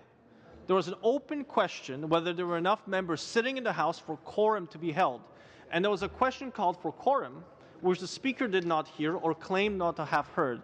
So to my knowledge, if I'm remembering what I read correctly, Canada Day was created on division. Beautiful words, in this case used for an unfortunate purpose. By the standing orders, not the Constitution. Not the Constitution. Okay. Perfect. Thank you. Thank you for that clarification. Well, that is one time where on-division probably should not have been used, but there were also insufficient members told to rise by their lobby assistants at the time. It was also a different time, it was the early 1980s. And members were genuinely confused by what was going on, and ending the confusion on the floor, I would like to see, which was why I'm not opposed to consideration of allowing more electronics to be built into our desks. Part of me grieves to change the way these desks function right now, because I think they're a nice part of the institution of Parliament, the way they look, the way they feel, the green that is everywhere, very traditional, the green we have in these chairs as well. I think some of these things we keep on to, just like that's the same reason we have historical designations for buildings. That's why municipalities do that, to preserve bits of our history before they are torn down and replaced by something more modern, which is exactly the term used in the government's document. And I know Calgary has been, lots of people have mentioned this, is that we have been busy tearing buildings down that have a lot of history because we've been busy putting up new buildings. And our history has been partially kind of wiped away in this drive to modernize the city and expand the city's ability to densify. So we've lost a lot of that tradition, that history that we used to have. The LRT, we used to have it running, the light rail used to run, the trams used to run on different streets. But it's really changed the way the city looks. And just the way it's changed the look of the city, I'm afraid that changing the standing orders of the House with too short a debate and without having all of us included at the table as equal members, with the certainty that we are equal members through this amendment that we have proposed, that we are going to lose. We as parliamentarians, not we as the executive. I think the executive stands to gain quite a bit out of this. And many of us have proposed tweaks and things to study that we could look at for changing the standing orders, but we should do this unanimously around this table. So we can produce a document that parliamentarians not on this committee, who have not listened to this debate, who will not read the transcript, have the certainty of knowing that we are united as one in the changes we are proposing to the standing orders. Each of us keeps a copy of that in our desks. I know I do, because I refer to it when the clerks or when the speaker or when a member makes a reference to a new standing order I have not heard of or I have not read or I don't remember. And it was just by chance that I found Standing Order 86-2 that I used to co-second legislation that I agree with. I think it could be expanded for other purposes as well. I think there could be other things that we could do with it as well. Now, I know that we've used, the example of the United Kingdom several times, and the rules in the UK Parliament that allows for a second chamber. It allows for programming. It allows for many different things to be done. I have here an article written by the former Labour MP for Hendon, a Labour MP, who has given the longest parliamentary speech this century. That's quite the fame. I'm not going to read it. No. I could, but I wouldn't want to then have to go back to other things and forget what I started with. He talked for 3 hours and 17 minutes to defeat a bill. To defeat a bill. So he must have passionately thought that this bill was bad for his constituents, bad for his caucus, bad for people living in the United Kingdom. So he took a stand, and he's now a former member, so who knows, maybe that contributed to his defeat, perhaps not. In the US Senate, they have different rules, because he makes the comparison too. It's a common comparison we do. Canada to Australia, Canada to Congress, Canada to the United Kingdom, and vice versa. They make the same comparison. So this is an article as told to Leo Hickman, so it's a conversation between the two. And he talks about the US Senate. He says, there you can read out a telephone directory when playing for time. And I have not read the telephone directory, mostly because I couldn't find one. I don't know if they exist anymore. It's a relevance rule. We have a relevance rule, exactly. Just the way they do. And he compares it to Radio 4's Just a Minute. You mustn't hesitate or deviate when speaking. The current rules mean it is impossible to speak for longer than 4 hours. I set the record for this century in 2005 when I spoke for 3 hours and 17 minutes, defeating a Tory bill to give householders more powers to defend themselves from burglars. It doesn't mean householders in the sense we have here, which is the material that we distribute to our constituents by mail. He means people living in their homes, like my home is my castle rule. You should be allowed to defend against burglars. 3 hours and 17 minutes, debated on point, on subject, to make the point that a government bill was wrong. Now that sounds really inefficient to me. If you go through the trouble of writing a bill, proposing a bill, getting consensus within your governing caucus, then tabling the bill, going through the motions of seeking support from everyday working people, and then to have a member be able to stand up and oppose it for 3 hours and 17 minutes and succeed sounds like a highly inefficient way of doing things. But to me, it sounds also like a way to honor Parliament. Because there must have been an excellent reason for him to do that. And he goes into some of the details on difficulty he found in doing it. He says you're allowed to pause for 3 to 4 seconds, but it's risky to go any longer than that. Crossing your legs for the duration is essential. I have appreciated, And here we are. and here we are, I have appreciated the few breaks we've enjoyed today to return to the House while I rushed somewhere else. Now, he says the best thing that can happen is that an opposition member tries to make a point. He says that's the best thing that can happen. This gives you time to answer it in detail before returning to your wider points. Ideally, over a 3-hour speech, you would want 20 or 30 interventions. And I think we've had that here. We've had a kind of a back and forth. We've heard from Mr. Sims and others occasionally to correct it. I've prompted corrections as I've gone along. Arguing over the meaning of terms such as could and might is a useful delaying tactic too. I have foregone that need to debate the definition of could or might or is or other definitions. Point of order. I just want to ask the member, with the indulgence of everyone else, could he possibly finish tonight? Might he finish tonight? I'm kidding. I'm kidding. I mean that in a gentle way. I just have a few more papers. I finished this book. I will need my iPad. Just to cut in for just one moment. You were right, by the way, and the Constitution, Section 48 of the Constitution states that a quorum of the House shall be deemed at 20 members, including the Speaker. Section 48. Stand corrected. Just while we have a break, I'll welcome some more new members. And this team effort, we'll have everyone in the House of Commons here by the time we finish.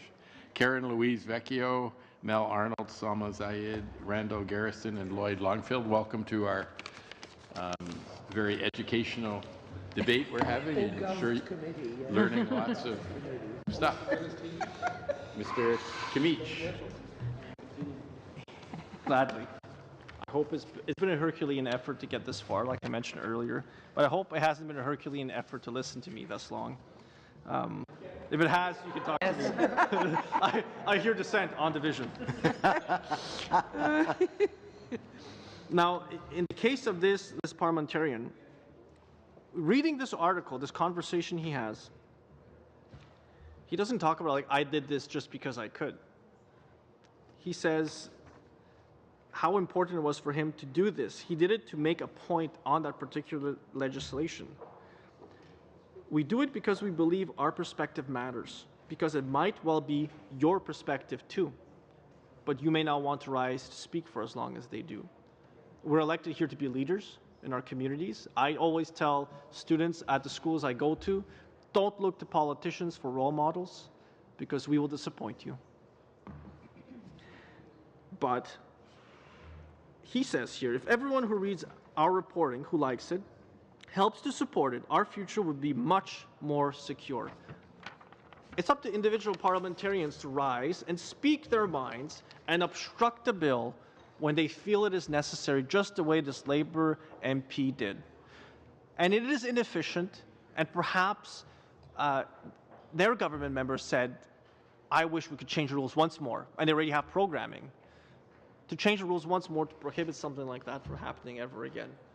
But obviously it was of importance to that member, and he obviously only did it once. Once in 2005 was enough to do it, to make a point that our perspective matters because you might have it too.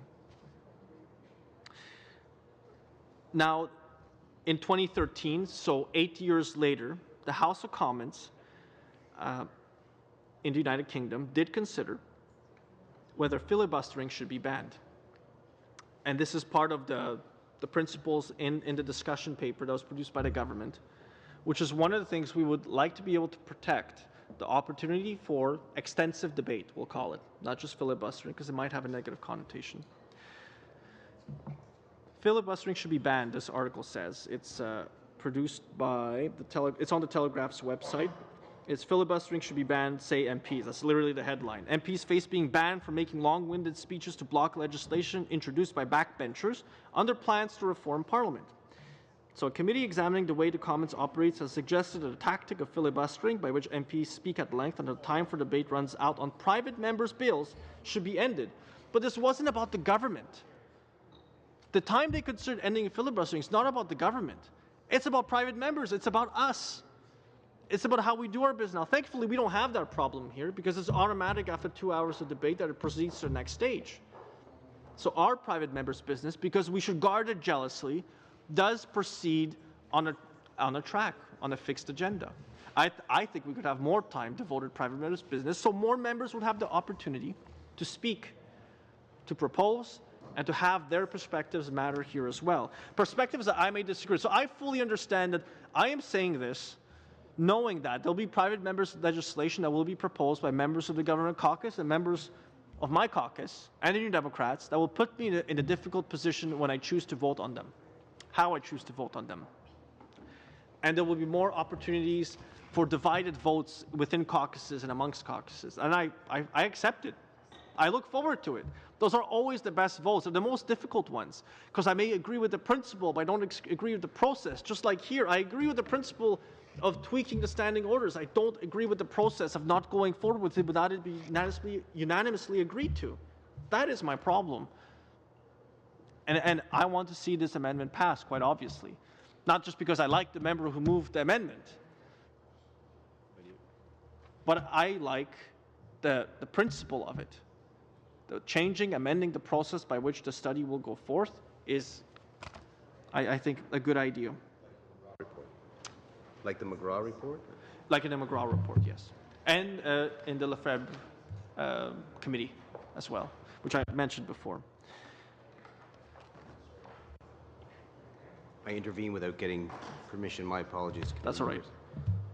So unlike government legislation, the article says private members' bills cannot be timetabled. This is the reference to programming, leaving them vulnerable to opponents prepared to speak at length. Now, just remember, there's over 500 members in the House of Commons in the United Kingdom.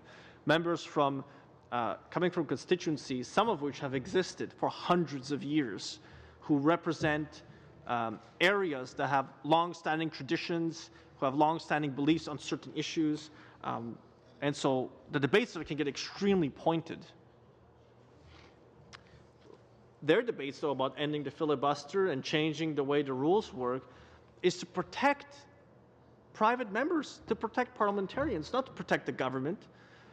The government doesn't need more protection. Perhaps it needs protection from itself when it takes bad decisions. The executive, those are not your bad decisions. You're just members of their caucus. You're not responsible for their bad decision. It's a reflection upon you if you choose to support bad decisions, just as it is a reflection upon me if I choose to support bad decisions. But it's not a reflection upon you. Their changes that they debated were to protect parliamentarians. Now, another article I want to reference here, talking about filibusters again, and why they could soon be banned is the same time, and there's a description here from the dictionary, which I will not read because I think we all know what the word means. The article, What are filibusters and why they could soon be banned under new parliamentary rules, evolvepolitics.com, is this year on the 22nd of March. I think it's 22nd of March. I think this is brand new here that my staff provided to me. They cite the right to freedom of speech repeatedly. And in exercising the right to be boring, I don't think there's any member who rises in the House who doesn't expect to be interesting, to make a point, to offer a new perspective. But I'm sure some of us find the points they make perhaps not so much repetitive, but covering no new ground, making no new points. The right to be boring, I think, should be preserved. I'll just let that hang just a little bit. I think we all have a right to be boring as parliamentarians. I know I'm going to get quoted on that somewhere. It's the active preservation of democracy, of our freedom of speech. That's what matters. And if you are boring, get new material. But don't take our right away to be boring at committee or in the House of Commons. My fear is also that the government will proceed anyway with whatever their intentions are anyways, regardless of what we opposition members think.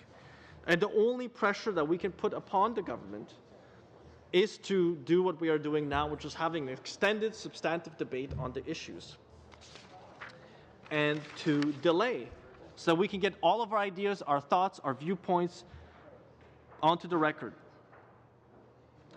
In the same article, it says here, I merely use the rules. I certainly don't make any apology. If I'm accused of being effective, I will plead guilty to being effective, and I will take that as a compliment. Obviously speaking, having delayed the proceedings, government's proceedings, government's business for too long.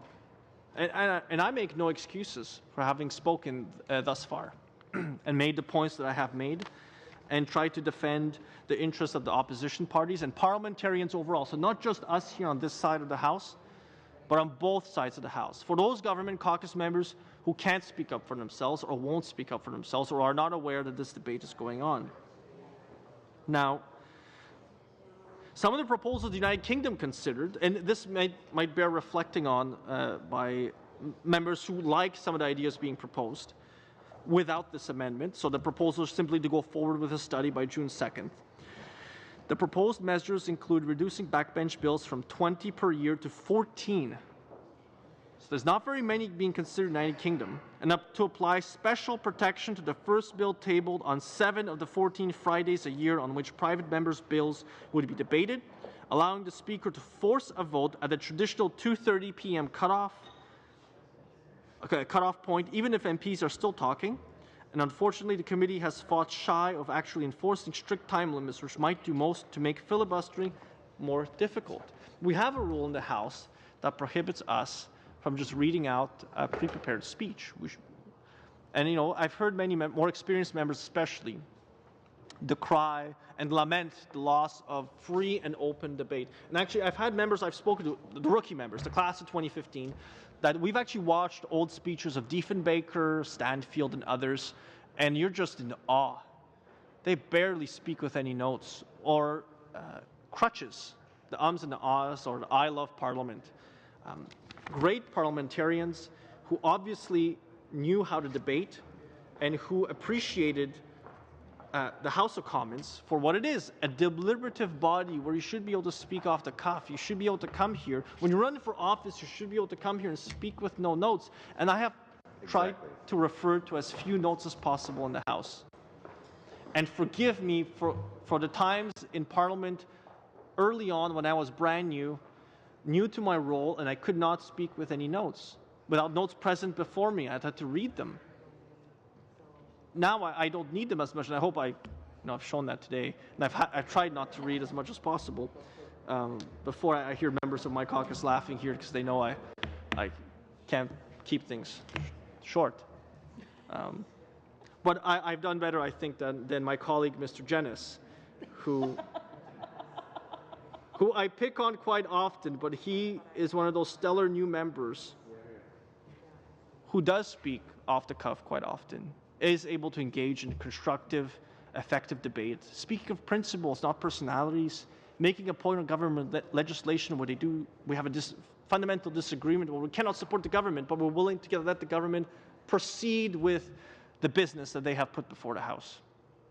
What we don't want to see, though, is through these standing orders for that to be taken away. Because where will the Kevin Namarus of the world go? Where will the Garnet Genesis of the world? Where will I go if you don't allow me an opportunity occasionally to extensively debate an issue? And I know on the committee I serve on, the Standing Committee on Foreign Affairs and International Development, at times I think I have tested the patience of the chair when I've asked just for a little bit more time to make a point, where I have not looked in the chair's direction and just kept speaking as loud as I possibly can to make a point. But I only do that when I have to make a point. And then I step away and I allow the proceedings to continue. My worry is that through these potential, and again, it's all potential changes because there's so little in the original motion that was tabled, just themes really that work upon the themes proposed in the government document, that we don't know where this could go. That's why our amendment is so all-encompassing. It covers standing orders, it covers provisional standing orders, it covers new standing orders that might be created, the sessional orders, the special orders, or to create or revise a usual practice of the House. And I know that Canadians have really started to take an interest because we've seen both more media pick up. We've seen interviews where, on this particular issue, that Canadians do care about their parliament, which is fantastic. They do care what happens on the floor of the House of Commons. That was probably one of the great surprises I had when I came here. I thought nobody watched CPAC. I was surprised by the amount of people who send me notes while I'm speaking, saying I made a good point, or they say I made a terrible point, demanding that I resign sometimes. Which I usually reply that I have no such intention to do, but I take their passion and ardor for a particular issue under advisement. And in the fullness of time, I'll consider it. But I've been surprised by how many people actually take an interest in what we do. So this inside baseball dugout that we're in right now, people have paid attention to it. We've posted many videos. And I just want to mention like some of the comments I've gotten. Way to go, keep up the fight. Way to go, thank you for the great work. Glad it will be televised. Do not give up, you are our voice. So proud of you both. And this is talking about myself and Mr. John Nader, who was here before, who increasingly lets his voice be heard through points of order in the House to clarify a point of privilege, a point of order. And we should expect no less from a member who has so much parliamentary knowledge and is still a rookie of 2015. Who will make an enormous contribution to this House. It says here from Liz, we the people will not be shut out. We need to keep the debate going. Government needs to be accountable to the people of Canada. Another commentary here, it's arrogant and divisive to make changes without considering the MPs in all parties. In all parties. So proud of you both, from another commentator here. It says, none of them actually answer questions. Not only that, but those behind the PM just nod and wave, shameful. It kind of goes on like that. But people do watch these debates, and I'm sure there are people now who have watched on CPAC this televised debate, which I thank Mr. Sims for allowing us this opportunity to move here. I think this has been a great benefit to be able to expound on it. I hope people at home haven't thought that I have delayed it unnecessarily. I hope they thought I've contributed something. I've added references. Hopefully the analysts on the committee will be able to look at it, review it, consider it. And I've found speeches by former parliamentarians that are substantive. They add substantive thought to this. And some of them are still alive today. And I think there's an opportunity to bring them back as former parliamentarians who could give advice to this committee on what should or should not be done to the House of Commons rules and procedures and standing orders. Another commentator, Pia, says, keep on them, Tom. We all have to write letters of support. Please, everyone, write. Good work. Canadians deserve the respect of their government. Accountability is a large part of the process. Thank you for keeping this in check. And again, there's many other comments that people have made. Keep up the good work, hurrah. And they're just paying attention. Again, I was surprised at how many people actually paid attention at 3 a.m. and who were engaged and were listening actively when Mr. Christofferson was here, debating substantively his issues on principle, the principle of the matter of not proceeding without the unanimous agreement of all parties who are represented on this committee to proceed with changes to the House rules.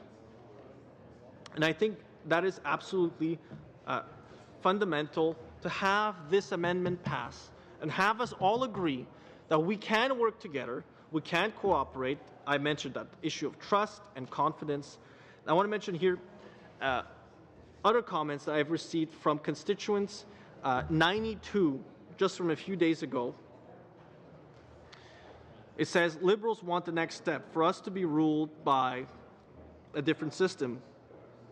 Fight. Don't let them pass this motion. Yes, as a Conservative, I'm very interested. I'm also very concerned about Canada. I feel like we live, she says, a police state. And I think that's going way too far these days. But she's entitled to her opinion. I feel the government is incompetent. I honestly think Trudeau is completely wrong.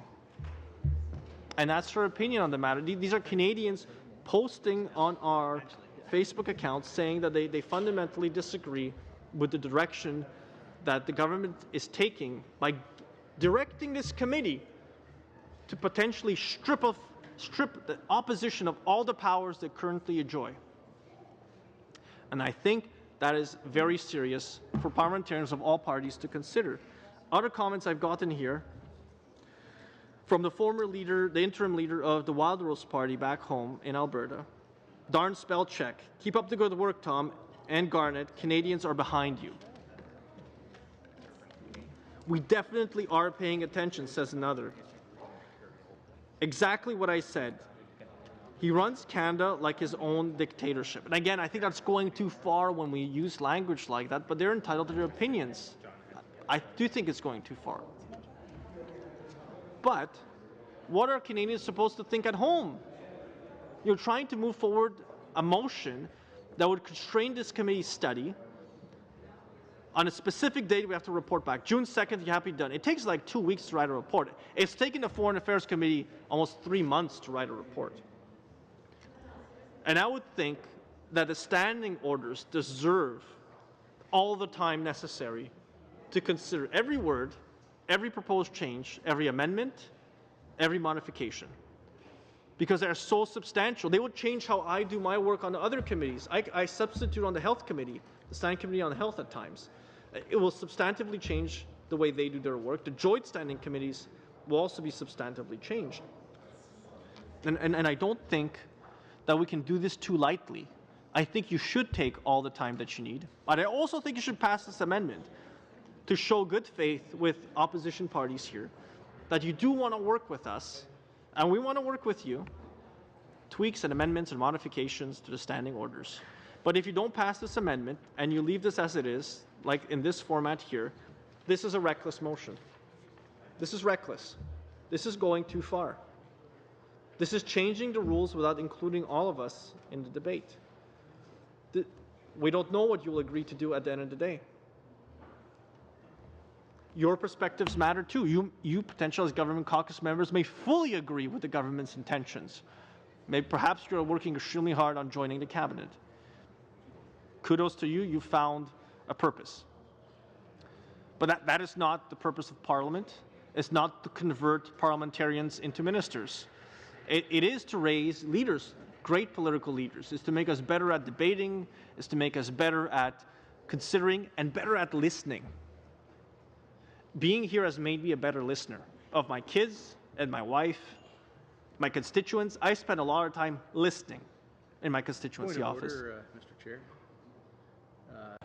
Really, as I'm sure everyone is feeling, I'm really enjoying Mr.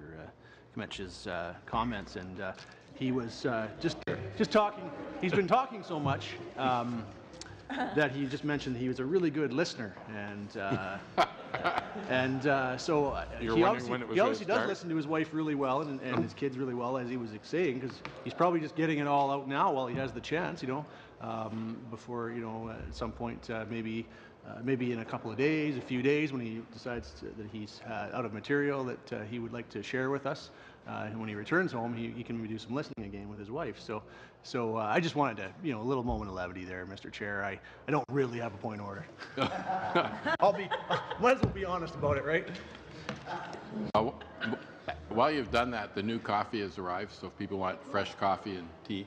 Well, that was really the reason I was doing it, Mr. Chair. It was just to allow them some time to, get in the room and get that set up for us. So. Yes. Well, thank you. Welcome back, Mr. Richards. Mr. May I continue, Mr. Kamich, Chair? are you? I'd love to continue. I'd also love to get up and get a cup of coffee, but I guess I'll have to rely on what water I have left here. Point of order, Mr. Chair. Point of order. You know what? A train of thought. The poor guy, he has been talking some time. Could we just give him 30 seconds to grab himself a coffee, or could someone get him a coffee maybe? Yeah, and then, what do you want in your coffee? Well, I mean, I could do that, but I just believe in being transparent and open. Okay, Something that I that's wish fine. the government would do in terms of how it deals with these standing orders. But Okay, we're unfortunately, going that doesn't to, seem to be the case. Unless you had a change of heart over there, is anyone sort of? Yeah, I think we should, We're Mr. going to Chair, suspend I for, suspend for a little We bit. could have a Suspend for a conversation health about break. that if you'd like instead. 10 minutes.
out of suspension because I know Gerard Detel would really like us to get to him on the list.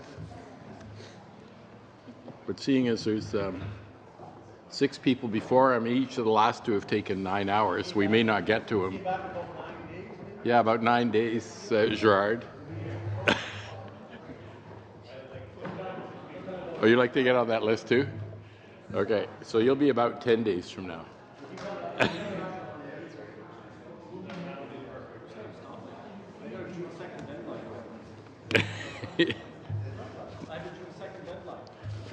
Yeah. We won't be through the list by June 2nd.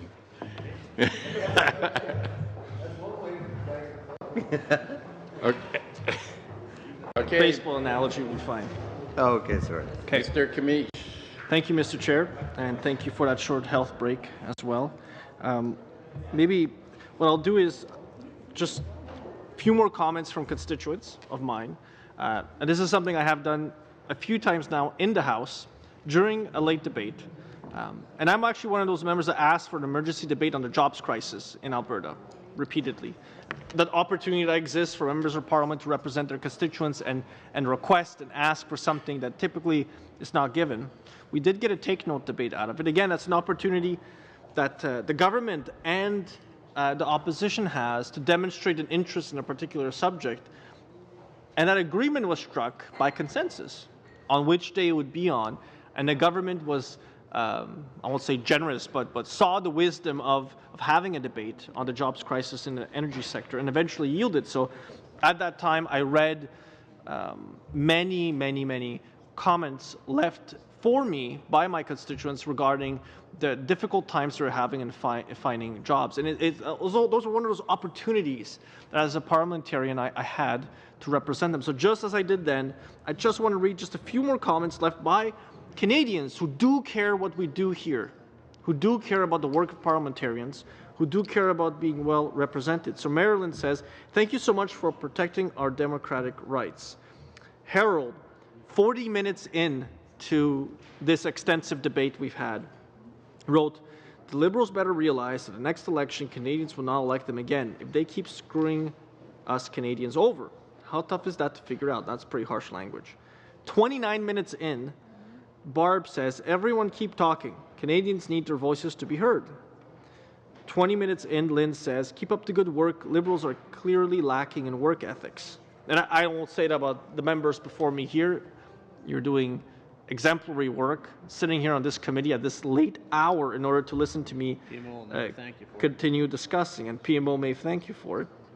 Top of the list, perhaps, for parliamentary secretary positions. So the last thing, she says, the last thing they need is more time off. They being parliamentarians, of course. Silva says, Liberals should all go, and that's a pretty harsh, there's an allusion to Napoleon and Marie Antoinette here, which I think that's excessive. The people need to know at all times what is going on. Tom, thank you for using your abilities and knowledge to challenge the Liberals' moves. Thank you for speaking for us. Keep putting the word out there, and hopefully something will click. That's 55 minutes in. So obviously, people are interested. Obviously, they're taking it an active interest in this. So, and I see here people, it's not just 5 minutes in. It's not just 2 minutes in. Some of these people have made commentary 53 minutes into my extensive debate, substantive debate on the subject. Molly here, keep going, Tom. Don't stop. I will eventually have to stop, because I'm going to run out of steam and subject matter that's interesting to add. I don't believe it. And the member to my left doesn't believe me. I think he can go forever. But I will eventually. I'm not the Energizer Bunny. I just not now, not yet. I've only covered off the first point with my 36 substantive sub-points, so that's already off to the side. What I'd like to do is just to go back to the 1991 speeches, because again, you've heard me say this before, is past members have already debated this issue, and past members have already raised their problems with proceeding on standing order amendments without having the unanimous agreement of the other parties. And I have mentioned that what we should not be doing is looking to the past for situations that arose where governments proceeded to ram through changes that they sought to obtain through the Proc Committee, but also on the floor of the House of Commons. That is not the right way to look at our patrimony, the right way to look at what we have been handed to steward onto the next generation. The right way to look at it is an opportunity to learn. And Mr. Jack Whittaker here is a member of Parliament, was a member of Parliament for Okanagan, Similkameen, Merritt. He rose to contribute to the debates on April 11th, 1991. And the reason I raised what he said here, because he made a lot of the same points, having read the biographies of great parliamentarians like John A. Macdonald, Sir Wilfrid Laurier, Tommy Douglas, Mackenzie King. He says to name some of them. He went through the biographies and he mentions here what great love they had for Parliament and the work that they did as parliamentarians in this House. Going on here, even in 1991, he says, the government in its arrogance simply ignored discussions with the opposition and invoked closure.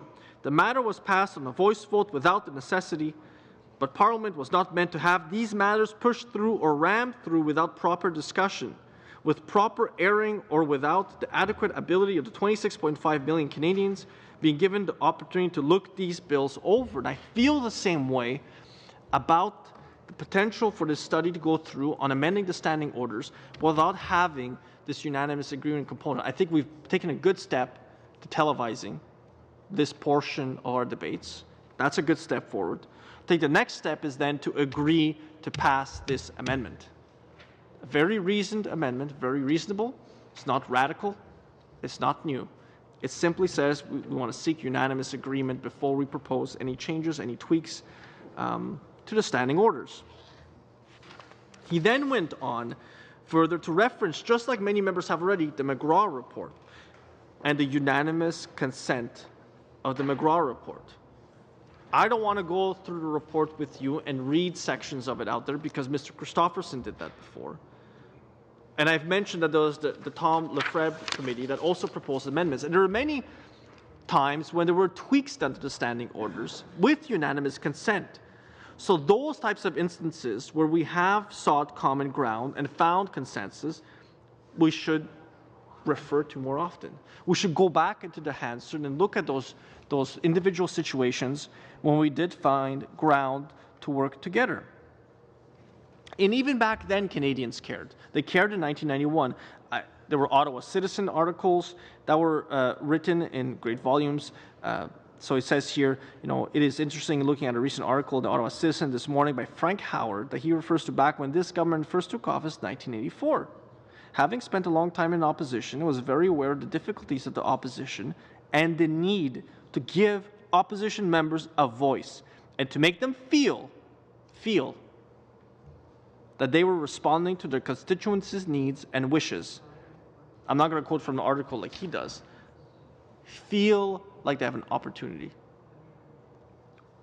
That's what this amendment is all about. We just want to know that you have our best interests in mind as well. That you will not try to shut us down. And we don't have that certainty. We're fighting right now to get that certainty from the government caucus. We want that certainty. And our constituents, the ones I've read to you, the comments that they have, they want that certainty as well. Because they don't want to elect parliamentarians to come here and not be able to advocate on their behalf at the committee level or the House of Commons level. Certain motions may obstruct. Like I mentioned before, I won't be rated on how much government legislation I vote on or pass. I don't think a government is rated that way. A government can be critiqued that way for being inefficient and ineffective in passing legislation or having things fall through. I remember when this government, the government that many of these members support, almost lost a vote on the Air Canada bill. And it were only saved by one vote. I mean, that's taking it down to the wire. It's taking it down to the wire. But that's not the fault of the government caucus members here. That is the fault of the House leadership on the government side. And I really feel that this motion, the proposed changes the government is pushing forward, is to cover for the deficiencies in the House leadership on the government side. And I'm using the nicest possible language to define the deficiencies that I see on the House leadership of the Liberal Party, the Liberal caucus. I think that all of these proposed changes will be, in essence, changes that will be created or proposed and then potentially rammed through this committee onto the House and potentially rammed through there as well, that will see fit to cover for the inability of the House leaders, the House leadership on that side, to reach consensus and an agreement with those on this side of the House, both the New Democrats and the Conservatives. But also others. We've seen this happen sometimes where unanimous consent was sought for a motion in the House of Commons, and nobody has spoken to the Bloc Québécois. Nobody had spoken to them on whether they were agreeing to the unanimous consent motion. And you may disagree or agree that they should be there or not be there, but they were elected by their constituents to represent them, and they are trying to do that job as best as they can. I don't agree with their philosophy. I'm still a committed federalist. I was a federalist even though I was young in Quebec. I survived the 1995 referendum. I remember my parents having the van packed, ready to go, if the vote happened to be a yes. So, but I still think they represent their constituency. Their perspective matters. It matters because they sought and found and earned the support of their constituents to represent them here as parliamentarians. So when I look to them, I know I've had my disagreements with them as well, their anti-pipeline stances. I've had my disagreements with them, but they are still equal parliamentarians to me. They have the same vote, the same equal weight of vote. They have the same ability to move a motion. They have the same ability to be heard on a unanimous consent motion when it is being sought. But the changes that could come through on this amendment over here, on this motion, not the amendment, would fix this situation, would ensure that we all have a voice here through our caucuses, through our representatives. I know that when Ms. May was here, and Mr. Chair, you're kind enough to grant her the opportunity to speak, she made similar points as well. A lot of the changes that were proposed in 1991 that were eventually forced upon the opposition parties, I'm convinced that in opposition then, both the Reform Party and the Bloc Québécois, the members who were returning came to regret those decisions because they made for a much more difficult time for the opposition parties to represent their constituents. To defend the interests of their constituents is one thing, but then to defend the interests of Parliament is another, because that's a fine line. You may find yourselves at times in a situation where protecting Parliament is not the same as protecting your constituents and their interests at the end of the day. Sometimes they may come into conflict, and then it's up to you as parliamentarians to find a balance between the two. That balancing of interests I spoke of at the very, very, very beginning, I think is really important. And for members of the government caucus, for members of the opposition caucuses, it's an important balance to reach, which is why we don't go over the top when we oppose. We always try to find the balance and the measured way to show the government that we are unhappy, dissatisfied with the amount of freedom we are given to oppose in this reasonable way that we do it. And again, maybe speaking, again, another member of the House who spoke in 1991, April 11th, a different member for Davenport. And I'm going to not get the name right, but obviously it was Cabinet Minister Cassia. I hope I pronounced that correctly. Goes through, if you read the debate here, goes through almost, invokes the McGraw report, speaks to the amount of closures that were, closure was used how many times, and how between 1970, 1971 to 1984, so a 13-year period, including minority governments, that saw closure invoked 3 times over that period. 14 years, closure was invoked 3 times. And those were years when there was a lot of disagreement. There was a lot of change going on both in Parliament, a lot of new members were being elected, and they only invoked closure 3 times. They were able to find that consensus. They were able to find those opportunities where they could have a reasoned debate, disagree, vote against each other, take the positions they needed to take, but at the end, find a way to go forward. Finding a way to go forward requires us to pass this amendment. It requires us to agree, and for the government caucus to agree, that we members of the opposition still matter to the proceedings, and that we have been faithful to the duty that we've been given by our oath of office. Now, this particular member, the member for Davenport at the time, then goes on to say he contrasts with the current situation in 1991, so 7 years after the timetable that he provides. Closure has been invoked 9 times over a period of 9 years. Do we not detect a pattern of management of Parliament that is pretty severe and pretty restrictive in resorting to such extreme measures? Now, this pattern of management of Parliament, what I think he meant to say again, it's a very gentle, in this particular situation, chastising the House leadership of the government for how it chose to manage the proceedings, how it chose to manage. I think you get a lot more with honey than you do with a stick when you entice members to take a reasonable stance and then to proceed in defending their interests and their perspectives, which is okay. The member then goes on, and from Davenport, then goes on to describe the imposition he felt, this is a thing I've mentioned before, the imposition he felt by the government constraining him in what he could do on behalf of his constituents. And the message that it was sending to his constituents about his worth and his role in Parliament. So, and he goes on, this is quite a long speech that he was giving, talking about the different size and the positions that they had taken. He then goes on, we on this side of the House do not believe there is a bankruptcy of ideas on the part of elected representatives. This bankruptcy of ideas. We on the opposition side have ideas for potential reforms to standing orders that the government caucus may want to consider taking on. Perhaps the government caucus has ideas that we could consider are separate from the ideas being imposed upon us by the government of Canada. The only way we can proceed forward is by passing the amendments so we can have the confidence that whatever the final product will be, it will be by unanimous consent. And the changes that we will have done will improve the functioning of Parliament, whatever that functioning is determined to be. I believe it's about deliberation. It gives us more opportunities to debate and speak. And there are changes that Mr. Jennis mentioned, but moving late sittings and moving how we treat those potentially to the end of question period.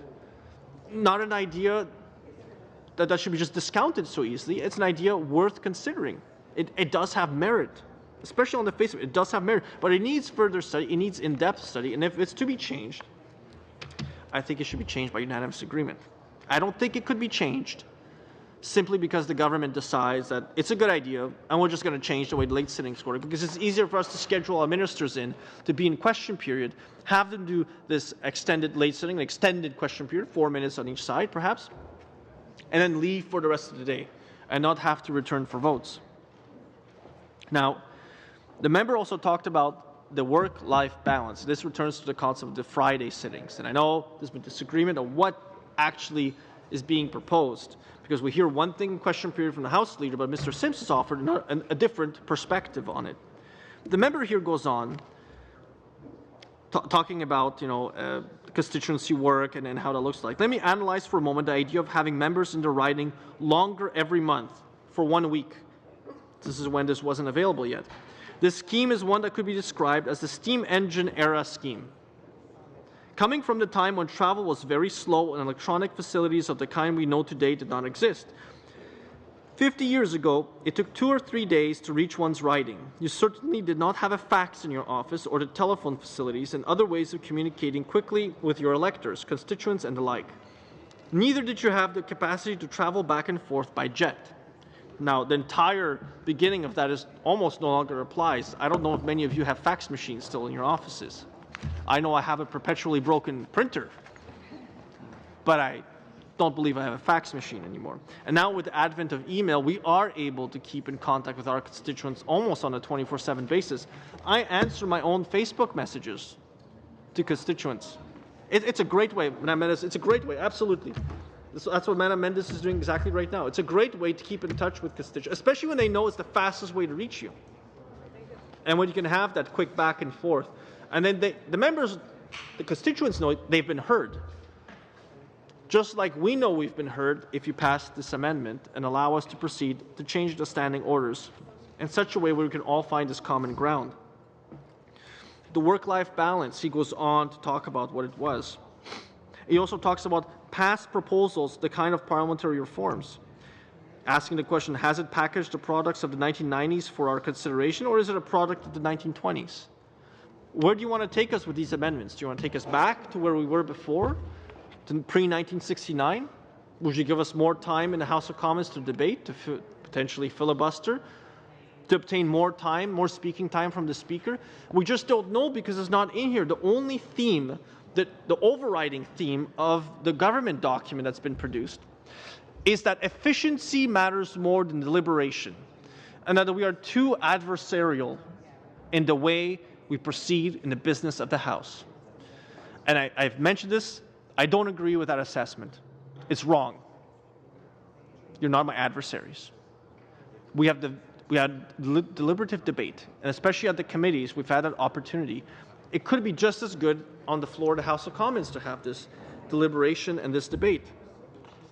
Now, even in this time, it wasn't solely a conversation between members of different caucuses who were members of the executive, but they mentioned that considering far-reaching statements and declarations the Prime Minister of Canada has made on the environment, sustainable development, it goes on and on and on, these declarations in abstract terms.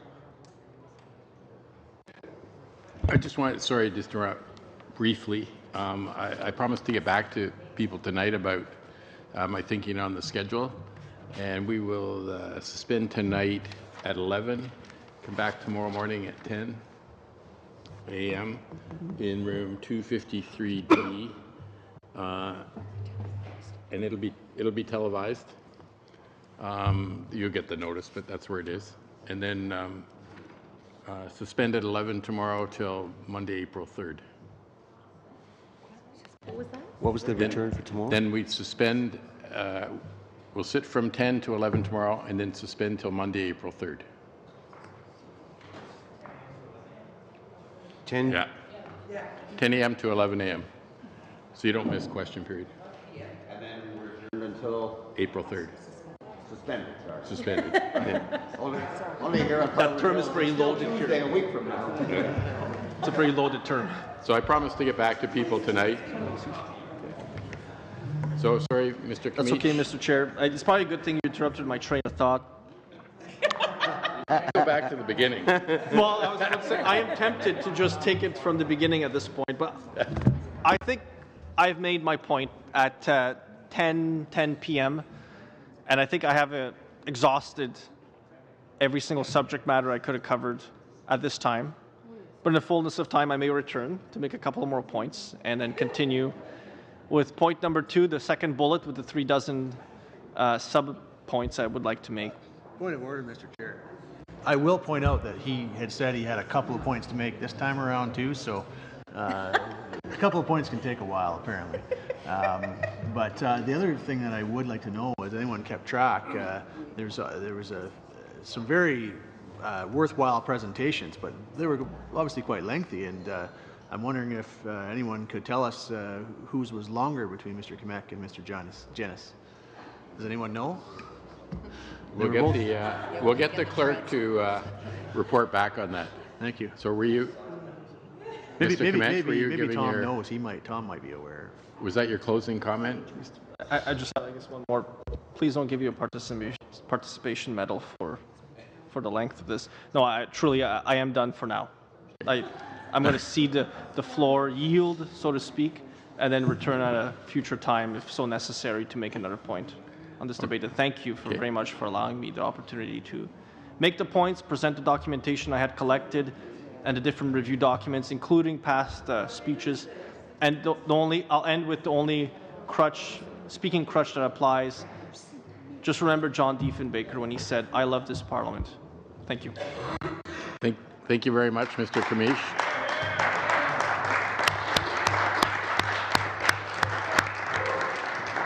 There was a lot of very interesting material you researched for us. I'm sure everyone here learned something from those historic debates and those articles in those magazines.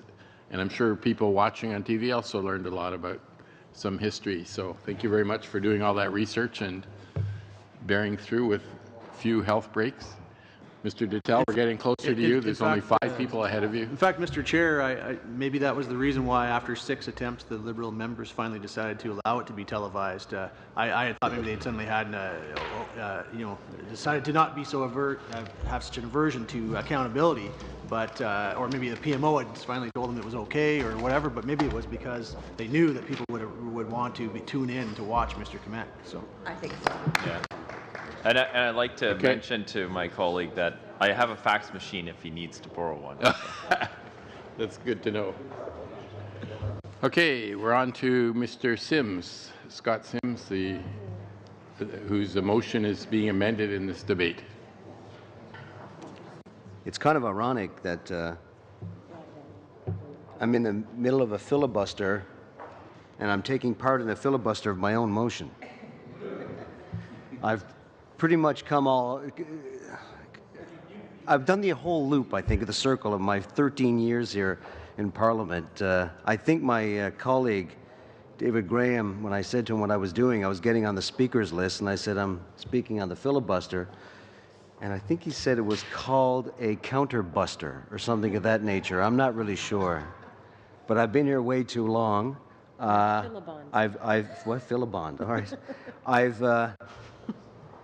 I've been here for the whole debate, and even though it's 99% of the comment has been counter to what I'm hoping to do, I rather enjoy this. I rather enjoyed a lot of it. I want to start with Tom, who I thought brought a lot of perspective to this. And he just started. So there's a lot to come. I know one thing. If there was a government formed on the other side, the leader of the party, whoever she or he is, would have a hard time choosing a government House leader, that's for sure, given what we've seen from Scott Reid and Tom and Garnett, sorry. And there's been a lot of history involved and a lot of perspective. And I point out that Tom actually used not just conservative comments from days gone by that he felt that were pertinent and intelligent, but he used every other party, from the Blakeys and the Millikens and all. So I congratulate him on that. This is the part where I have to say I rebut Tom in many cases, but I don't know where to start. Like, we'll be here all weekend. And I don't mean that as that's okay. I'm sure you enjoy that. It's not a question of like looking at him and saying he's wrong most of the time. It's just the sheer volume of what was said. It would take quite a bit to actually dismantle. But nevertheless, I do want to touch on some points. And a lot of the points that he brought out were, I think, pertinent to this debate, even though it may not be directly related to the amendment, but it certainly is related to the discussion paper that the government House leader published recently. And in many cases, some of them were campaign commitments, some of them were not. But in doing it, he highlights many of the discussions that I highlight in my motion, as well as in the discussion paper. You outlined the 3 themes that are in there, and these are changes that I think that can modernize our House of Commons. Many myths that I could dispel, which I've done so already, and I may do that again in the next little while. But there's one I'd like to dispel off the top, if I'd like to, bless you, sir. When Tom said earlier, Mr. Kmet, sorry, he said earlier, I mentioned to him about unanimous consent, as was done in the McGraw report. I want to read for the record the motion that started the McGraw report. The House resumed debate on the motion of Mr. Natition, seconded by Ms. MacDonald, the late Flora MacDonald, that a special committee of the House of Commons be composed of Mr. Bourgeau, Messrs. Blakey, Cooper, Ellis, Friesen, McGraw, and Ouellette be appointed to act as a parliamentary task force on the reform of the House of Commons to examine the powers, procedures, practices, organization, and facilities of the House of Commons, bearing in mind the balance between the respective constitutional responsibilities and roles of the House of Commons and the government. Such an examination to include, but not be limited to, the following matters: quite pertinent. A, the permanent and provisional standing orders. B, the role of the private member in the House of Commons. C, the accountability of ministers to the House of Commons. D, the legislative process. E, the founding, facilities, and staff support services made available to members of the House of Commons. F, the administration and management of the House of Commons. G, the procedure and powers of committees of the House of Commons, and the role and the use of parliamentary task forces, that the committee have all the powers provided to standing committee pursuant to Standing Order 69-8, and that the committee have the power to retain expert professional, technical, and clerical staff, that all the evidence adduced by the special committee on standing orders and procedure and the reports of that committee as tabled in the House of Commons during the 32nd Parliament be referred to the committee.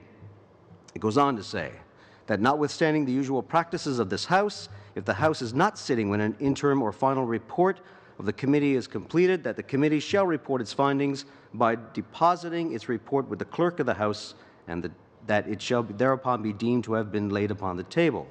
Apologies for the length. This is from the House of Commons Journals, by the way, December 5th, 1984. Let me conclude. It says that the committee be authorized to include in its interim and or final reports recommendation as to the implementation of any reforms proposed in the reports of the committee, that Messrs. Penner, Binns, Como, Duguay, Jardin, Ravis, and Young be appointed as alternate members of the committee, that changes in the membership of the committee be made only pursuant to Standing Order 69-4B, and that the committee shall report to the House finally no later than June 28, 1985, not one. That's how it concludes. It does not require unanimous consent. And that, folks, is why we did not include it in this particular motion. It is an aspirational goal that I've told this committee time and time again. I want unanimous consent. We all want that. But it's an aspirational goal I think that we can work towards based on what is in this. There are other particular myths that I'd like to dispel, which we've said time and time again. Let's take, for instance, Prime Minister's question period. What the Prime Minister said was he wanted to be accountable for 45 minutes because he liked the idea of him being on the stand, as it were, to be questioned. But it's not. He did not suggest it was once a week. If the committee doesn't want to have it once a week, then that's what the report is all about. It can be reflected in the report to say that most members do not want the Prime Minister to be accountable only once a week. It's what we want to do to make sure that everybody has their say. But I want to get into some of the other stuff within the discussion paper. And there's one in particular that Mr. Kamich talked about, and that is the debate itself and, of course, when it comes to what effectively is closure.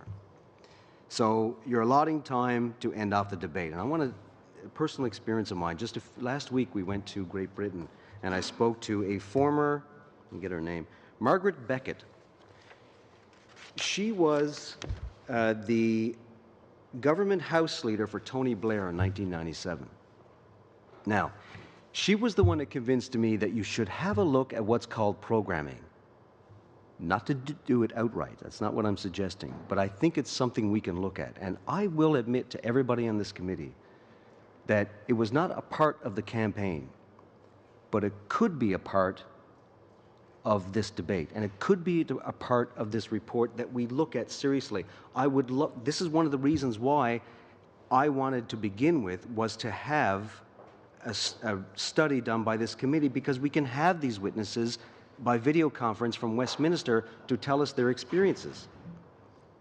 Now, I'm not saying we should cookie cutter something from Westminster to apply it here, like many things are. You could have what's called a, if I could steal from the former government, a made in Canada solution. And I'm not trying to be facetious, it's just that, made in Canada solution. But when you look at the evolution of programming, which is to say that they are going to look at a certain debate and plan it over a period of time following second reading, then they can better plan what it is they want to do to represent their constituents and do the best for the country. Let me explain. This is what she told me. She didn't stumble upon this government programming when she became government House Leader. She decided that this was worth doing when she was in opposition. And here's why. At the time, Margaret Thatcher, who had, quite frankly, a love and hate relationship amongst all of British. I have a great respect for her. I do. But there were certain measures that she had to take for fiscal reasons that unfortunately had to cut off a layer of people who were on social assistance. I'm not going to get into the weeds of that. We all know about fiscal responsibilities and the realities. So did you want unanimous consent to speak? Or? Sorry, sorry if I just was saying that we had time. I spoke out of turn. I apologize, Mr. Chair. Oh, no, you can interrupt. It's fine.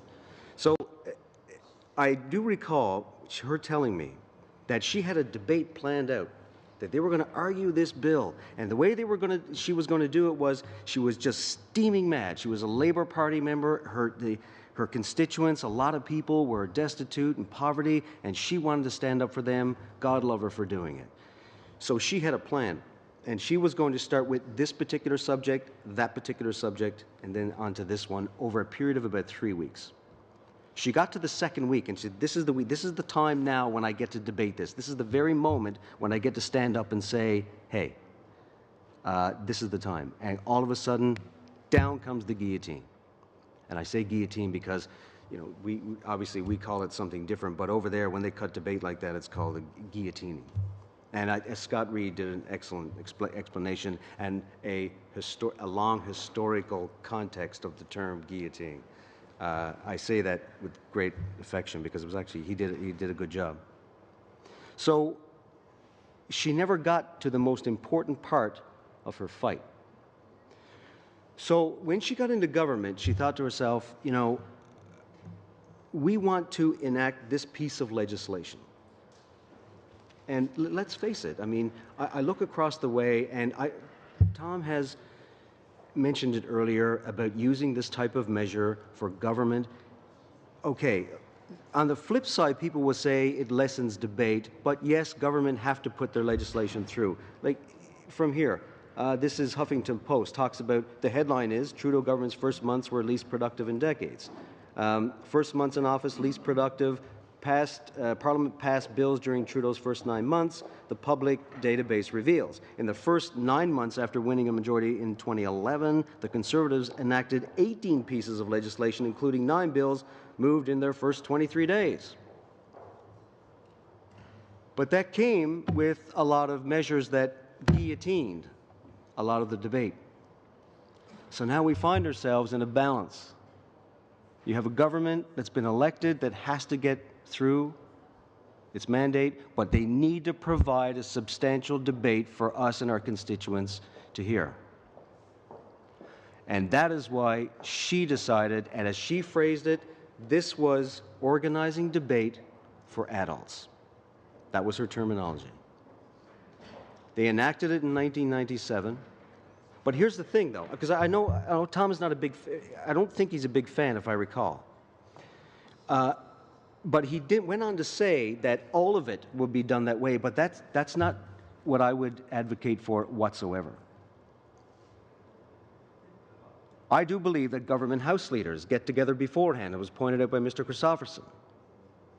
In a mature manner, they can decide how this goes out. Because many people have said, if the House leaders get together and plan this debate, there's no problem. If we have a certain time and a certain expiry date to it, as long as you're responsible in the fact that people who want to talk about it get to talk about it. But some of us don't always have the best intentions, right?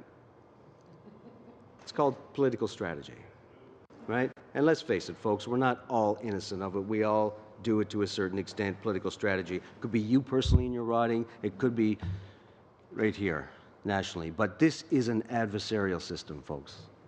And we have to accept that. And we have to be honest with ourselves. So she wanted to do this in a very responsible way. And I give her all the credit in the world because, remember, she didn't come up with this in government. She came up with it in opposition. And I spoke to her and I asked her, would you like to be a witness for us? And she said, yes, she would do it. Now, you may not agree with her, but I tell you, she's got some good history behind her. She's got a lot of parliamentary history. She's very smart, and she can make it. And in the same vein that I say that, like, she's been in politics for many, many years. And then people like Tom and Garnet come by and show that kind of flash in the same way. And I tell you the truth, I'd like for them to hear it as much as anybody else. People who are so interested in parliamentary procedure, like Tom and like Garnet and like others. And like David, of course. I'm not ruling you out because you're older than them. Trust me, sir. Than everybody. That's all right. But I bring it up because I think when you talk about the programming of legislation, and that's, I have a paper here. I won't read the whole thing because I know David would like to say his piece as well. But programming was introduced on an experimental basis in 97-98, and since the beginning of the 2004-2005 session, permanent standing orders relating to programming have operated. They review it every so many years to see that it's running well. You know, I guess in the same vein that we do our standing orders.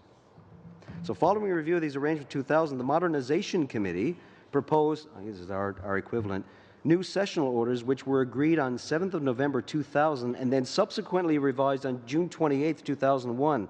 The seasonal orders agreed on June 28th applied to session 01-02. So I explain it this way. It's something that they did, and guess what? You'll never guess what happened. A consensus came around the fact that this isn't really a bad thing. This is a pretty good thing. I spoke to the former whip of the Liberal Democrats in the coalition that they had. He was part of the junior coalition, one of the surviving 9 from the last election. And he agreed. Here's someone who's never been in government. They've never been in, well, a junior level, but there was someone who never had outright power, but he said the same thing as her, which was, look, it's just a mature way of doing things. Now, I don't even know if we can come up with a Made in Canada version. I don't know. But that's what I wanted to do here in this motion so that we can explore that. Angela Eagle, sitting Labour MP. I was a minister, pre-programming and post-programming of debates. Labour government introduced programming in order to, quote, to make more efficient use of parliamentary time. Filibustering of legislation was something that confused many of our constituents, and it was not something that enhanced our democracy. Don't know if I entirely agree. I think filibustering can be a healthy thing, present time included. On the whole, we are satisfied. Yes? Absolutely. On the whole, we are satisfied with how programming is working. We note that one consequence of program motion is that third reading debates are often truncated. Time is taken out of voting on amendments on report stage, but it's done so that the people know what's coming and they get to say their piece. We don't speak on every piece of legislation here, but I can certainly request that I get involved like anybody else can, and I just think that it allows the balance that anybody who's about to get into government will do the same. And we're not just planning for our own government, we're planning for others as well that come along. That's an acknowledgement that I truly don't feel will rule forever. I've been here too long to actually think that. Philip Cowley thinks it's a great thing. Michael Zander, David Kidney, former Labour MP, Philip Cowley, current professor at Queen Mary University in London, all state that it has provided a good sense of balance. And quite frankly, I'll just leave it at that because there were some things said about it. I just wanted to go more in depth about it because I think on several levels it allows us to talk about how we can come into a debate, use it through the House of Commons, that people get their say, but at the same time respect the fact that government, get to do its legislation that they campaigned on, and that's why I brought up this article from the Huffington Post.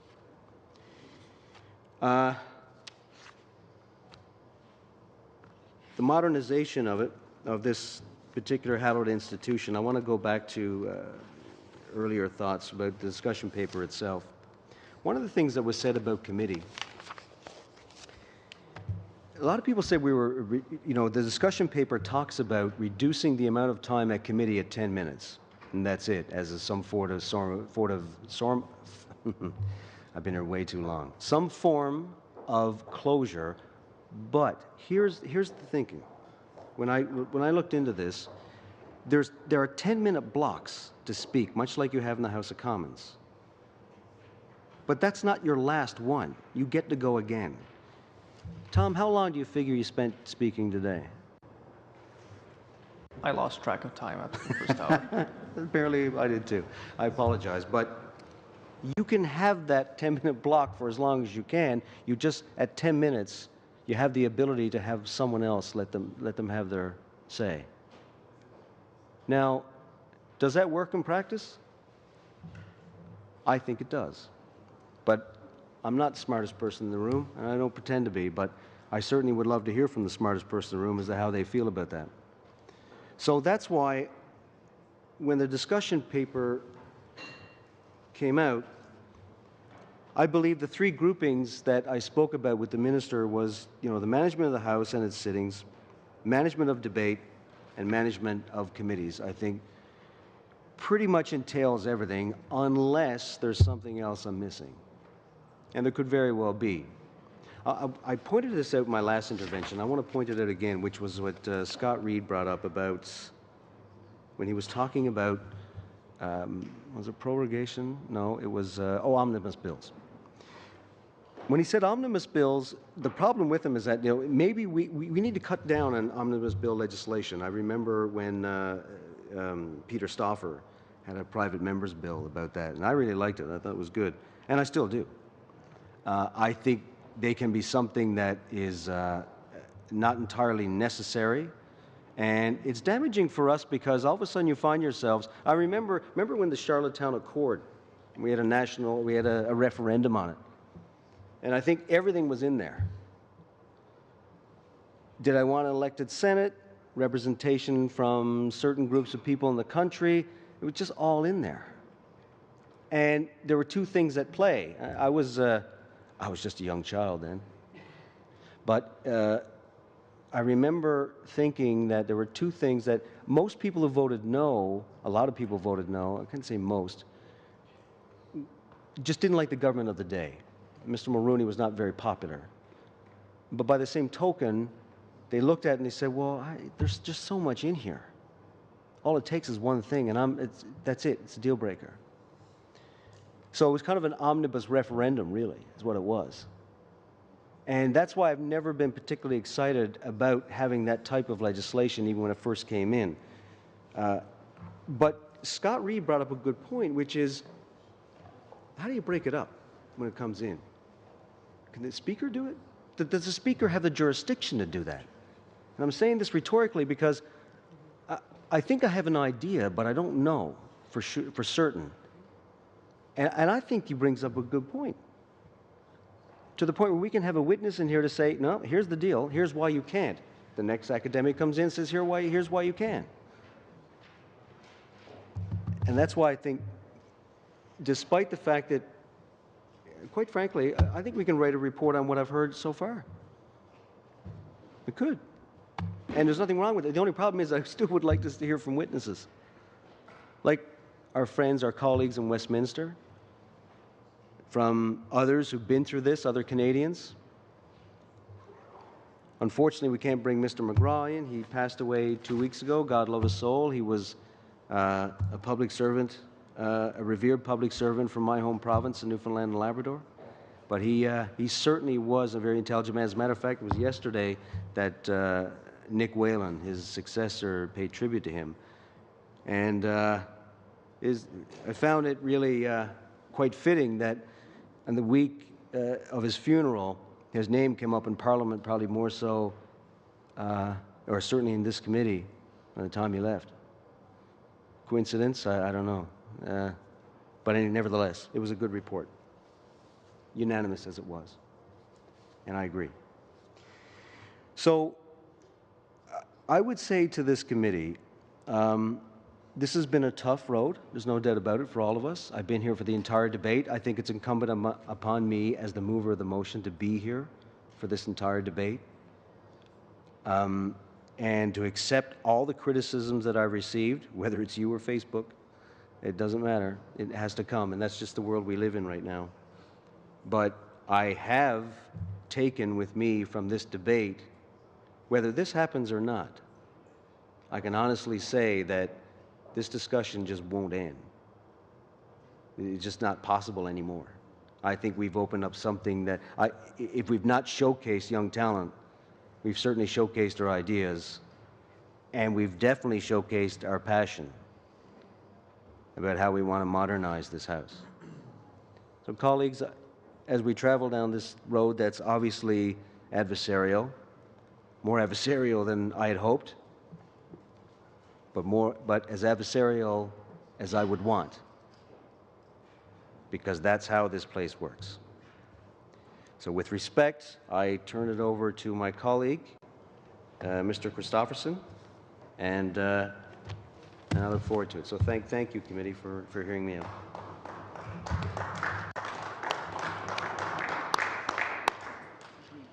Mr. Christofferson. I'm impressed. You got applause at the end of your speech. I don't think anybody else did. Well done. Tom did. Tom did. Yeah, but he earned it. I mean, you were just... Anyway, and you know what? I was going to start out positive, and I tried. And anyway, let me... thank you very much, Chair. Let me just, first of all, put on the record that in all likelihood, had it been just about any other member of the governing caucus that had brought this motion in, I think the attacks would have been a lot more withering, and it would be hard for them not to be personal.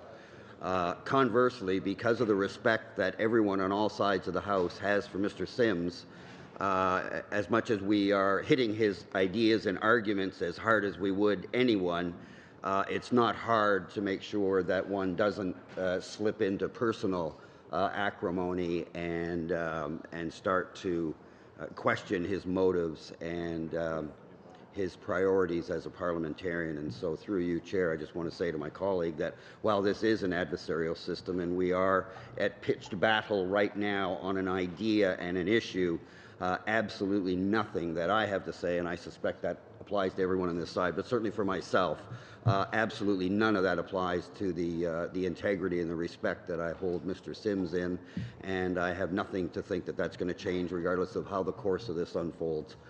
You're an honorable man, sir, and I know that you're doing the best you can, and I probably know more than most since I'm privy to offline discussions between yourself, myself, and Mr. Richards, and I can back up what I'm saying with witness testimony if I had to. I just want to be clear on that, Mr. Sims, that my remarks are on your arguments and absolutely not on yourself. Take it as such. And also, I'd like to join with Mr. Sims and give a shout out to two very promising young parliamentarians who don't happen to be in either one of our caucuses, which again I think speaks to how we do try in this place to get beyond just the adversarial aspect of this. And I have even mentioned in the past, Garnet, I spoke to him afterwards on a speech that he'd made, and he reminded me of a young, I hope that this is not, I don't know where his politics are, but he reminded me of a young Tony Clement back at Queen's Park when Tony was parliamentary secretary and nobody knew who he was, and he'd be up in the middle of the night giving speeches that no one was listening to, and I was there responding with speeches that nobody was listening to. But I did say, and it's in Hansard at that time, I said there is absolutely no doubt that this is an honorable parliamentarian, and this is someone who's going to go on to make a huge difference. And I think anybody who knows Tony, and I know Tony personally, he's been a Hamiltonian as part of his life. He's an honorable guy, and look to the heights that he went to, and I see Garnet doing the same thing. And Tom, I have the greatest respect for not only what you said and how you presented it, but the way you've conducted yourself, both formally in front of the cameras, but also behind the scenes. And I just want to say, as a New Democrat to someone who's not a New Democrat, I think you have a lot to contribute to this Parliament, and we certainly are better off having you here. So, having said those things, let me just, first of all, comment on the idea of the adversarial system. And Mr. Sims is absolutely right. It's designed that way. It's deliberate. That's why we have question period every day and congressional systems don't. It's built in, the whole notion of the loyal official opposition, where you proclaim your patriotism to Canada, to our Constitution, and all that represents. And having said that, you then set aside and go after the government of the day, tooth and nail on the issues. And no matter how withering those attacks may be, it never speaks to whether or not the government has legitimacy, unless that actually happens to be the issue. And it certainly doesn't speak to the notion that you're opposed to our governance and opposed to our system and, inciting revolution. It's all predicated on that respect of an adversarial system, and it's meant to give us an opportunity, the whole two sword lengths, to make sure that we find some other means to pass laws in a civilized society other than heading out into the battlefield and killing one another. And we all know, and we've all been to countries where they are literally dying to have that opportunity to have themselves and their country governed by that kind of a system. But I would say to Mr. Sims that, having done a great job of sort of touching on what the adversarial system is, I think he makes the case even more why it's important to focus on what we're focusing on here. And Mr. Sims then went from his broader view of the adversarial system and then started talking about the substance of some of the issues that are in the discussion paper and advising whether he thought that they were fair or not and where they were moderate. But that's not where we are right now. The only way you can have, there's also something that most of the world knows in terms of adversarial systems, where there's also a respect built in, and that's most organized sports. Organized sports, for the most part, you're on one team, you have opponents who are on another team, you're doing your best to defeat them, everything you humanly can to defeat them, but you certainly show respect for the organization you belong to, and most importantly, the rules of engagement. Nobody can have, whether it's an NHL game or a pickup alleyway game of scrub, if you haven't decided what the rules are ahead of time. And I know when I was a kid, I look back now and I laugh. The truth is, we probably spent more time fighting about what the rules were going to be than we actually did playing the game. But, that was part of it. But it does point to the fact that even then we knew as kids that to make this work, even a pickup game in the alleyway, that the only way this would work is if we all agreed what the rules are. And then once we agree what the rules are, we can then go ahead and engage in that adversarial system. But if we don't agree on the rules, you're not going to get more than 2 or 3 seconds or minutes into any kind of play, and you're going to have chaos. And that's what happens as kids, remember? That's not the rule. You can't do that. Wait a minute. I said the rule is this. And then you stand there and you have this great debate in the middle of the street for a good 10 or 15 minutes till somebody yells car over what the rules are. And there's a reason why kids do that. They get it. They get the idea that they can't have a pitched battle and determine who the victorious winner is and who the champions are and who has the bragging rights of saying, we won, if you haven't agreed ahead of time on what the rules are going to be. And then with that, of course, you have to have a referee that everyone accepts. And we have that with our chair right now. But I say to the honourable member, the idea that somehow there's an easy common sense path to get to the substantive matters, because I got to say, Mr. Sims brought out some arguments that I think are persuasive, that I'd like to engage with and back and forth to see whether or not we could find that agreement. And Chair, we're currently doing that with the Chief Electoral Report. I can't get into too much because we're doing it in camera, but it is known that we have what we call our low-lying fruit process, which is we're trying to identify those things that we either already agree on or, with some work, respecting each other, that we can come to an agreement, all-party agreement, unanimity, and then that goes into the report. Then we take on the next issue. And if it happens that one of the members says, I've got a real problem with this, and I'm not going to be able to easily get past it, and we know that we're now in for a truncated debate, there's a possibility that no matter how hard we work, we may still not find language, and we know this is going to be tough, we set that aside. We say we'll come back to that and wrestle it down and move on to the next one. And at the end, what we try to do to be productive is identify enough things that we do agree on where there's all-party agreement. We put it into a report and send it off to the House for the House's information, and particularly for the government of the day, who hopefully, if they're living up to their word, which is they're going to respect what committees say, they take that report and they use it to help them inform the legislation that will flow from that. But right now, we can't get to that point. The government is, by virtue of opposing this motion, leaving us with no, because they haven't said one word to the contrary. And like Mr. Sims, I haven't been here every minute, but I've certainly been here an awful lot of the time, and I've been out in the House and listened to the House Leader's scrum. I was here late last night when the House Leader came by and talked to us, and not once have I heard anybody from the government say, well, we are prepared to do what they did in the past, and that is to only move on items where we have all-party agreement. No one is saying that.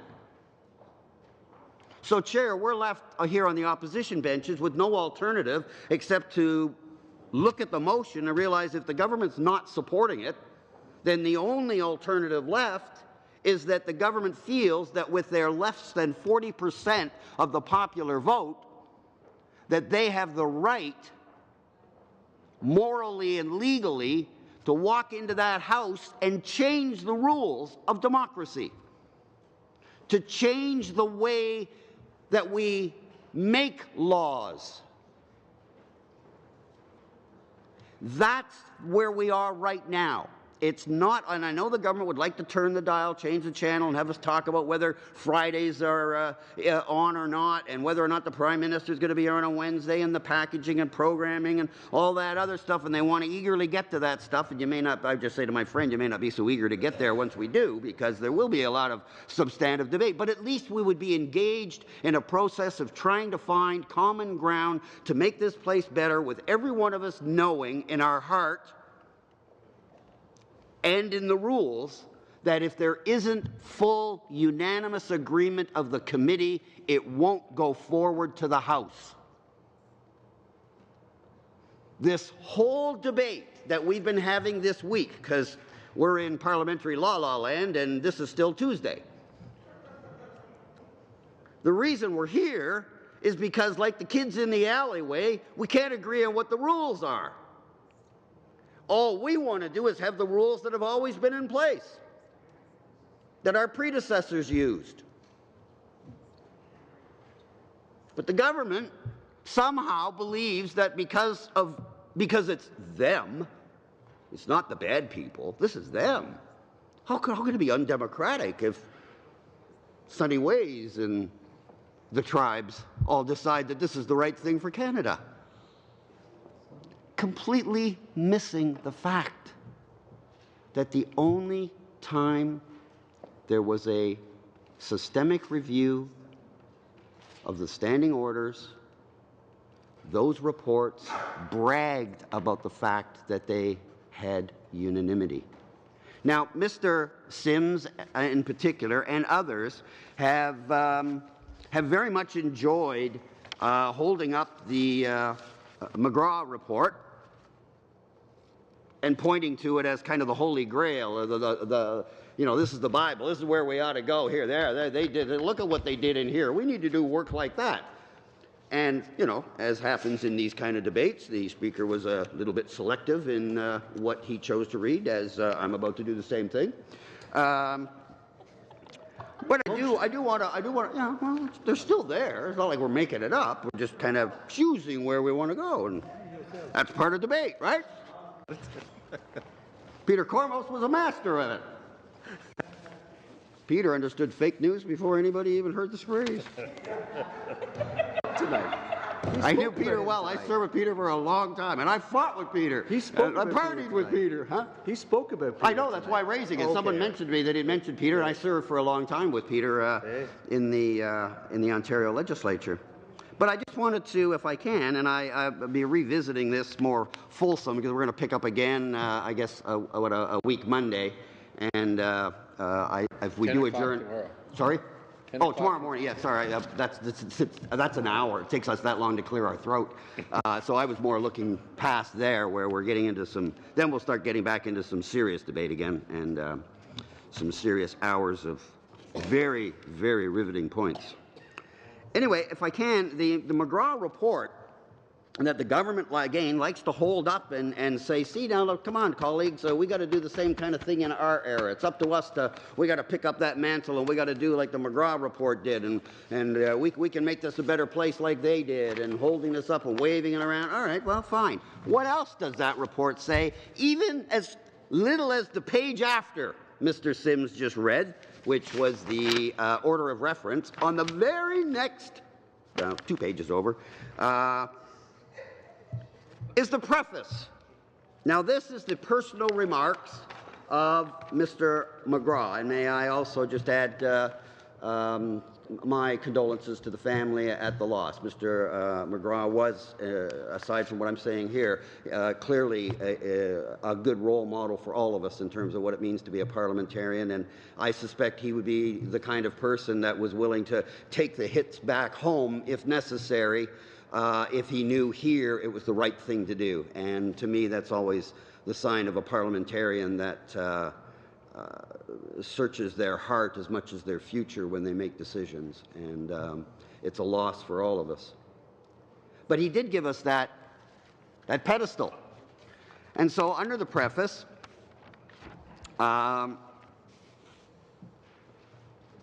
he said this: I wish to thank my 6 colleagues on the committee for their patience and support. That we were able to operate by consensus without once voting on an issue is a testament to their selfless dedication to reform. The government likes to suggest that they want to reach the loftiness of this. I suggest they can't even reach step 1 until they at least recognize the respect that was in that committee room. The respect for each other, regardless of whether they were government member, official opposition, 3rd, 4th, or 5th party, or independent, that there was respect. And all Mr. Reid's motion is seeking is to reaffirm that respect. Now, I've only got a few minutes left, so I'm going to go somewhere else, but I want to get this on the record tonight because I think it's really important. Another report, more of our predecessors doing the same work. Each of us does this in our time, in our era. And this is Bob Kilger. He was the chair of the report of the Special Committee on the Modernization, there you go, there's your favorite little buzzword, the modernization and improvement of the procedures of the House of Commons. Bob Kilger, I assume I pronounced it correctly, MP, Chair, June 2003. I'm watching the clock carefully. I don't think it can be put any better than how they put it. Listen to this, Chair. And I'm quoting. The committee's order of reference, like that of its predecessor, required that any report be adopted by unanimous agreement of all members. We believe that this is desirable for meaningful change, as parliamentary reform is best achieved where there is consensus and all-party agreement. While this may, of course, mean that change is more difficult and may take longer to achieve, in the final analysis, we believe that it results in stronger and more viable reform. The requirement for unanimity has meant that on a number of occasions, recommendations were not possible. So they were acknowledging that the standard, the threshold of unanimity, meant that some of the changes that even they recognized in principle might be good, they couldn't make a recommendation because they couldn't come to a unanimous all-party agreement on what that language and principle would be. Refutes entirely the government's argument when they're put them up about why unanimity won't work, or why we shouldn't do it, or why it's not necessary in our time but it was in theirs. The fact is that it is a lot harder. It's much easier just to have the majority government do whatever the heck they want, which is all but what they're trying to do here. That's very efficient. I won't say anything more other than those who are students of history, that just because you make the trains run on time doesn't mean that this is the right system to have. A bit extreme, but the point's made. It's also as close as you can get without losing automatically, right, in debate. The first one that says loses. Anyway, you know what I'm saying. There we are. The requirement for unanimity has meant that on a number of issues, recommendations were not possible. By the same token, on some issues, the members of the committee have compromised. That's still not a dirty word in Canadian politics. There are other places where they're making that compromise as weakness, as failure. We've always seen it as our strength to accommodate one another, to respect one another without giving up our principles. By the same token, on some issues, the members of the committee have compromised and working toward achievable solutions that reflected our differing interests. It should be emphasized that there has been a remarkable degree of agreement and shared concerns. While we may not always agree on the nature or causes of problems or the solutions, we have attempted in this report to recommend changes that we believe will improve the House and the work of its members. All members of the committee are committed to the institution of Parliament and to the importance of the House of Commons as central to our democratic form of government.